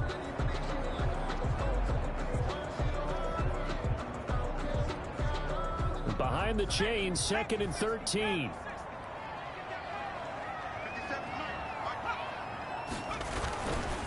Williams. Heck of a broken tackle and able to work this down near the 23. 8 yards on the run, and that cuts this down to a 3rd and about 5. Makes it 3rd. Offensive linemen love creating space for their guys carrying the ball, but when that guy also breaks tackles and creates extra yardage, they almost feel like he's one of them, and they really embrace him.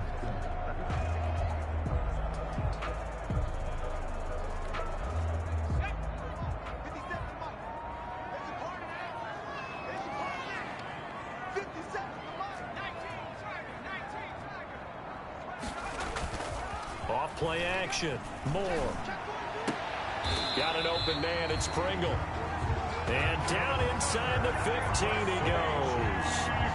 Give him 10 yards there as this offense is on a roll. This drive continues to plunge forward.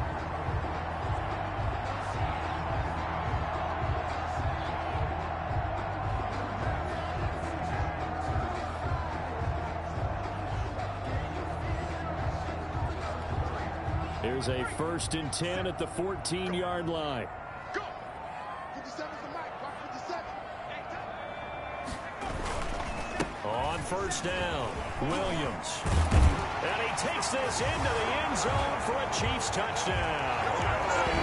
Darrell Williams ready for the regular season with his 2nd touchdown of the game. And the Chiefs are able to grow their lead. Circle that drive because that might be one to remember. Well executed to give him a little cushion. Well, let's take it into the boxing ring. You talk about them commanding it, keeping the fight where they wanted to, whether it was in the center of the ring or putting them on the ropes because it was jab, jab, jab. And finally, the haymaker to put that drive away. Butker now to add the extra point.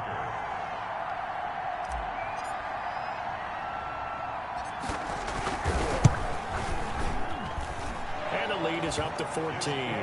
So that winds up a 7-play drive all told. And it was finished off by the 14-yard touchdown run.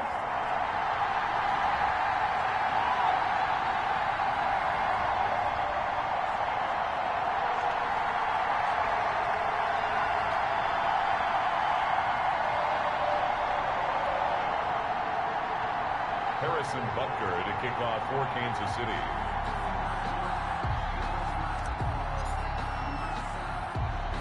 Now after the touchdown, here's Butker on to kick it away. Takes it at the 7. And they'll start this drive just across the 30. Pretty nice work on the return. Take over 1st and 10 at their own 31-yard line. And out now, here come the Bengals. And tough to win games if you're going field goal, field goal, field goal here. They got field goal last time. Now they'll be looking for a touchdown. They're looking for the big chunk now because, as you noted, the field goal way of doing it makes it that much harder, puts more pressure on every possession for you now. Go ahead and get 6 and feel a lot more comfortable about the position they're in. Bigger chunks. We'll see if they can get the score. Finley going to lead the Bengals up 1st and 10 at the 31-yard line. He'll set up to throw from the gun. He's got his man. This is Tate. A gain of 6 there on first. Pass complete to Auden Tate. A 6-yard. That time they hit him out of the slot on the drag. And that route takes some fortitude from the guy running it because he knows he's going through the briar patch, as I like to call it, right? He's trying to work his way through all that traffic and people wanting to put a little contact on him. Really well done.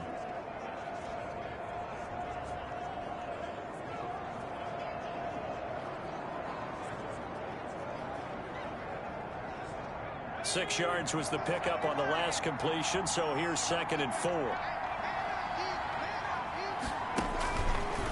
From the gun, Finley. They find some open field here. And he will take this one home. It's a touchdown. Touchdown, Chiefs. So that is 2 pick-sixes he's thrown in this football game. Now, you take those away, Charles, it's a completely different situation. It totally is, but guess what? They have to deal with what they have now, okay? So they can't just mentally go, well, if we hadn't thrown those pick-sixes, we'd be okay. Here's where you are. Here's where you're going to battle. But guess what? They're not out of it by any stretch of the imagination. Butker on for the PAT.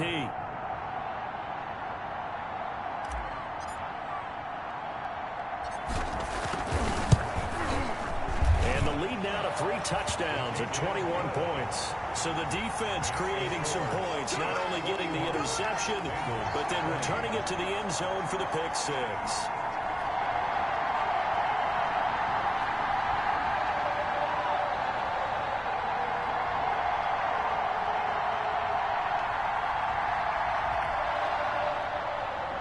Harrison Butker to kick off for Kansas City.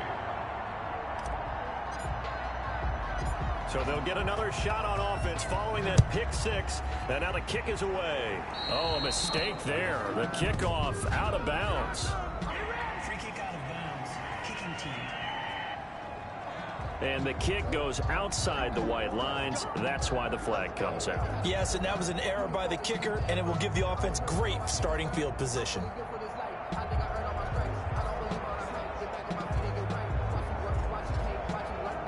Finley going to lead the Bengals up 1st and 10 at the 40. And he'll drop here to throw. Able to find Higgins. They'll contain him to just 4. 2nd down. To T. Higgins. 4 yards on the pickup. 2nd and 6 at the 44-yard line.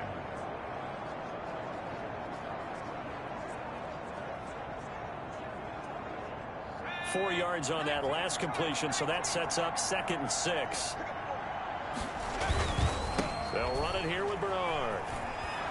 And he's going to be taken down with a marker on the field. So let's see about the call. Offense. Man, this is ridiculous, man. So on the big tight end, holding. Each and every year, we talk about very few tight ends coming into the league that are polished blockers or asked to do it a lot in college. So it's a constant struggle and a constant fight to learn how to do it without holding. Now they face a 2nd and long following the holding penalty.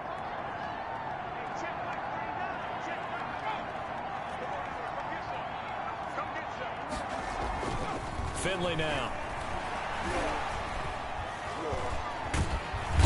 And he he's taken down. A Chiefs sack. Tano Passanio able to drop him that time for his second sack of the evening. And that's the second sack of the game, but this player, disruptive in all phases, whether he's going upfield, coming underneath, you name it. He's a big-time guy you have to block.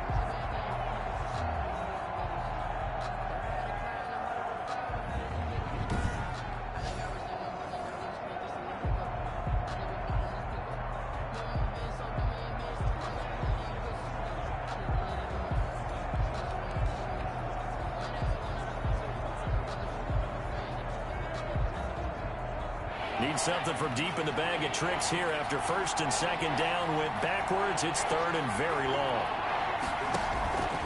From the shotgun, Finley. He's going to let one fly for Tate.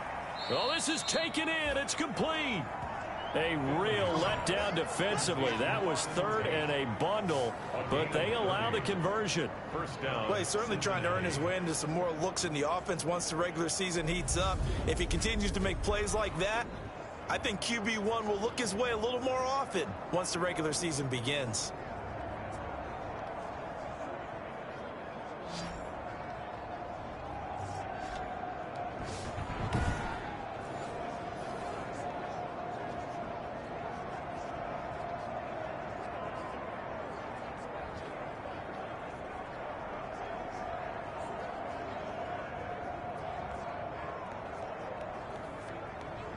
So the big play gets him across midfield now for first and 10. Throwing, Finley. Over the middle, it's complete. And he'll lose yardage here, back at the 47. That one unable to develop, never got going. A loss of a couple, and it's second down. Well, the protection was pretty good there. He was able to hold on to that for a long time, but just nobody could get open. Excellent coverage downfield. As you mentioned, no one could get open, and he's just trying to avoid the sack and get the ball out of there, but he ends up dumping it off, and it ended up as a negative yardage play.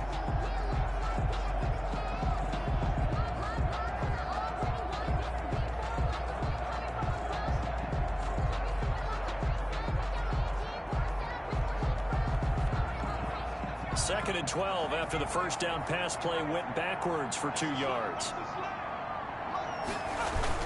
On the toss, Bernard. Oh, he's got some breathing room. And he goes down, but not before getting this inside the 25. 23 yards the pickup there. Even from up here in the booth, the play-by-play guy could tell that there was some pretty good blocking on the right side of the line. Well, you have good eyes, and it's almost like a ballet when it's executed that well. Everyone in the right spot, everyone in sync, everyone hitting the perfect notes. A little more percussion and a lot more bass, I would think, than you get your normal ballet. But at the same time, that was well executed.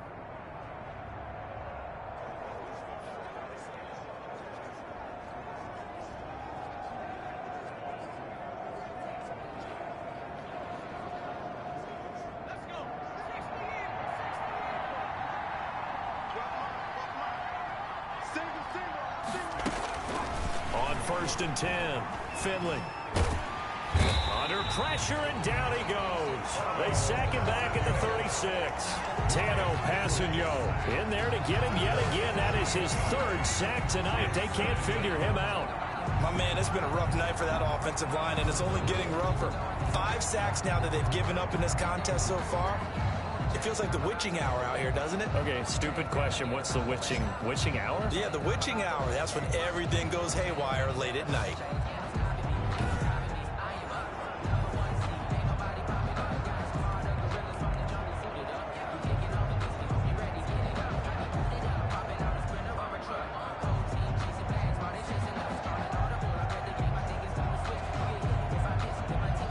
Pass protection has been a problem all night long as they come up facing second and a bundle.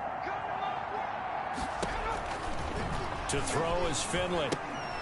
Oh, it's a screen pass. That's complete. And this will be a gain of 5 as he gets it to the 30. Finley's pass. For a second there, I thought that might break big. Screen pass. Looked like it was coming together. Looked like there was an opening. Still, ended up with a solid gain.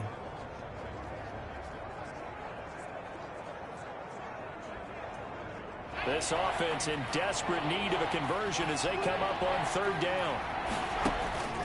Operating from the gun. Finley. And he's going to go down. They get to him back at the 40. Ryan Finley sacked. A loss of... So if we recount real quick, he had the touchdown earlier, and now he comes up with the sack here. No doubt about it, he's having himself a game.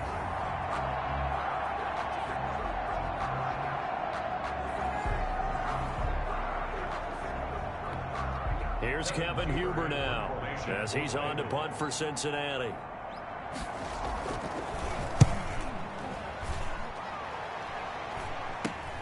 Hardman on the return. A very good kick there, but 15 yards on the return. First and 10. Getting set to go again as we look at the back, heading onto the field again. He's up over 100 yards, and he'll be looking to get in the end zone again. Has a tremendous nose for it, doesn't he?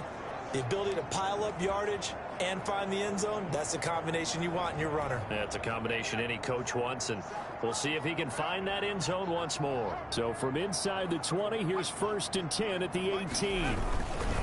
The busy night continues for Williams. 2 yards on the carry there. It'll be second down. Well, sometimes as a running back, you've got to be able to improvise when the hole's not where you expect it to be. But in this case, there wasn't any improvisation that he could do that was going to work. Kind of like if you're trying to be a comedian on open mic night at the Improv and you run into a tough crowd. They'll keep it on the ground. Williams. And he's going to get this one across the 30-yard line. 11 yards there, first down. That's good for a Kansas City Chiefs. 1st and 10 at the 31-yard line.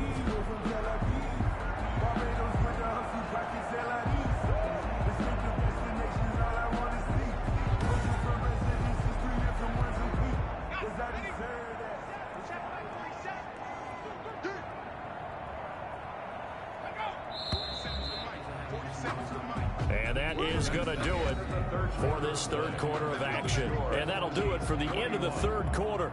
You're watching preseason football on EA Sports. Line of scrimmage, the 31 now on 1st and 10.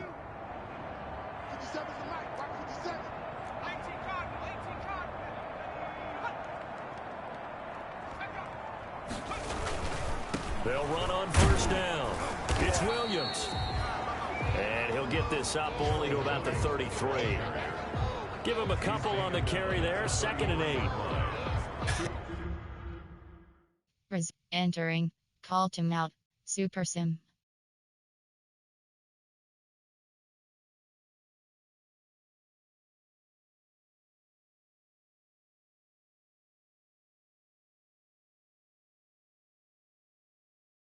Call timeout. Super Sim. Exit game. Depth chart. And slot 2. Slot 1. Player name Memware. AHB selected. Player name D. Williams. Player name D. Washington. Slot 3. Slot 2. Player name D. Williams. Player name D. Washington. Player name D. Thompson. Player name D. Williams. Player name D. Washington. Player name D. Williams.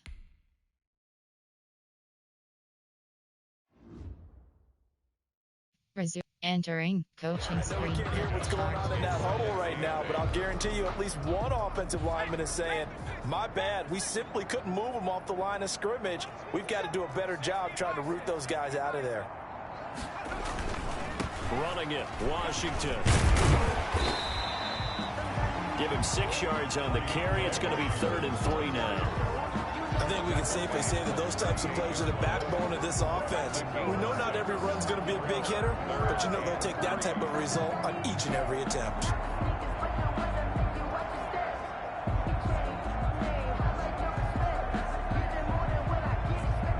The Chiefs on 3rd down. 5 out of 9 thus far. Here it's 3rd and 3.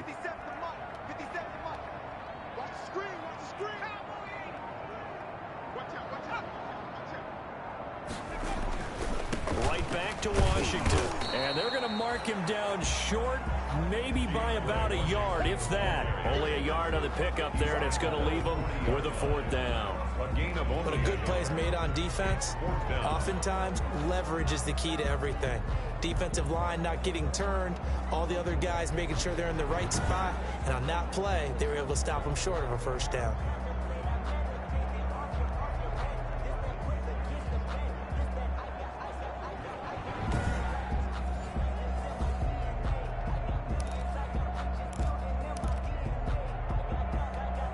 Here's the Chiefs punter now, as he's on to punt for the 4th time tonight.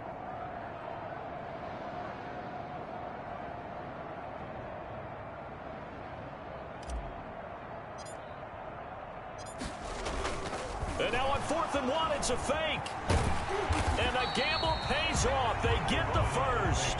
Anxious moments there on the fake, but they do get just enough to pick up the 1st down. So they snap it straight to the up man. What's his responsibility? Normally, obviously, just to protect, but he's got to be a guy that can be pretty agile too, right? Yeah, without a doubt, because you're talking about a guy, even in protection, he may have to slide up and down the line of scrimmage to pick up someone who comes through trying to block a punt. So you know he's got that ability to move, but oftentimes it's usually a running back, a fullback, someone who's used to having the ball in their hands, and he's able to pick up the 1st down. 57, Mike, 57. On 1st down, it's Washington.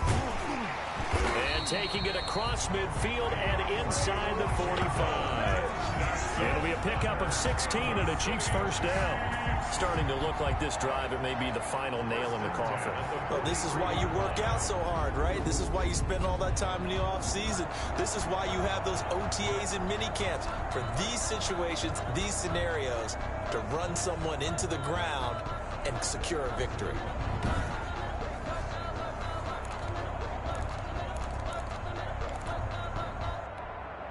So they'll come up in Bengals territory now with a 1st and 10 at the 43.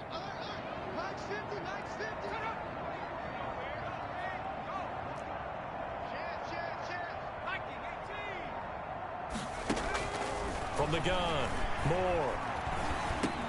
He's going to flip one out here to his running back. And he's going to get a solid gain of 9 before being brought down 2nd and right at a yard. A gain of 9 brings up 2nd and 1 at the 34-yard line.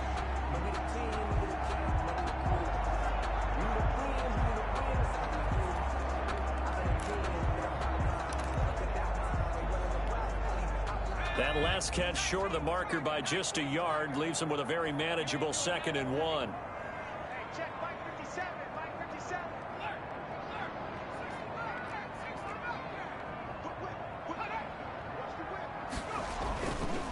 They run with Washington. And that play is blown up, losing yardage back at the 35. He winds up giving a yard back there, and now it's 3rd and 2.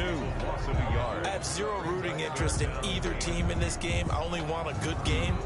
But with all the offense we've seen from them tonight, it's kind of nice to see the defense step up and make a big play. Yeah, I was wondering if they were ever going to get him in the backfield. Nice to see him get a stop.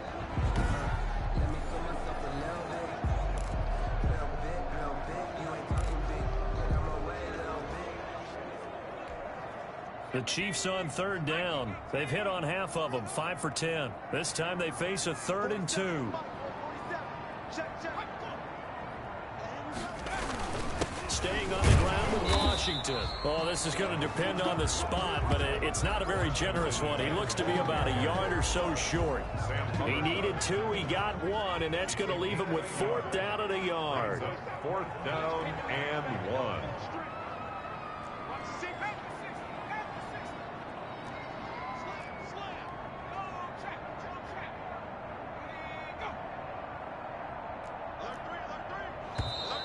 Oh, and now movement and a whistle, and they may have to rethink their plans on 4th down. Ooh, moving from his tight end spot there. Do you think that perhaps the play call was for him?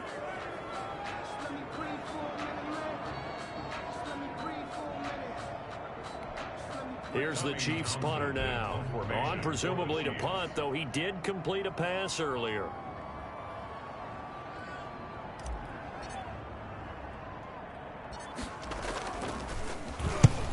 Here's a very low line drive, almost whiffed on it. Erickson now to return.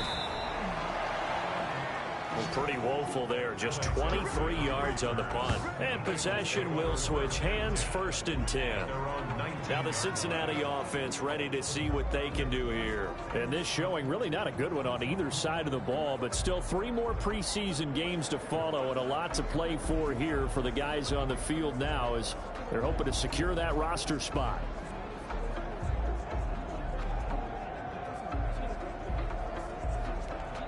So here's a 1st and 10 now down inside the 20.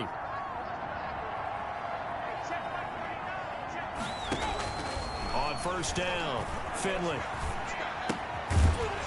And this will be incomplete. Physical play on the football there, and it's 2nd down. That incompletion is not a surprise with the way that this one has gone, and the frustration, the body language is evident everywhere. This team, they've really been put through the ringer in this one. So now 2nd and 10 after the incompletion on 1st down. To throw again, Finley. And the Chiefs are going to get him.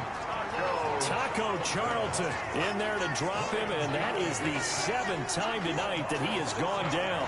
I remember throughout my career here in defensive coaches always say, guys, you got to earn the right to rush the passer. Well, they put themselves in a great spot with this big lead, and they know they've got to throw the ball. These pass rushers have to be salivating. It is pin your ears back time indeed.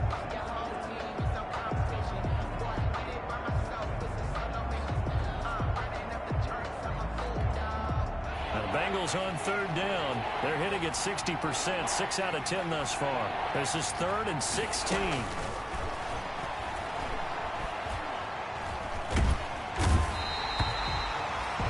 Tano Passanio. Make that now 4 sacks for him in tonight's ball game. As I was watching the play unfold, my eyes immediately went to the referee because I wanted to see, was he going to put those 2 hands over his head and that universal signal for a safety? But it's at the 1-yard line. You know you're playing with fire when you get sacked that close to the goal line.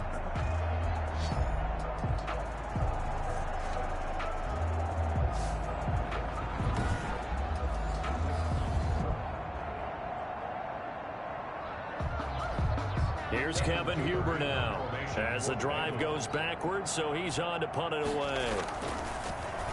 And he'll just punch it out of there, and it's not a great kick.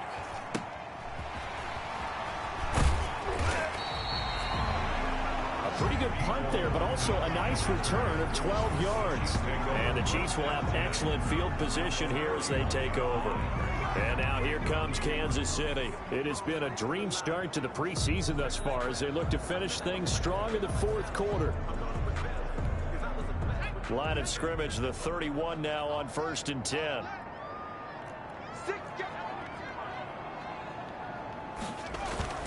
Off the play fake. Moore. And the throw left sideline here is caught, but they'll rule it incomplete. Couldn't keep his feet in. 2nd down. I know for us it's fun, and it's not so much fun for the rookie receivers when we see them coming into the league and we're going to training camps. You see them working on getting 2 feet down instead of 1. But the best ones train in college trying to get 2 down instead of 1, so the transition's a little bit less. In this case, though, wasn't able to complete it anyway. 4 yards the gain, and it'll bring up a 3rd down. Tackled at the 27-yard line. It's a gain of 4. Brings up 3rd and 6. The Chiefs on 3rd down. They've converted 5 times in their many chances thus far. This will be 3rd and 6.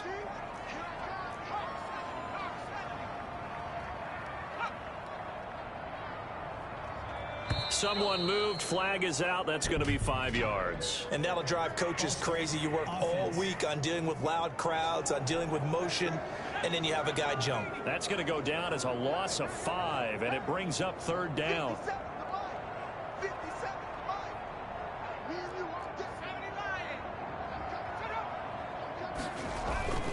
They'll keep it on the ground. Washington. And this effort will not get it done. He stopped well short of the 1st down at the 29. Give him 3 yards there as that'll take us to 4th down. A gain of 3. It's 4th down.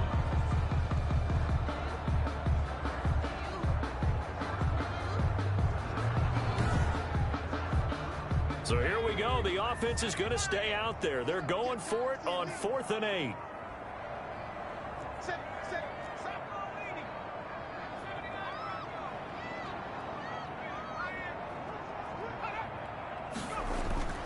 Now Moore. Andy Reid went for it, but it won't pan out. And the Bengals will get the football back. So they were really trying to put the nail in the coffin there already with this lead here in the 4th, but they didn't get it. Guaranteed, it's not going to be a fun handshake in the postgame, right? You just know that there's going to be some bad blood there. And I know if we go to the postgame press conferences, the winning coach, you know what he's going to say, why he did it? We need the points, okay? Because you never know at the end of the year if points are going to come into the tiebreaker if we're trying to get into the playoffs. That's always the standard justification. And he was hit as he threw it there, and it forces it incomplete. We've seen this quite a few times in this game. Offensive line unable to keep leverage, unable to keep people away, facing a lot of pressure.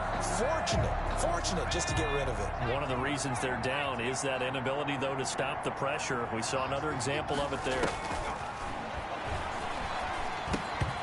And this one incomplete.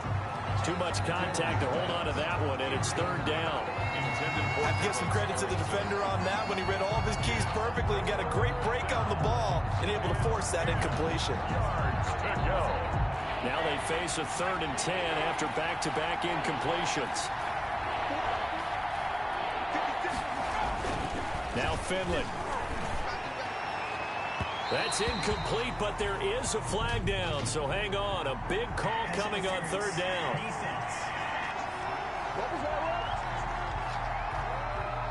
Some boos coming down right now from this home crowd after that call. Yeah, and that was because of the pass interference call, but for a second there I thought maybe they'd gotten a look at my appearance as Othello in the high school play. You were Othello? Not a good one, let me tell you. Throwing on 1st down. Finley. That's complete. Bernard. And he gets this inside the 35-yard line. 15 more there, and they're on a roll. It's another 1st down. Defensively here, you've got the cushion, but back-to-back pretty big pass plays there. Bend but don't break, but are they bending too much? I think that they are. To me, it'd be like playing basketball, and you put up a token press. Make sure you get up there and make them eat up some time. Make it a little bit of resistance so they can't just run it right down your throat.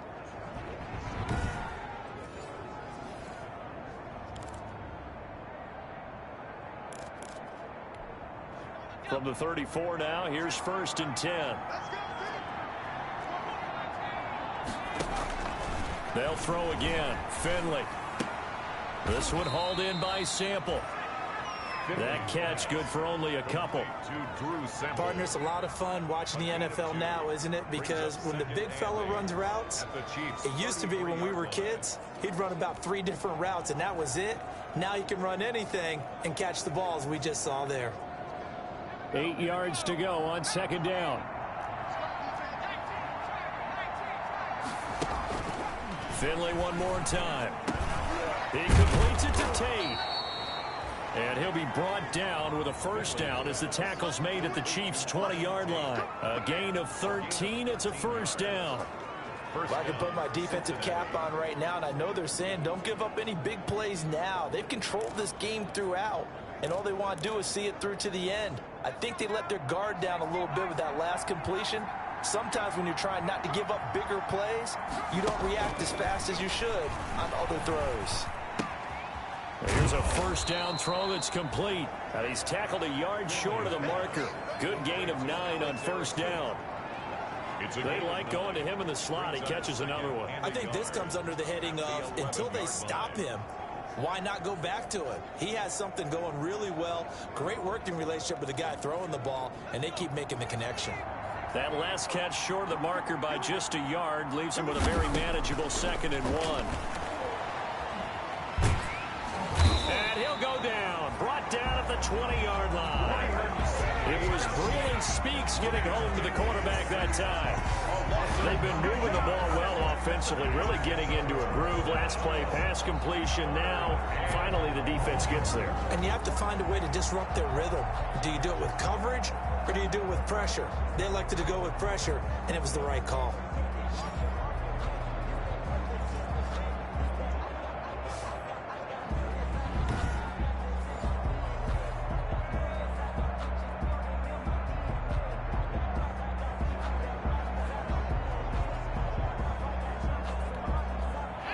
Bengals on third down. They've converted 6 times and could use a 7th here. This is 3rd and 10. Here's Finley. Out to the left. He's got Sample there. And he is not going to get to the marker as they stop him short at the 14. They get 7 there, but it brings up 4th. He wasn't the primary target, but I think it was almost like a check down situation, wasn't it? Yeah, hoping he can break some tackles, a big tight end, but he couldn't do it. Yeah, get into that big frame and hope he can scatter some bodies, unable to get it done. And they're indeed going to go for it here on 4th down. So trailing here in the last quarter. Let's see how this plays out. Now they go for it on 4th, but this one is going to wind up incomplete. Boy, it looked like he had it and dropped it. And the Chiefs defense comes up with a stop. Well, that's another mistake there on the drop pass on 4th. And we've seen him do things like this all game. It's not hard to figure out why they're down by that deficit. They haven't made plays that are going to keep them in the game or win the game all game long. That's another example right there. It all boils down at the end of it to execution. Either you make the play or you don't. Throwing here to start the drive as they connect left side. And they'll get it all the way up about 5 yards shy of midfield. It'll go as an impressive 31-yard gain. Boy, another big play late here for an offense, Charles. It certainly has had its fair share of big plays. Coverage has been a problem all game long, and I would say that going along with that has been confidence. Because even if they had the right coverage, they've still dented them, and now it's been a real issue for them during this game.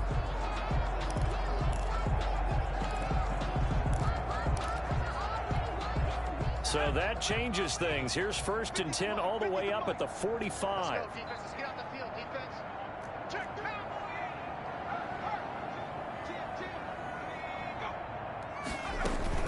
They run for the shotgun with Washington. Pushing forward for 3 up to the 48. Ball carrier. The 4th quarter here, they've got the lead. They want to keep it on the ground. That's what they're doing. Smart football. Keep the clock grinding. Keep it going. But you got to figure now, they're going to see more people stacked up at the line of scrimmage as they try and bleed it out.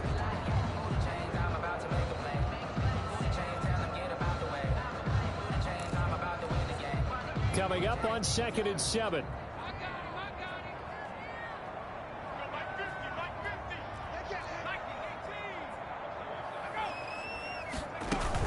They'll keep it on the ground.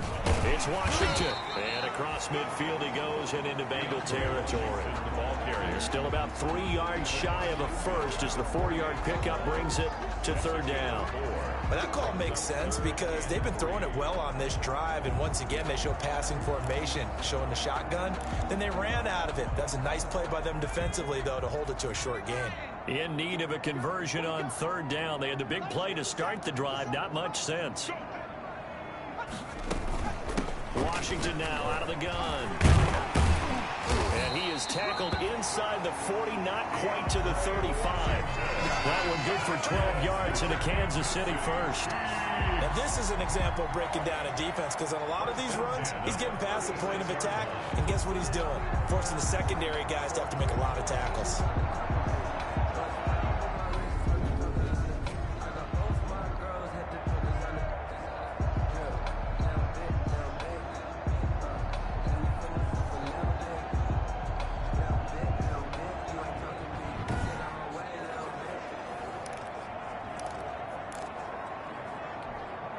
They don't need to run another play here before the 2-minute warning. Let's see if they do it anyway.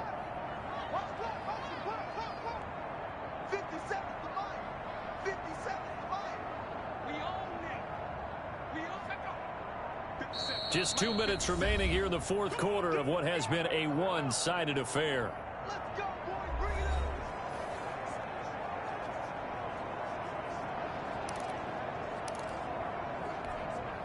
So the Chiefs in possession of the ball as we welcome you back. And no doubt what they're looking to do is just salt away the final couple of minutes and escape with a win. They'll run on 1st down.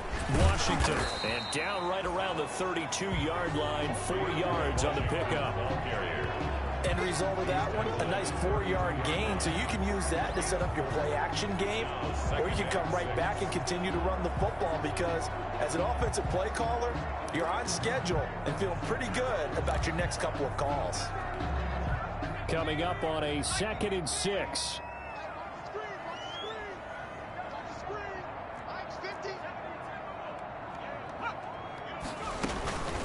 They'll try and run some clock here as they keep it on the ground. And able to break one tackle, but then quickly brought down. 3 yards is half of what they needed. Now can they get the other 3 here on 3rd down?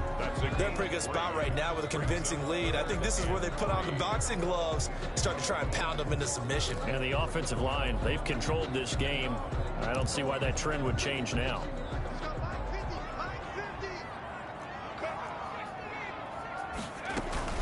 More now. Off play action.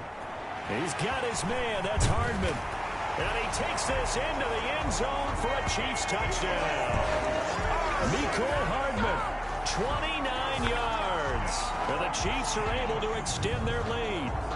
Well, there's just about a minute left in this game, and they're still taking it to the end zone. And you know they could have taken a knee there, but they decided to play this one all the way out. And I think their philosophy is, we're going to give you everything we've got.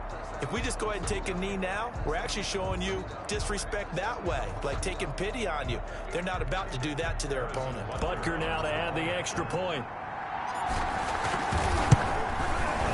And that'll increase their lead to 28. So this drive spans 7 plays. And it's capped off with a Kansas City touchdown.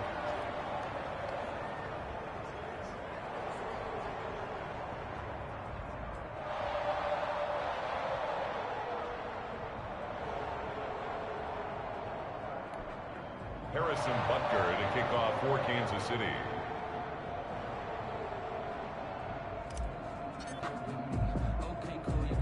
Now after the touchdown, here's Butker on to kick it away.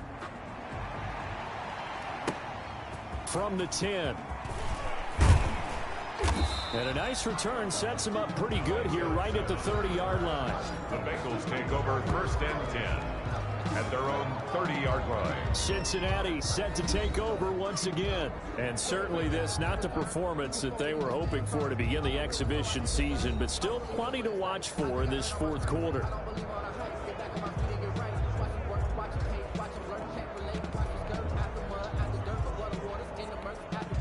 So 1st and 10 now from the 30.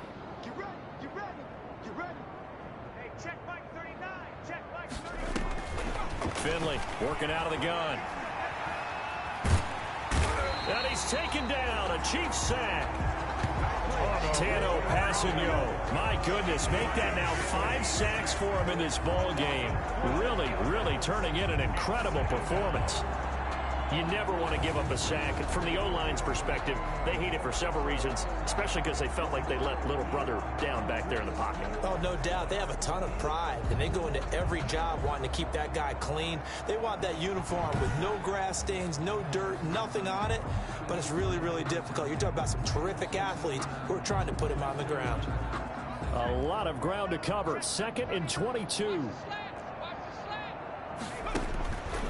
Finley to throw it. Now they set up the screen. That's complete. Now the Bengals going to use the first of their timeouts as they'll stop it with 27 seconds showing on the clock. That's the reason we ball for. Circle around twice for the encore. If you know, you know. Need something from deep in the bag of tricks here after 1st and 2nd down. Went backwards. It's 3rd and very long. Operating from the gun. Finley, now a desperation throw deep downfield. And that'll be incomplete as it's knocked away. But a penalty flag is down. So who's this going to be on? Well, the crowd doesn't like that. Was going to bring up 4th. Now it's 1st. They don't like it at all, do they? It brings them back into it, but really not in a positive way. Now they're angry. That can jangle a team a little bit as well. Pass interference ruined that series of downs for them. The Bengals going to use the 2nd of their timeouts as they get it with 16 seconds remaining on the clock.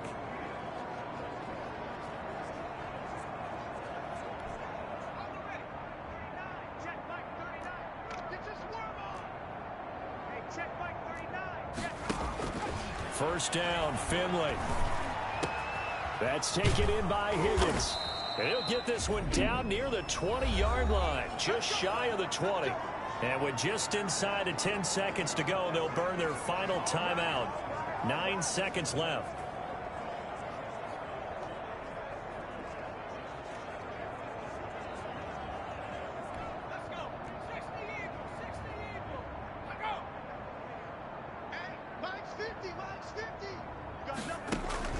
Finley setting up on first down. Underneath, this is Bernard. And he'll be taken down at the 20 after a gain of just 1. A big offensive explosion helped leading them to victory. And the defensive guys, they're just saying, hey, put those points up every week. We'll just keep winning. They will gratefully accept them, won't they? It makes their job that much easier when they're scoring that many points. Allows them to play with a totally different style and a different flow. That'll do it for us. For Charles Davis and all our hardworking crew, I'm Brandon Gaudin. You've been watching the NFL on EA Sports. For more, find us on Twitter at EA Madden NFL. The Chiefs victorious here as we say so long from Arrowhead. Post-game report player stats.